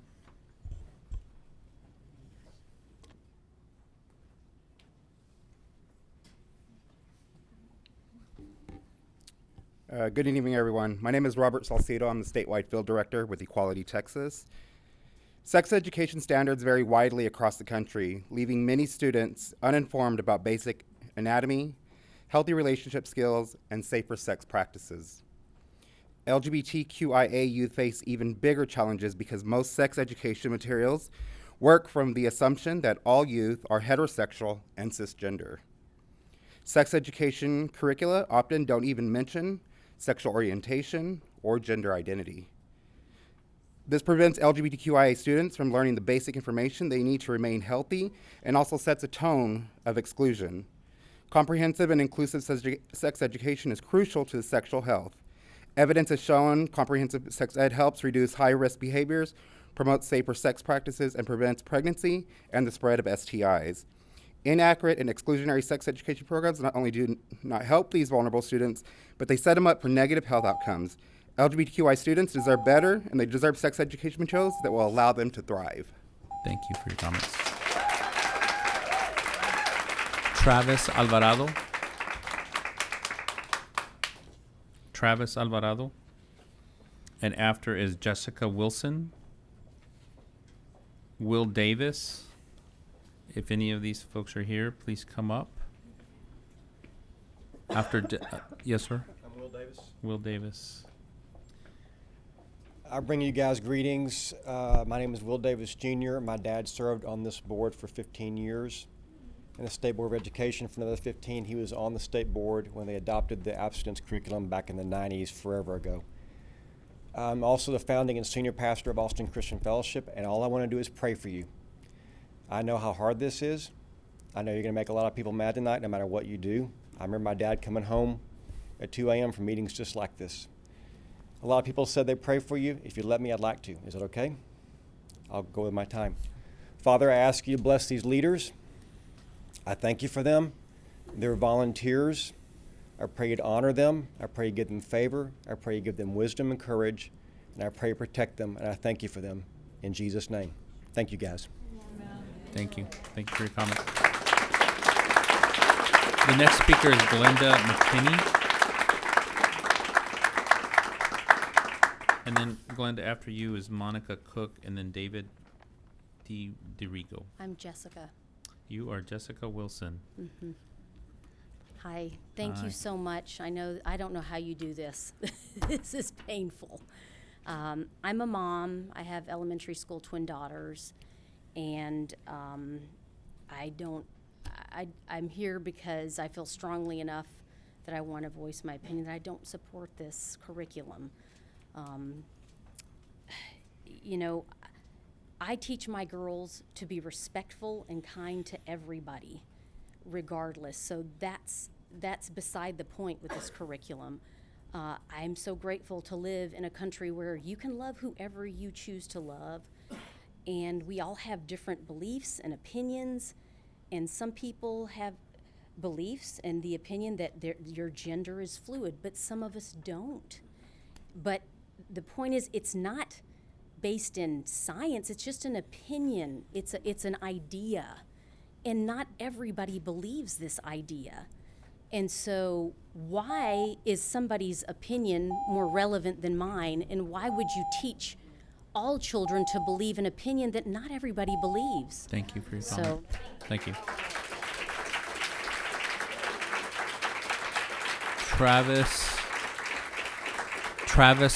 Travis Alvarado. I just want to check again. Travis Alvarado. Monica Cook.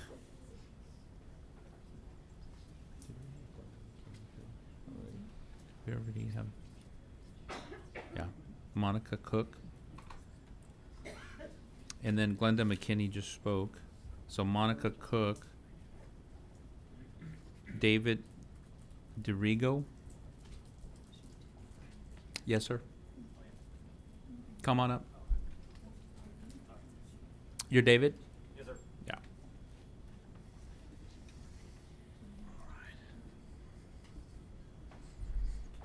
Yeah. Thank you for hearing my testimony.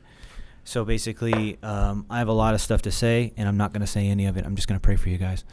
Lord God, in Jesus' name, I just pray for wisdom and peace over everyone here. I pray for a spirit of unity over everyone here. Father God, I pray that your Holy Spirit would move through this place. For those who renounce you, for those who would kill me in the street, I pray for them. For those who hate you, God, for those who are abusing children, Lord Jesus, I pray for them. Father, I pray, Lord God, in Jesus' name, that there would be a spirit of wisdom here for all of the leadership, that there would be a spirit of respect, that there would be just a spirit of, God, grace. I was outside laughing with people, Lord God, that I didn't agree with. I was making jokes with them. Lord Jesus, I pray, Father God, that you would just help us have a comprehensive conversation that is inclusive to every opinion and every heart and mind here, and for the babies whose blood will be on all of our hands if we don't step up. In Jesus' name, amen. Thank you for your comment. Michelle Tassista. Michelle Tassista. Fabiola Guerrero.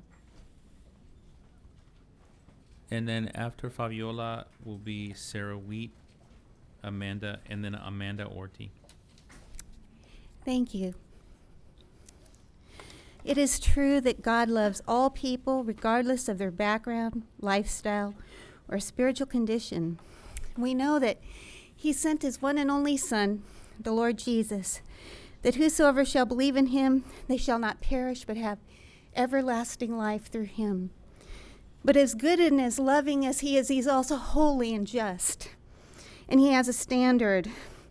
He sent that standard in the person of the Lord Jesus.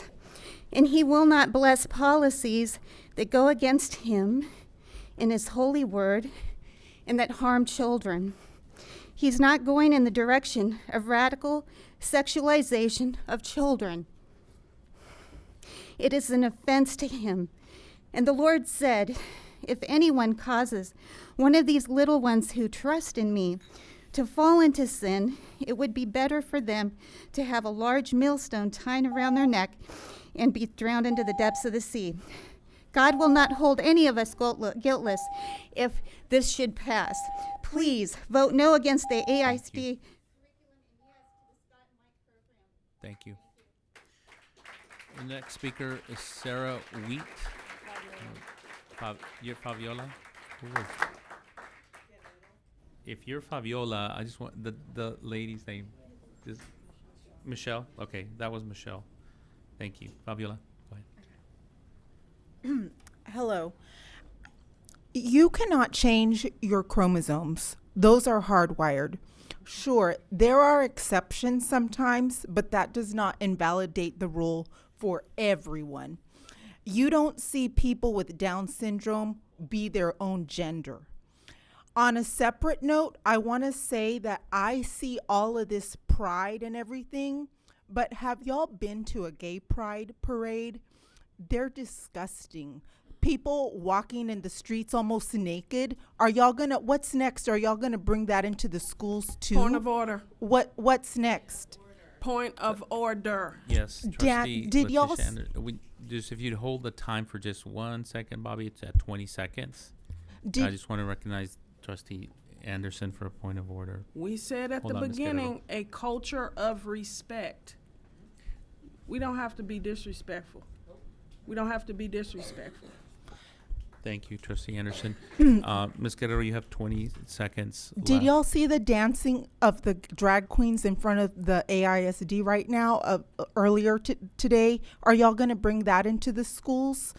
I'm concerned that, aren't y'all concerned, what if a teacher engages in a sexual relationship due to the I'm going pictures to call and a point of order everything? at this point because I consider this testimony Thank to you. continue to be disrespectful. Thank you. So the next speaker is Sarah Wheat. The next speaker is Sarah Wheat.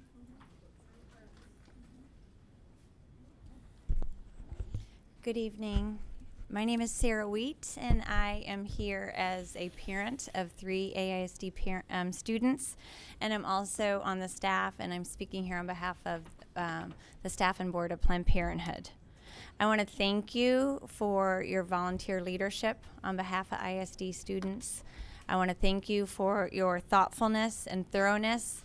I know as an AISD parent, I have had the opportunity to attend community conversations on this topic. I've had a chance to review curriculum and provide feedback online. And I've also had the chance to meet in my school with our principals directly on this topic. From my experience as an AISD parent, it has been a thorough process and provided for significant community input. I'm here to ask for your support for the lessons. On behalf of Planned Parenthood and our review of these lessons, they are LGBTQI inclusive and comprehensive, and we support all your efforts and leadership tonight. Thank you very much. Thank you for your comment. Amanda Ortiz.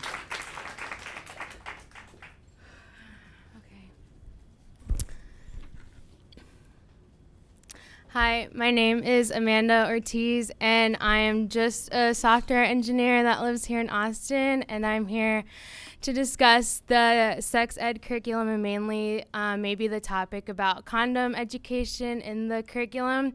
I did my capstone on sex education and should it be mandatory. I actually interviewed a lot of UT students, and one of the questions I asked them was, how did you learn how to put on a condom? And the first group that I asked that to, the guy said, well, you just put it on, right? But obviously we all just had a lesson that you need to pinch the top because it'll burst and then someone will end up pregnant. I just want to express that I've done research on both sides, and we've heard research results from both sides, and I don't really think there's an actual answer. I think it's a middle ground that can be found. So I don't know, just kids are going to do whatever they want. So I don't know. Thank you for your comments. Amy Hedke. What's your name? I'm Glenda McKinney. I believe you skipped over me. Clinton. I heard my name. Glenda McKinney. Yeah. Yes. Actually, somebody spoke for you. No, nobody spoke for me. I've So been in th- this room the entire time. Nobody has spoken for me. Jessica Wilson. It was Jessica Wilson. Hold on 1 second. So there was Will Davis, Jessica Wilson, and then Monica Cook. I know none of these people. No, I'm sorry. I'm trying to talk to my board Oh, because okay. 3 out of 3 board members have all told me you've spoken. Your name has already spoken. We have an issue with another name as well that we'll get to, but I just want to make sure that we're. Okay, so Glenda, will you thank you for bringing that up, and you can start whenever you'd like. Great. So, howdy. As we've determined, I'm Glenda McKinney, and I'm here to thank you for your service for our community's children. My son has aged out of AISD, but I still appreciate being part of this community. I hope you'll keep in mind the ASD is not responsible for teaching religious principles. Clergy, congregations, and families are responsible for teaching that. Public schools are here to teach about the wider world and to teach about facts, and I hope that you will approve this new curriculum. Thank you. Thank you. So, Amy Headkey is next. She will be speaker number 100. For those of you counting. What's that? Okay. And the next speaker on my list is Lisa Williams, but she already spoke at number 88. Unless it's a different Lisa Williams. Then we'll go to Stephen Alexander. I already spoke, but I'm Yes. still praying. Already spoke. Okay, and now we go to Paige Miller. Paige Miller, and then Dolores Arellano. Didn't she just speak?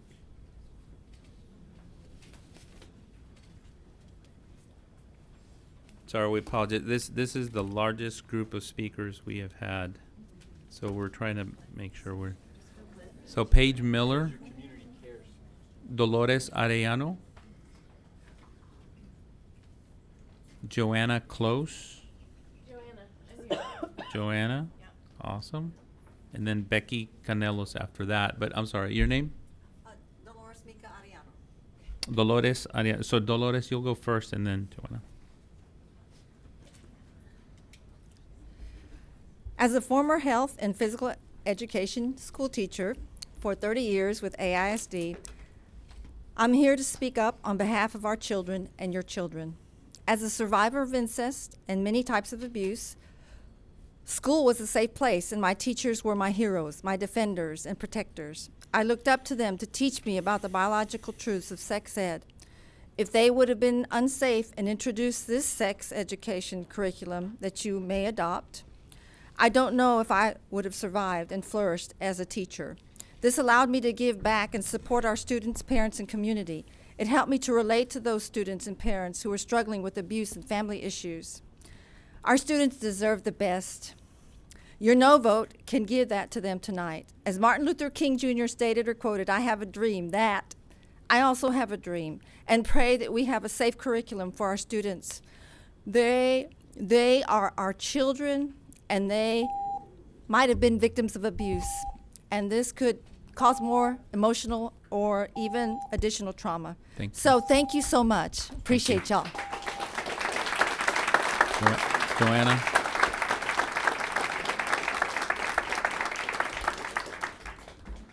Hi, my name is Joanna Close. I am here on behalf of my daughter who has a gay grandfather, lesbian aunts, and a transgender cousin.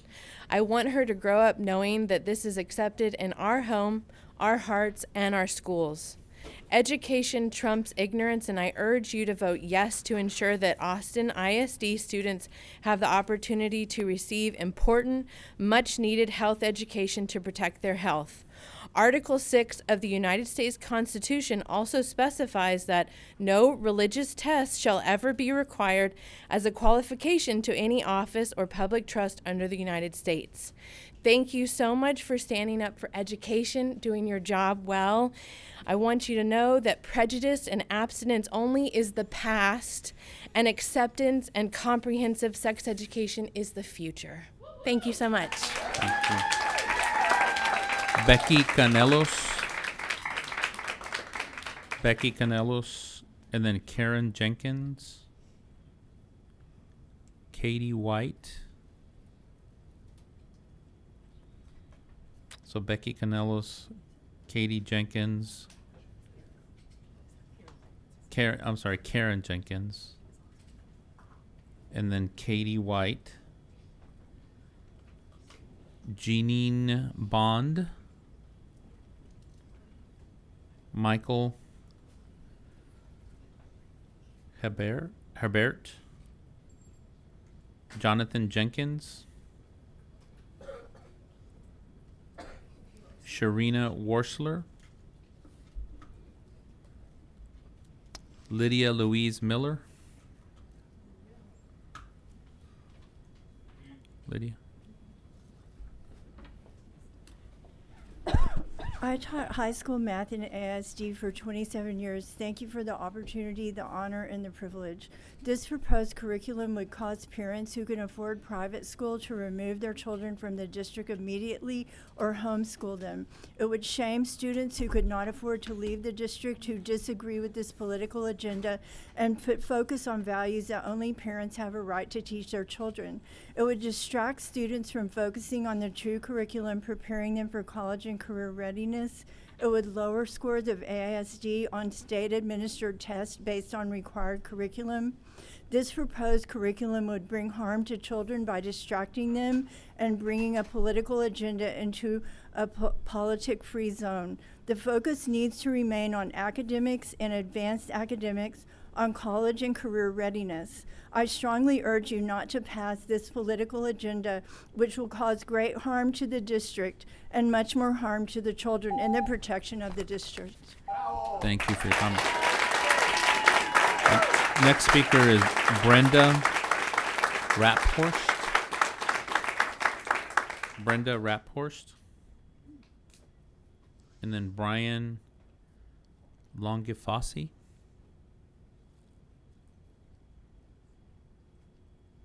And then Anita Brown. And Jared Brackenridge. Awesome. Good evening, trustees, again. My name is Jared Brackenridge. I first want to say that what I'm about to say right now is for the hundreds of students that I have encountered that are members of the LGBTQ community and the hundreds that I will encounter going further along. I struggle with people thinking that students, kids, are disgusting people. All people should be included. It kind of, like I said in the past, it reminds me of the segregationist type of people. They don't want to include black people in the textbooks. They don't want to include black people in their schools. You can no longer do that. You have to include everybody, and I appreciate you, AISD, for taking this bold step and including everybody in your curriculum. I'm going to give you your 13 seconds back. Thank you. Thank you.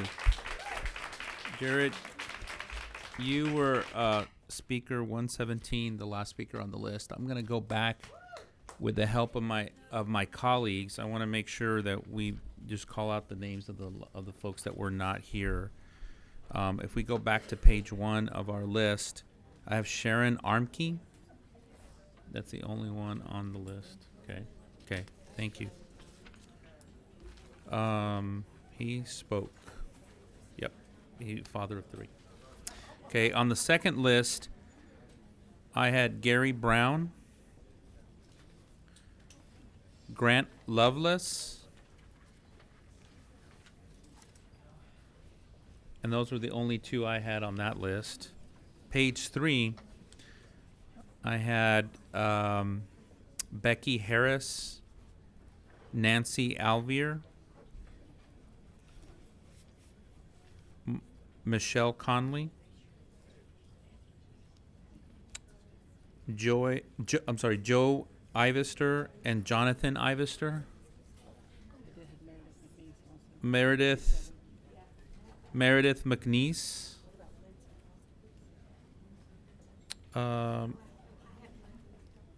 she spoke. So on the 4th page, I have Maria Gray, And then, I'm sorry, I had this question came up. A gentleman came up and asked about Unity Ivanyo. And so Unity spoke, and I believe that was the speaker with the plaid shirt. And so,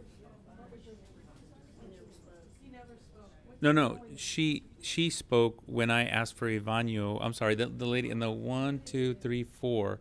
And your name, ma'am? Yeah, Maria? Maria, what's your last name? Maria Gray? Okay. So then Unity is one. And on this list, I'm just going to go down the rest of the list. Travis Alvarado, Monica Cook, Amy Hetke. Okay, and then I'm going to stop on this list, but Unity, if you want to come up, happy to hear your comments for a minute. And then we'll do the last page. Yes, sir. Well, I just call heaven, all of heaven as witnesses today, because, you know, this is very important. And I was a student of the AISD growing up, and I just kind of, you know, slipped right through the cracks. My parents were divorced. I was molested as a young boy several times, and just brought a lot of confusion into my life. And we're talking about, you know, without all this new kind of sex ed curriculum stuff, you know, I had enough problems as it was. And even then, I had several times where I had suicidal thoughts and stuff. And, you know, if this stuff was being taught back then, I might have, you know, committed suicide or something bad like that.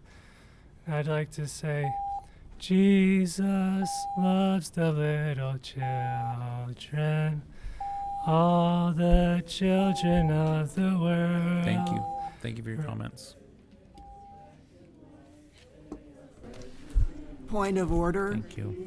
Yes, Trustee Taish. While I appreciate the song, I think that we should move on and make sure that everything is covered and the people who were not given a chance to speak in case they're here should be given that chance to speak. Thank you. So we'll move to the last page of just asking for those that were not here. Paige Miller.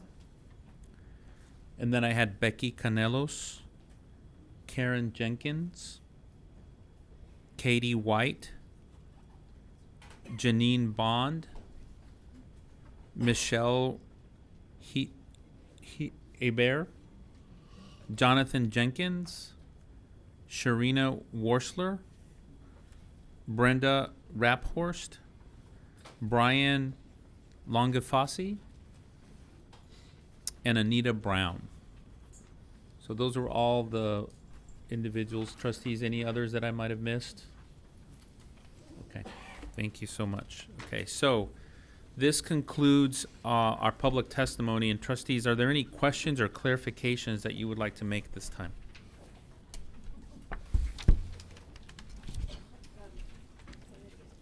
Are there any questions or clarifications based on the public testimony? Trustee Ellens.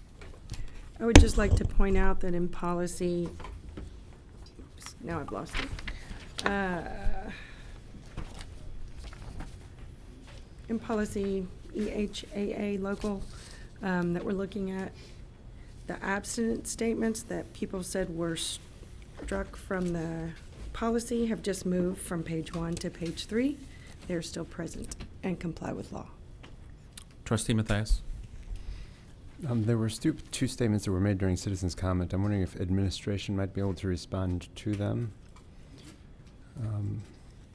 One had to do with the suggestion that there was no district-wide communication, and the other has to do with the insinuation that there's no outreach to Spanish-speaking parents. So I'm wondering if someone on the administration might be able to address those points, even if briefly. Dr. Cruz, I don't know if you... Yes, let me have Dr. Goodnow or Michelle Rosnack to come forward to respond to the two questions.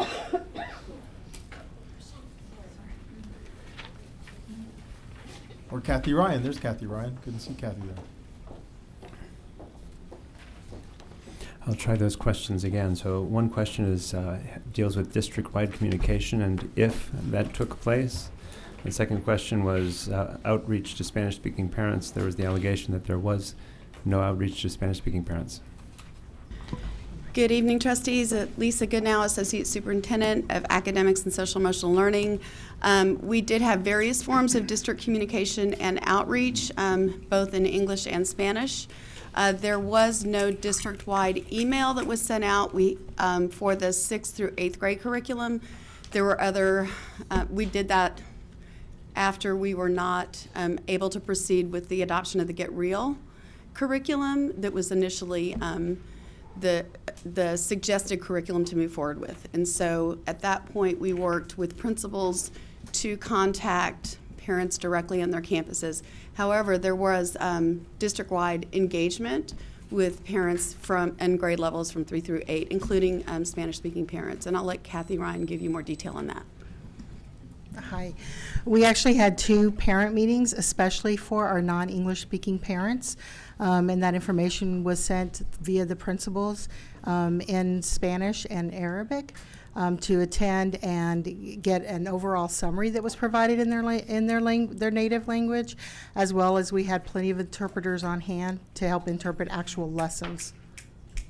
If I could ask a follow-up question, which has less to do with communication, but more with respect to process. So there was a speaker who had suggested that this curriculum enjoys a 95% approval rating, if I'm recalling her words correctly. I'm wondering if you might help this trustee to understand where a number like that came from.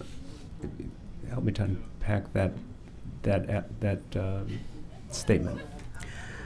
I believe that I don't know where she's gathering that from, except that I believe it was on the scope and sequence approval. We had about a 95% approval.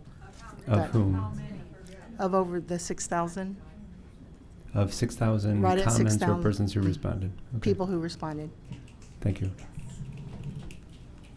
Again, trustees, this is an opportunity to ask a question about a statement of specific factual information, recite existing policy in response to an inquiry, or ask that the question be placed on a future agenda, or ask staff to visit with the speaker about the issue. We still have the agenda item to go through for questions. But trustees, any other questions or clarifications? If not, this concludes the public testimony aspect and the questions of the trustees. So thank you all very much, trustees. The last 2 items on our agenda are under the superintendent's report. The first item is on EHAA Local Basic Instructional Program, Required Instruction all levels. Dr. Cruz? The proposed recommendations are to update EHAA Local to incorporate the changes and better align to policy for human sexuality and responsibility scope and sequence revision that the board approved in February of 2019. So with that, we open this up for board review and possible action. On item 15.1? Correct. Okay. And do you have anyone presenting on it? No. Trustees? Yeah, Trustee Teish? I move that the board approve the proposed revisions to EHAA Local, incorporating the changes and to better align the policy of the human sexual responsibility scope and sequence revision. Okay, so having a motion from Trustee Teish to approve item 15.1 with the second from Trustee Matthias, is there any discussion? Yes, Trustee Matthias. What a beautiful evening, especially for us to begin this evening recognizing the red ribbons that we wear and setting the tone for a respectful dialogue here this evening. I just have to say it's our students here in the Austin ISD which continue to make this trustee, and I know many of us here on this dais and many in the community, so #AISD proud. Seeing them stand here before us this evening, an 8th grader speaking of the social and emotional and sexual health of his peers, I mean, that just really is moving. I know that, as one speaker suggested, regret is real. And it just feel very privileged for us to be standing at this moment in history in which we can say that we're helping our students to move forward on some of these issues without regret. Fortunately, we're a public school system, so we do enjoy a certain separation of church and state, and we don't teach issues of morals or religion. But we are in we're in the business of education, which is why I'm so glad our friends from the CICI are here. Would love to continue speaking with you all after this meeting. We're in the business of education, how it is that we can help the ecclesia as well, you know, with something as simple as Biblical Hermeneutics 101, right? With lessons on epistemology and the nature of truth and absolutes, with perhaps a book study of Daniel Helminiak's What the Bible Really Says About Homosexuality. I think it would be an incredible educational moment for so many in our community to come together, to pray together, and to be able to learn together about matters like that. So maybe we could even write a book together about it. Seriously. So looking forward to, for those parents, I totally respect those parents who come before us and feel their authority undermined as parents. Totally respect that. If you don't want your kids to be taught about what you believe to be sinful, then please, by all means, opt your children out of the sex ed program that we have. Thank you. Trustee Wade.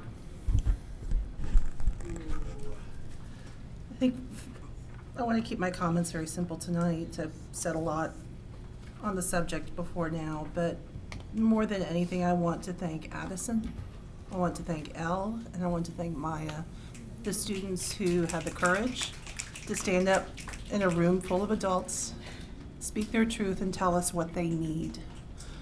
It's important for us to continue to remember what our students need. And hearing that from them serves as a very clear and resounding reminder for me that the only agenda at play here tonight is ensuring that our students have access to medically accurate, inclusive information about their bodies, relationships, and consent. Thank you. Trustees, any other comments or questions? And if not, trustee, there's been a motion by trustee Taish and seconded by trustee Matthias to, there's a motion by trustee Taish and seconded by trustee Matthias to approve item 15.1 EHAA local basic instructional program required instructions all level. All those in favor, please raise your right hand. So the motion passes by all those on the dais. So the last item on our agenda is the revised human sexuality and responsibility lessons and curricular resources for grades 3 to 8. Dr. Cruz? No presentation. So trustees, any questions on that particular item? Trustee Taish? I don't have a question, I have a motion that the Board of Trustees approve the human sexuality and responsibility lessons and curricular resources for grades 3 through 8 as proposed by staff. Second.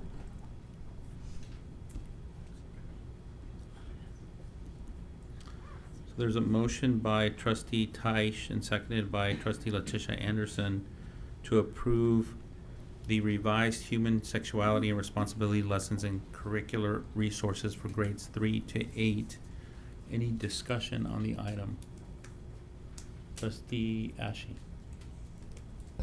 Yes, I actually have a couple of questions regarding the curriculum and was hoping Dr. Goodnow and Ms. Resnick could return so I could ask a couple of questions real quick. Please. Sorry. Thank you, guys.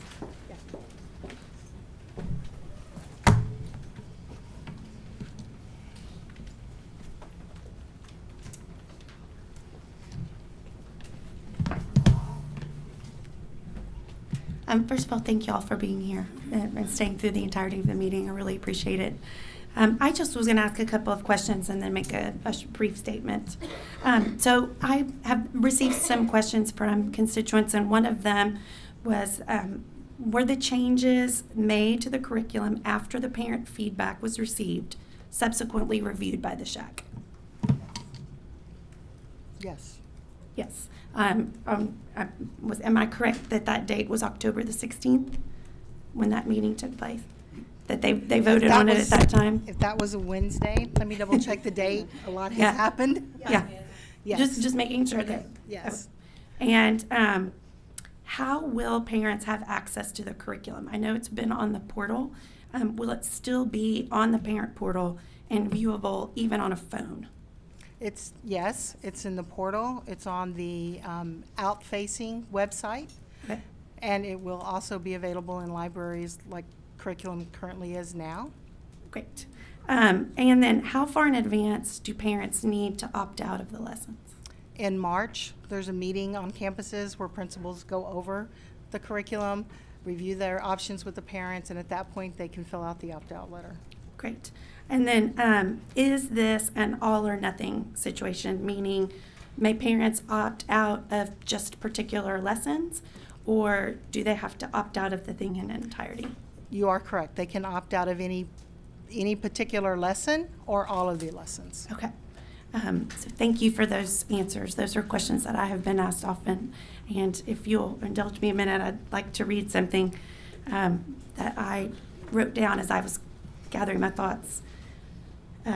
So there's no doubt that the topic of sex education in public schools elicits strong reactions. Tonight offers itself as an example of these reactions. And as a board trustee, I have read the Texas Education Code dealing with sex education. I have examined and offered feedback on the curriculum. I have listened to public comment. I have read the emails. I have followed social media threads. I have had conversations with parents and spoken with principals and teachers in the trenches. I've publicly stated on this dais and in other public meetings that I believe there should be sex education in public schools. And this belief was further confirmed, particularly after speaking with our educators. They thoughtfully articulated to me how student academic performance is negatively impacted by lack of health, body, and relationship knowledge. The world is quite a different world than it was when I was in school. If I heard an unfamiliar term, I might try to sneak in the dictionary and see if it was in there, or I would potentially ask my parent, but was not super excited about that. With the invention of the cell phone and the ability to have the internet in your hand, everything changed. And now, when a child hears something new or unusual, they simply Google it.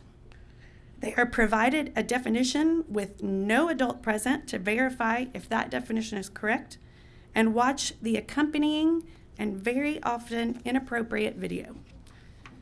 Children, whether we like it or not, are exposed to more adult content and topics earlier in their lives than ever before. And I see an opportunity through the institution of public education to offer an adult, an educator no less, to be a part of the conversation with children as they navigate complex and sometimes confusing content. I am the parent of 2 children in AISD, a sophomore in high school and a 5th grader, who will have the option to participate in AISD's sex education curriculum. As their parent, I may or may not choose for either of them to participate. That is my choice that I get to make about my child based on my views and my beliefs. And I know parents should and do have the ability to view the curriculum and make personal family decisions. I do not expect all parties to agree perfectly with all parts of this curriculum. I am sure, and as was verified tonight, that there are some people who wish that we had more content and others who wish we had way less. And as stated before, I have read the social media threads which do not accurately reflect the curriculum we are voting on tonight. I highly encourage AISD parents to read the curriculum on the parent portal, in the libraries, on their computer themselves, rather than relying on secondhand accounts, and decide for yourself and your family and for your child what is right for all of you. Should the vote result in the passage of this curriculum, I am thankful to be part of a district that provides parents with options. Thank you. Thank you, Trustee Ashe. Is there any other trustee comments or questions? Trustee Tyson. I would hope that our staff would take advantage of our extensive expertise in our social emotional learning curriculum to help bridge gaps, to help facilitate understanding between different groups of students in particular and staff. And I think we have that expertise in-house, and I think we should hopefully make an extra point in training our teachers and our staff in bringing people together about this very controversial subject. Thank you. Thank you, Trustee Teish. Any other comments or questions, trustees? Trustee Singh? Just real quick, I wanted to reiterate something that one of the speakers said today was our special ed population is probably one of the most vulnerable populations when it comes to special ed. And I'm really glad to know that the district is going to have the special ed team review this. Is that correct? Yes. Okay. Do you know if that's going to happen in the short term or? We've actually been working with them in advance, but we also wanted to wait for the vote before we invested actually modifying the curriculum. But absolutely, yes. Okay, great. The other thing I wanted to just say is, if there's any kids that are actually watching this, I want you to I just want to tell them directly that you heard a lot of hate tonight, I think, in this room, and I just want you to know.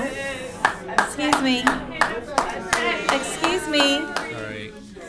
I want the students to know that their school is a safe place. Trustee Singh, hold on one second, guys. It's 12:17 in the morning. I think if you feel like you are needing help from our counselors, they're standing right there, and welcome to visit. I mean, that's why they're here, and thank you very much for being here for the whole meeting. And I just want to be able to create the space for all of us, but right now in particular for Trustee Singh to say what you would like to say. Thank you so much. This message is for the kids. Really, I want you to know that when you go to school tomorrow, that is a safe place for you. That's a place where people love you. They're there to accept you. That's why I have these flags here, is so that anyone watching this knows that their school is a safe place. This is not for anyone else but for the children. And I think that's why we're all fighting for this.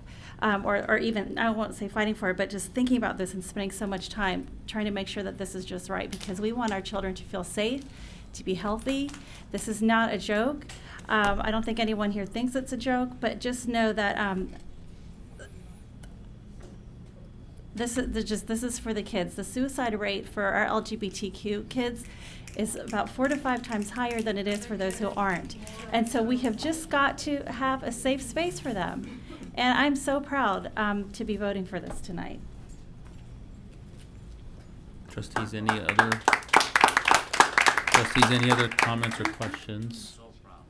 And if not, I have a motion from Trustee Teish and a second by Letitia Anderson to support the revised human sexuality and responsibility lessons and curricular resources for grades 3 to 8. All those in favor, please raise your right hand. The motion passes by all those on the dais. Do I have a motion to adjourn the meeting? So moved. So, is there a second? Second. So I'm recognizing Trustee Ellens making a motion to adjourn and Trustee Letitia Anderson second. Thank you. So, You have I'm sorry, mail time. for children. So having a motion by Trustee Ellens and a second by Trustee Teish to adjourn, all those in favor, please raise your right hand. Trustee Matthias, are you raising your hands? So the motion passes by all those on the dais, and the meeting is adjourned at 12:19 p.m.